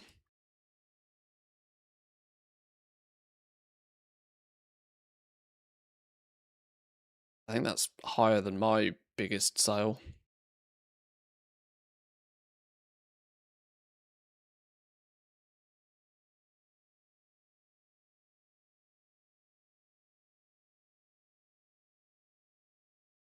I think the farmers are good. I worry more about the ones that got pulled in because everybody told them now they're cancel scanning and hating themselves.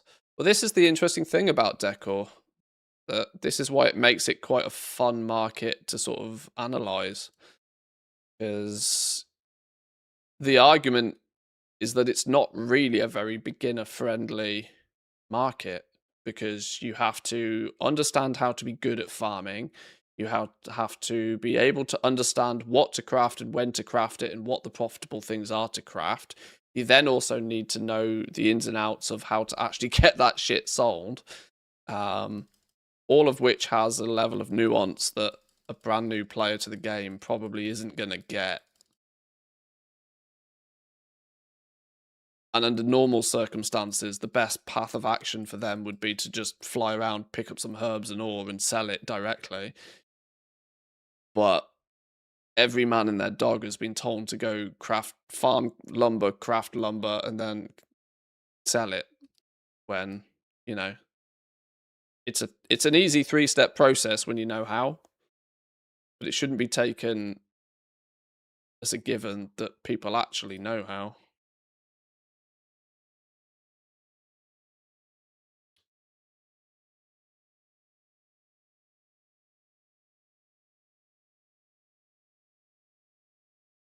And this is where I think frustration will kick in eventually for some players. For those players who are farming, not particularly farming very efficiently, let's say they're getting 100 to 150 lumber an hour. Let's say there are people that are making the very clear and obvious mistake of actually picking up the herbs and the ore at the same time. That will dramatically reduce the amount of lumber you get per hour. Now, under normal circumstances, it probably sounds like a good thing to pick up the herbs and the ore whilst you're flying around at the same time. But the relative value of a herb compared to the 400 gold for the piece of wood you can click off a tree, any time spent not clicking wood is actually going to reduce your gold per hour significantly. So let's say you're just, you're not even particularly gathering in an optimal way. Then when it comes to the crafting, you're crafting with arbitrary guesswork. You've just opened your profession. You're probably going to be crafting the war within stuff because you will not have really thought too much further to go and do the old expansion stuff. You certainly won't have leveled your old expansions because you're new to the, you're a novice at the goal making thing. Then when it comes to selling it, you're going to post it on the auction house, walk away and leave it and expect it to sell because you've been told that selling decor is easy money right now. You do that. People who do that process for a few days without all of the extra knowledge that's easy to take for granted when you know it, they'll be the players that will end up with 10, 15, 20 pieces of decor, will get wildly frustrated when after 3 days they've not sold a single piece. They'll sack off the farming and they'll just post everything on the auction house at 50% value and hope somebody buys it. And if one person on your server does that, it's not really a problem. But there's a snowball effect when 5 or 6 people do it. And there's an even bigger snowball effect than when all the cancel scanners don't notice that something's been halved in value and pile on their stock underneath on top of it as well. And then that's when markets can crash real fast.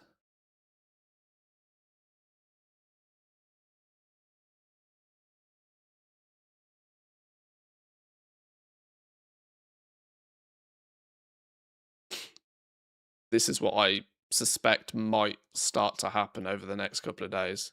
This weekend is going to be an interesting one. I'm probably going to come back on Monday and find an awful lot of stuff significantly cheaper than it was when I left it on Friday. Why I kind of need to do about 1 million in sales today if I can. Even if I have to do a couple more rotations of cancel scanning than I'd like. If I can do about 1 million gold in sales today, then I've broken even, basically. In other words, everything I have bought, I've covered the cost of it. And then with any remaining stock that I still have, even if I sell it all for 1 gold, it's technically profitable.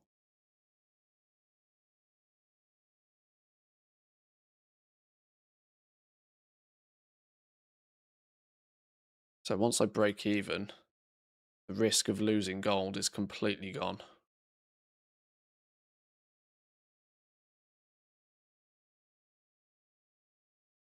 Which as of this morning, I'm 1.2 million gold away from being at. Sold literally nothing all day, randomly then sell 250k worth of stuff in the space of an hour. Good stuff. When it rains, it pours in a good way.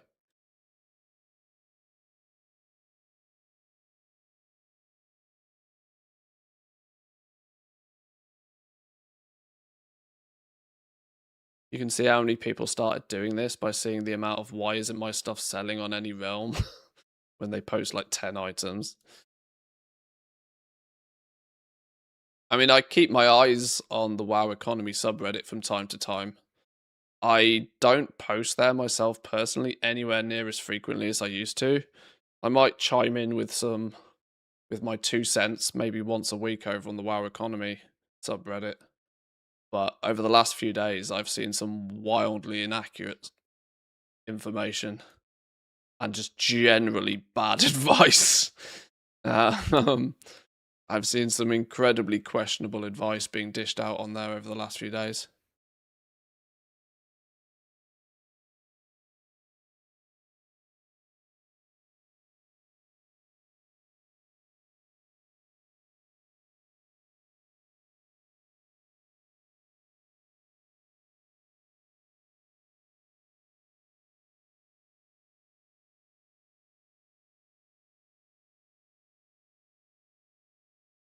Needs PvP when I have the auction house. It's funny, it was a few years ago I started calling it auction house PvP. And at the time, lots of people kind of laughed at me. What do you mean it's PvP? I'm like, well, you're directly competing to sell your thing ahead of somebody else's thing. And whoever does the better job wins. And I was amazed at just how many people didn't quite understand the concept that the auction house is a competitive area of the game. And I guess it's because it's so easy to forget that every other person that posts something is another person sat behind their keyboard, in theory. And obviously bots exist, but like every single name you see that you're posting against, every time you get in a cancel scan war, there is another person behind their screen, behind their keyboard, that is also calling you a dick. Right? It's funny. It's funny, but it's so easy to ignore and forget that you're competing against other people. You know, when you jump into a battleground or arena, you get to bonk them on the head with your two-handed sword. It's, you know, it's clear and obvious who the winner is there.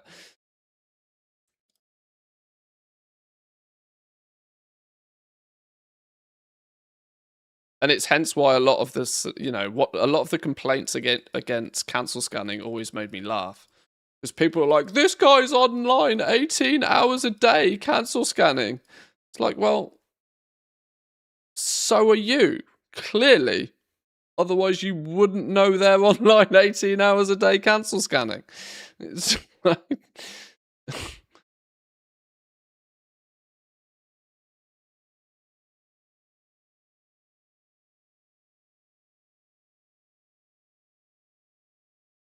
I come from EVE Online. The market PvP is what we call it there. It's a major part of the game. Yeah. I mean, I've tactically avoided playing EVE because I know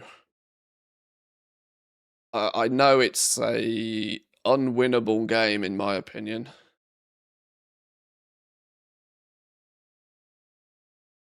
Another half-hill cookpot, a mid-tier piece of decor that I've done surprisingly well on. Pretty much any one of those I've been able to snag cheap has been a relatively easy flip, because everybody wants one in their kitchen. Clearly.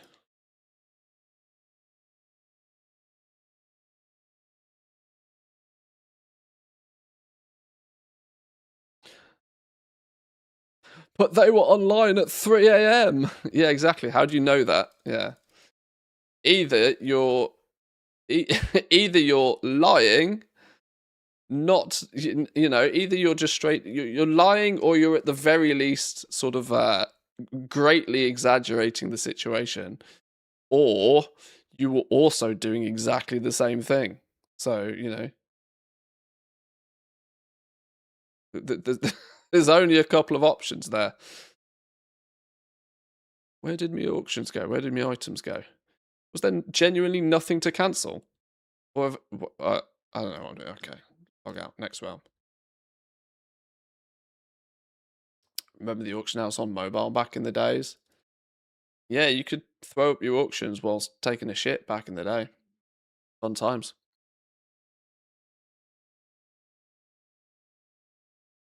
Main advice on WoW economy seems to be, why not work at McDonald's and just swipe instead of actual goal making these days?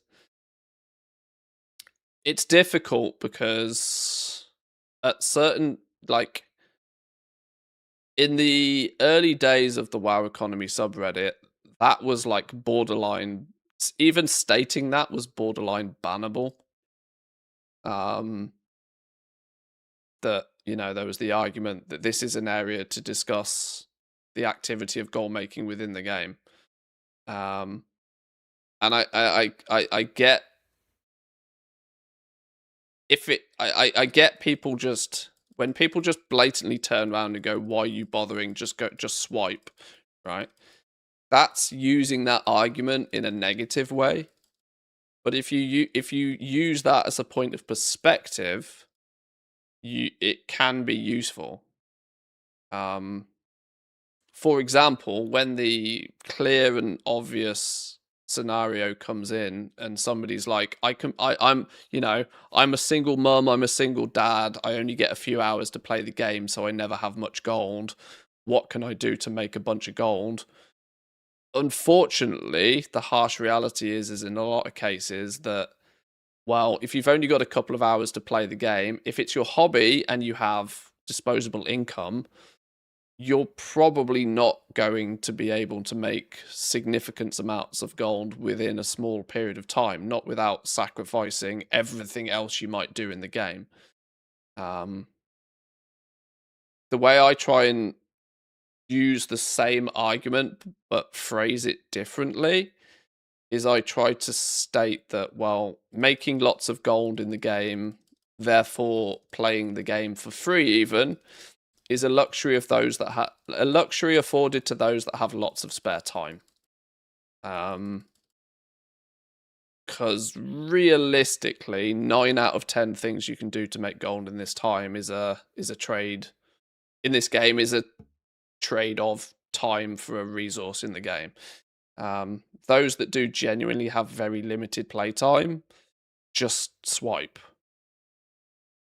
because most things, there's even going to be a setup time and effort involved, even in things that are very time efficient. Look at like concentration alts, for example. Concentration alts, once you've got them fully set up, very quick and efficient. You can do it on 10 characters. You can make 50k a week. If you're happy with that, you're happy with that. You can do it in half an hour to an hour. The problem is you have to set up a profession 10, 20 times and have the characters leveled to be able to do that. There's a big upfront expenditure of time and effort to get to a point where you can do something that is very efficient. So even that is not really great. So while I do kind of agree that just straight up telling people to, like, don't bother, just swipe is not helpful advice, you can still use the same information as long as you phrase it in a way that is helpful. But when has the internet ever been good at nuance? You know, when has the internet ever been good at that? People are about, you know, people are about as blunt as a brick most of the time, aren't they, on the internet? So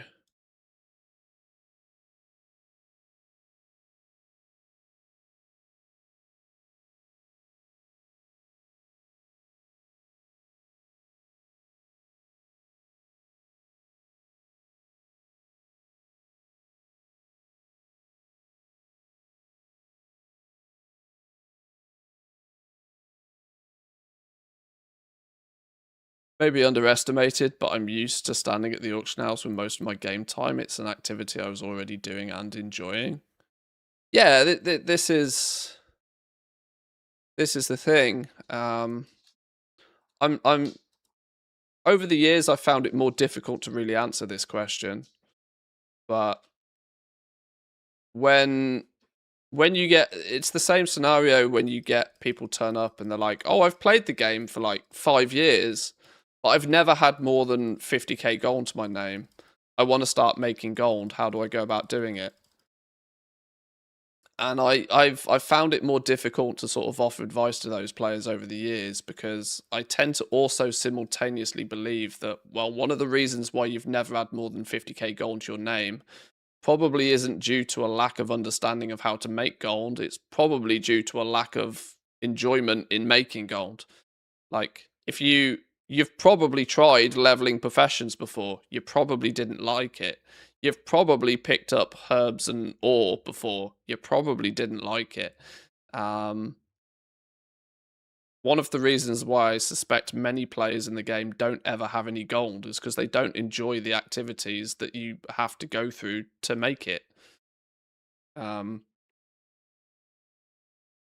longer is the meta in the game for making gold put it on the auction house. You know, back in Burning Crusade, Cataclysm, Wrath of the Lich King, that sort of era, just literally looting. You had to tell people to loot mobs. You were like, you'll make 10 times more gold if you pick shit up off the mobs. Like, people didn't loot mobs because you had to click on each and every one. So they just didn't run a dungeon and not bother. Like, you had that's how ridiculously fundamental gold making advice used to be. Pick shit up, right? Pick it up, and then the next step from that was, don't sell everything to a vendor, put it on the auction house. Right? This was the process that the game has gone. This is the transition the game's gone through over the years. Whereas I tend to believe these days, most people who have played the game for a few years have probably done and tried most of the things. And the reason they want to get in, they want to get into gold making because there's some carrot on the end of the stick that requires them to have a lot of gold all of a sudden. I don't know, maybe a long boy in the shop or a expansion on the horizon. All of a sudden, those people have a tangible reason to need a lot of gold, but they've never really enjoyed the activities that they've tried previously to make gold, which are probably the default basic activities, such as doing farming, doing gathering. What they're genuinely there looking for is, they're like, what is the one button I can press that gives me 50,000 gold every time I press it? You know, they're looking for the quick win. And unfortunately, 9 times out of 10, there isn't a good quick win option in the game.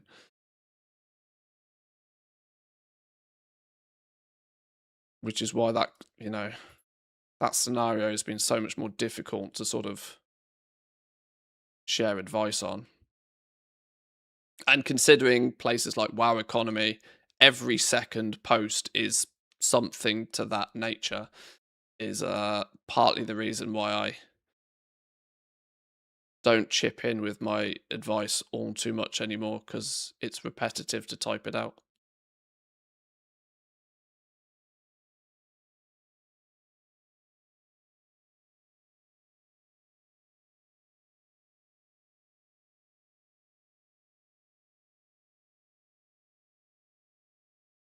I have a friend who's not looting in WoW. I get it in retail, but on Classic, walls level. Yeah, I mean, pick stuff, loot mobs, pick stuff up, and then don't vendor it all. Put it all on the auction house, excluding greys. I mean, the game kind of tries to even tell you this. Like the tooltips even like tell you like a grey item. Grey items are probably worth giving to vendors, but white items could be useful for somebody. Maybe try putting it on the auction house. I even think that's one of the default tips in the game from all the way back in the day, because that used to be the way that players made gold. You know, put it on the auction house.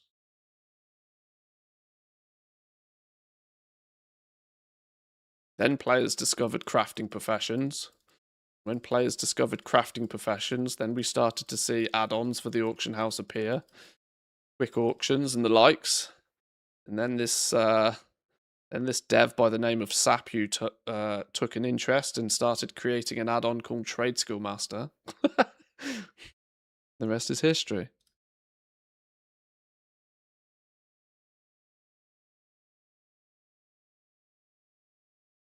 I remember people leaving the grey weapons on mobs in Scarlet Monastery back in the days. Yeah, yeah, they were the ones that had all of the value back then to a degree as well, because you would sell those to the vendor often for more than you'd sell the greens on the auction house for.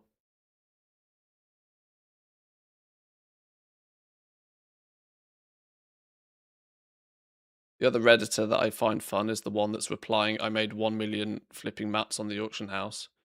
Just dropping the flex, no answer, no advice, no depth.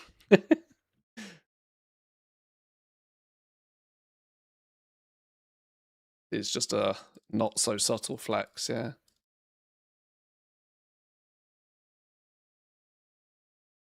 I mean, I think throughout the War Within, we've also proven that even that as a concept is above, like, I made, when was it? 10, 11 point, going into 11.1. I sat down with Wu and went through his little, his little test of spending 40 million gold on mats from one patch to another. I think we've proven pretty well that whilst even that as a simple concept, even just like flipping materials, is highly nuanced and quite sophisticated to be able to do it properly even these days.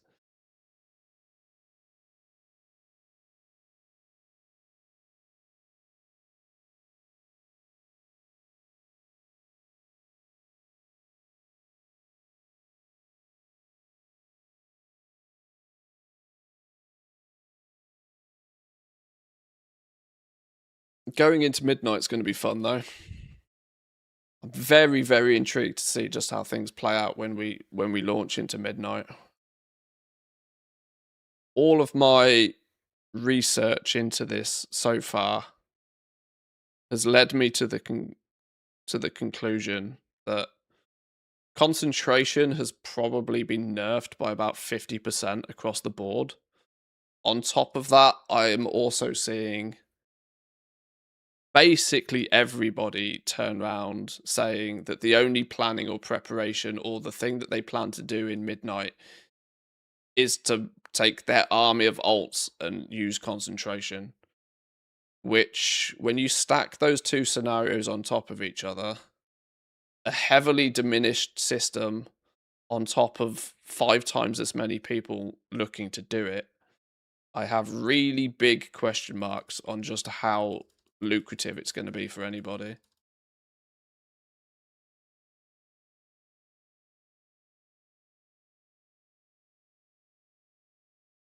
Very much like, going from, well, basically going from any one expansion into the next expansion. I've kind of learned over the years that whatever works incredibly well in one expansion will probably not work that well in the next, because it will just be massively oversaturated. And that focusing on whatever the new thing is ends up being the best way of doing things. In recent history, going from, well, let's look at recent history. Going from Battle for Azeroth into Shadowlands. Those that did well enough in Battle for Azeroth to have a fair amount of gold to go into Shadowlands with, were able to hop onto the Shadowlands legendary system incredibly quickly, and most of us understand how that worked. Now, of course, at the end of Shadowlands, Shadowlands. Well, I mean, BFA. Let's look at BFA. BFA was the expansion of multi-boxing and farming mounts, right? Everybody thought, and myself included, if you go back in, the VODs exist, right? You can quote me on this. Even I was looking at going from Battle for Azeroth into Shadowlands. I knew legendaries were coming. I was going to jump on legendaries, but I was still somewhat obsessed with having 8 accounts up and running, and I was going to run 8 hunters through, and I was going to have all of the legendaries crafted across all of those, right? I was still in the mindset of BFA. We went into Shadowlands. Those that jumped onto Shadowlands legendaries really quickly, really early, not only made a boatload of gold really quickly, really early, but they set themselves up for the rest of the entire expansion to literally print gold. We came out of Shadowlands, and of course, we were then looking at the Dragonflight profession system, which was having a complete revamp. So those who adapted and understood and knew what they were doing with the profession system going into Dragonflight to begin with absolutely smashed it in the first season of Dragonflight, because so many people hit the expansion having no idea what a knowledge point was, no idea what this multi-craft business is.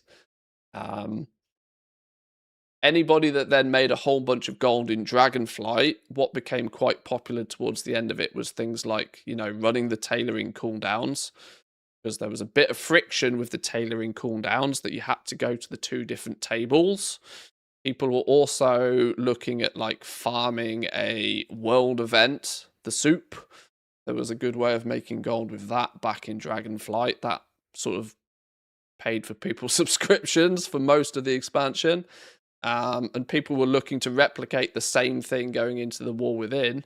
And what we saw in the War Within is that all of a sudden tailoring bolts were worth fucking nothing. And some people were left like, oh shit, what do I do? But those that jumped on concentration, because concentration was the new thing, made a huge amount of gold. You see the pattern continues. They made a huge amount of gold, and it carried them through the rest of the expansion. Midnight, though.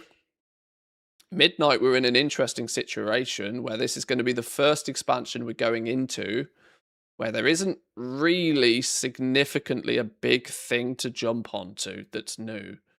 For the first time in quite a few expansions.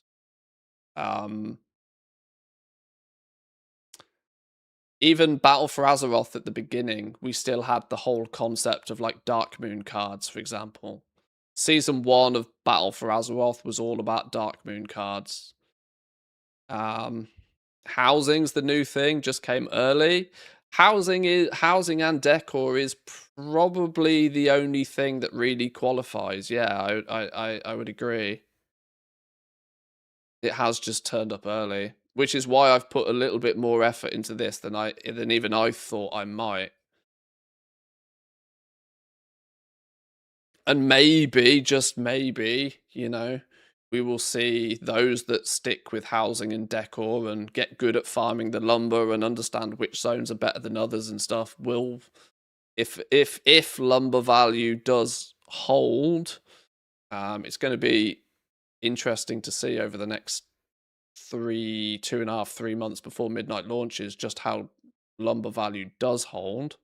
But if it holds well enough for there to be reason to do it once Midnight launches, taking the assumption that most people will spend the vast majority of their time playing in the Midnight zones, and most people will not be spending that much time farming lumber way back in the Arse End of Nowhere expansions, there is the possibility that farming lumber, crafting lumber, selling decor is Midnight's thing.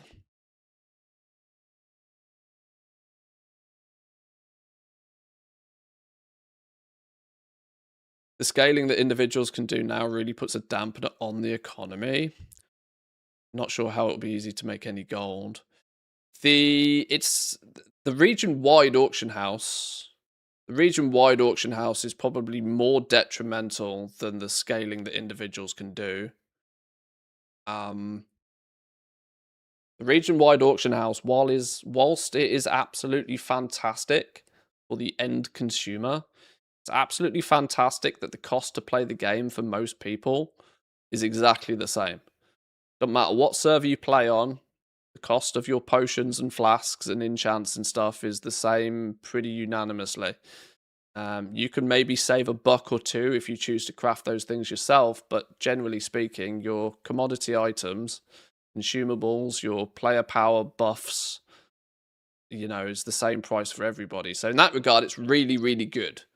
But the massive, huge, great big negative that comes alongside that is it crushes the price to like 1% margins super quickly. Which, yes, does make it more challenging for people to buy mats, craft thing, sell thing, and to spin it at a profit.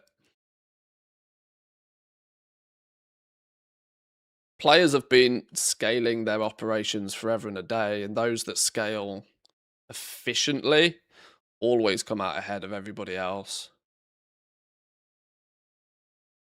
I wouldn't really say that's too new of a theory.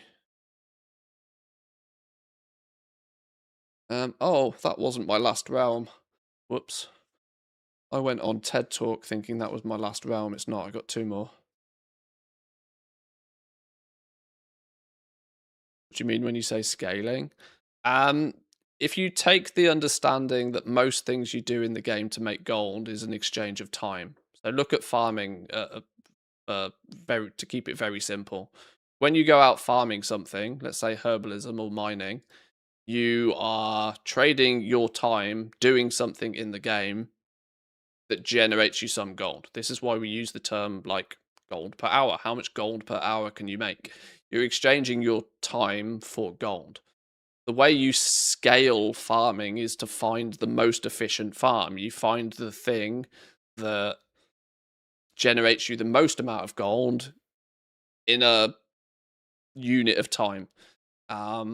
Scaling, though, goes much beyond just farming. In crafting, scaling your crafting is instead of buying the materials to craft 1 potion, so you take the time to go and buy those materials, you take time to craft the potion, you then take the time to sell the potion.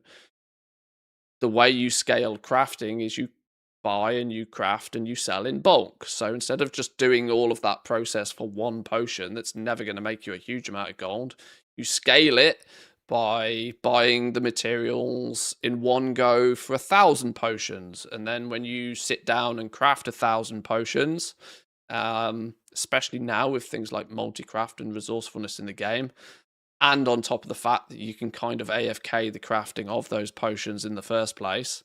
So you can press your 1,000 potions to do something, and then you can go walk the dog. And then when you come back from walking the dog, you've efficiently used that time because you've got a chore done, but you come back and you have 1,000 potions, and it takes you just as long to put 1,000 potions on the auction house as it does 1 potion. So you've scaled your you've scaled your crafting in that regard. And there's more layers on top of that, but that's kind of the concept, that one thing you tend to learn to do with goal making is to spend your time more efficiently. Whether you want to spend more time and make more gold, or whether you want to spend less time and make the same amount of gold, it's kind of up to you what approach you take to it. But there is a bit of a kind of what's referred to as a glass ceiling with things like farming, for example. When you are directly going out there and picking up something in the open world of the game to then put it on the auction house and sell it to somebody else, there's a bit of a ceiling, right? You're very, very, very rarely going to ever be able to get much more than like 50 or 60,000 gold an hour. There are some windows of opportunity in the game where something is big, something is new, something is shiny. Farming lumber at the moment is one of them, but sometimes you can break through that glass ceiling and you can make a little bit more gold in each hour that you spend. But farming is kind of like often thought of to like be capped. That you can never really get more than like 50, 60,000 gold an hour. And then it's just a question of how many hours do you want to spend doing it.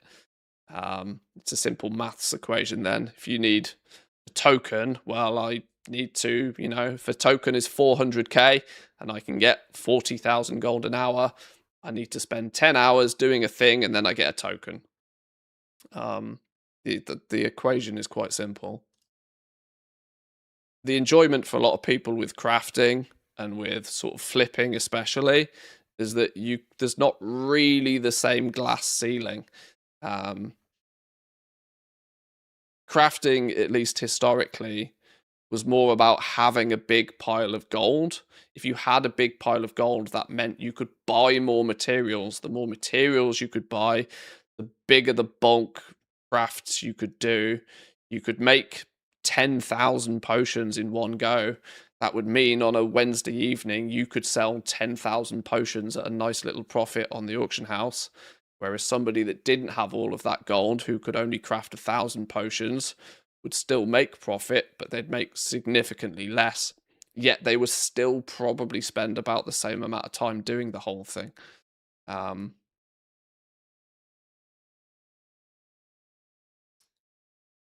So scaling is very important of a concept to understand. Even if you're not looking to make huge piles of gold, simply doing something efficiently. Efficiency and scaling can kind of almost be interchangeably used as phrases.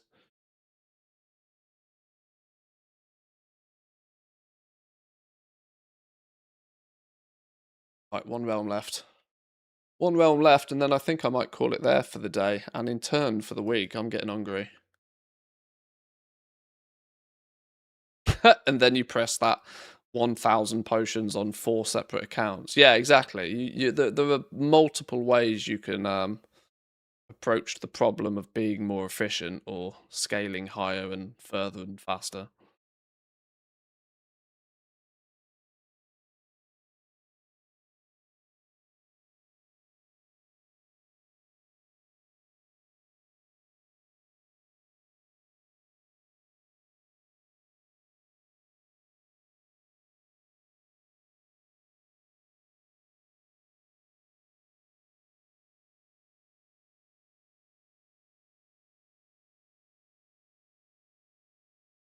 Right, there we go. I think for me, that is probably me done for now.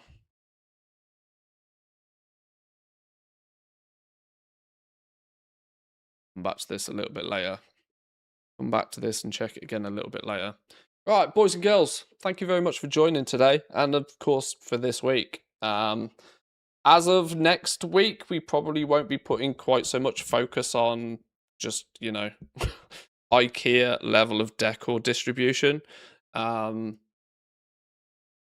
probably look at. There's a good chance we'll get back into the midnight beta next week. I don't want to get too serious before Christmas because I know that a Christmas break is inevitable, and that when we get back in January, then it all gets real serious. Then we really start counting down the days and weeks until the expansion launches. Really, I think when we get into January. Next week will probably be a combination of collecting some decor stuff, having a little bit of an overview again of the beta. There's been a new beta build. I think it went live last night.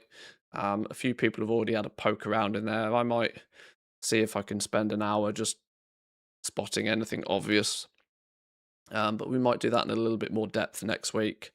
Probably, like I said, probably less mass crafting and selling or flipping of the decor.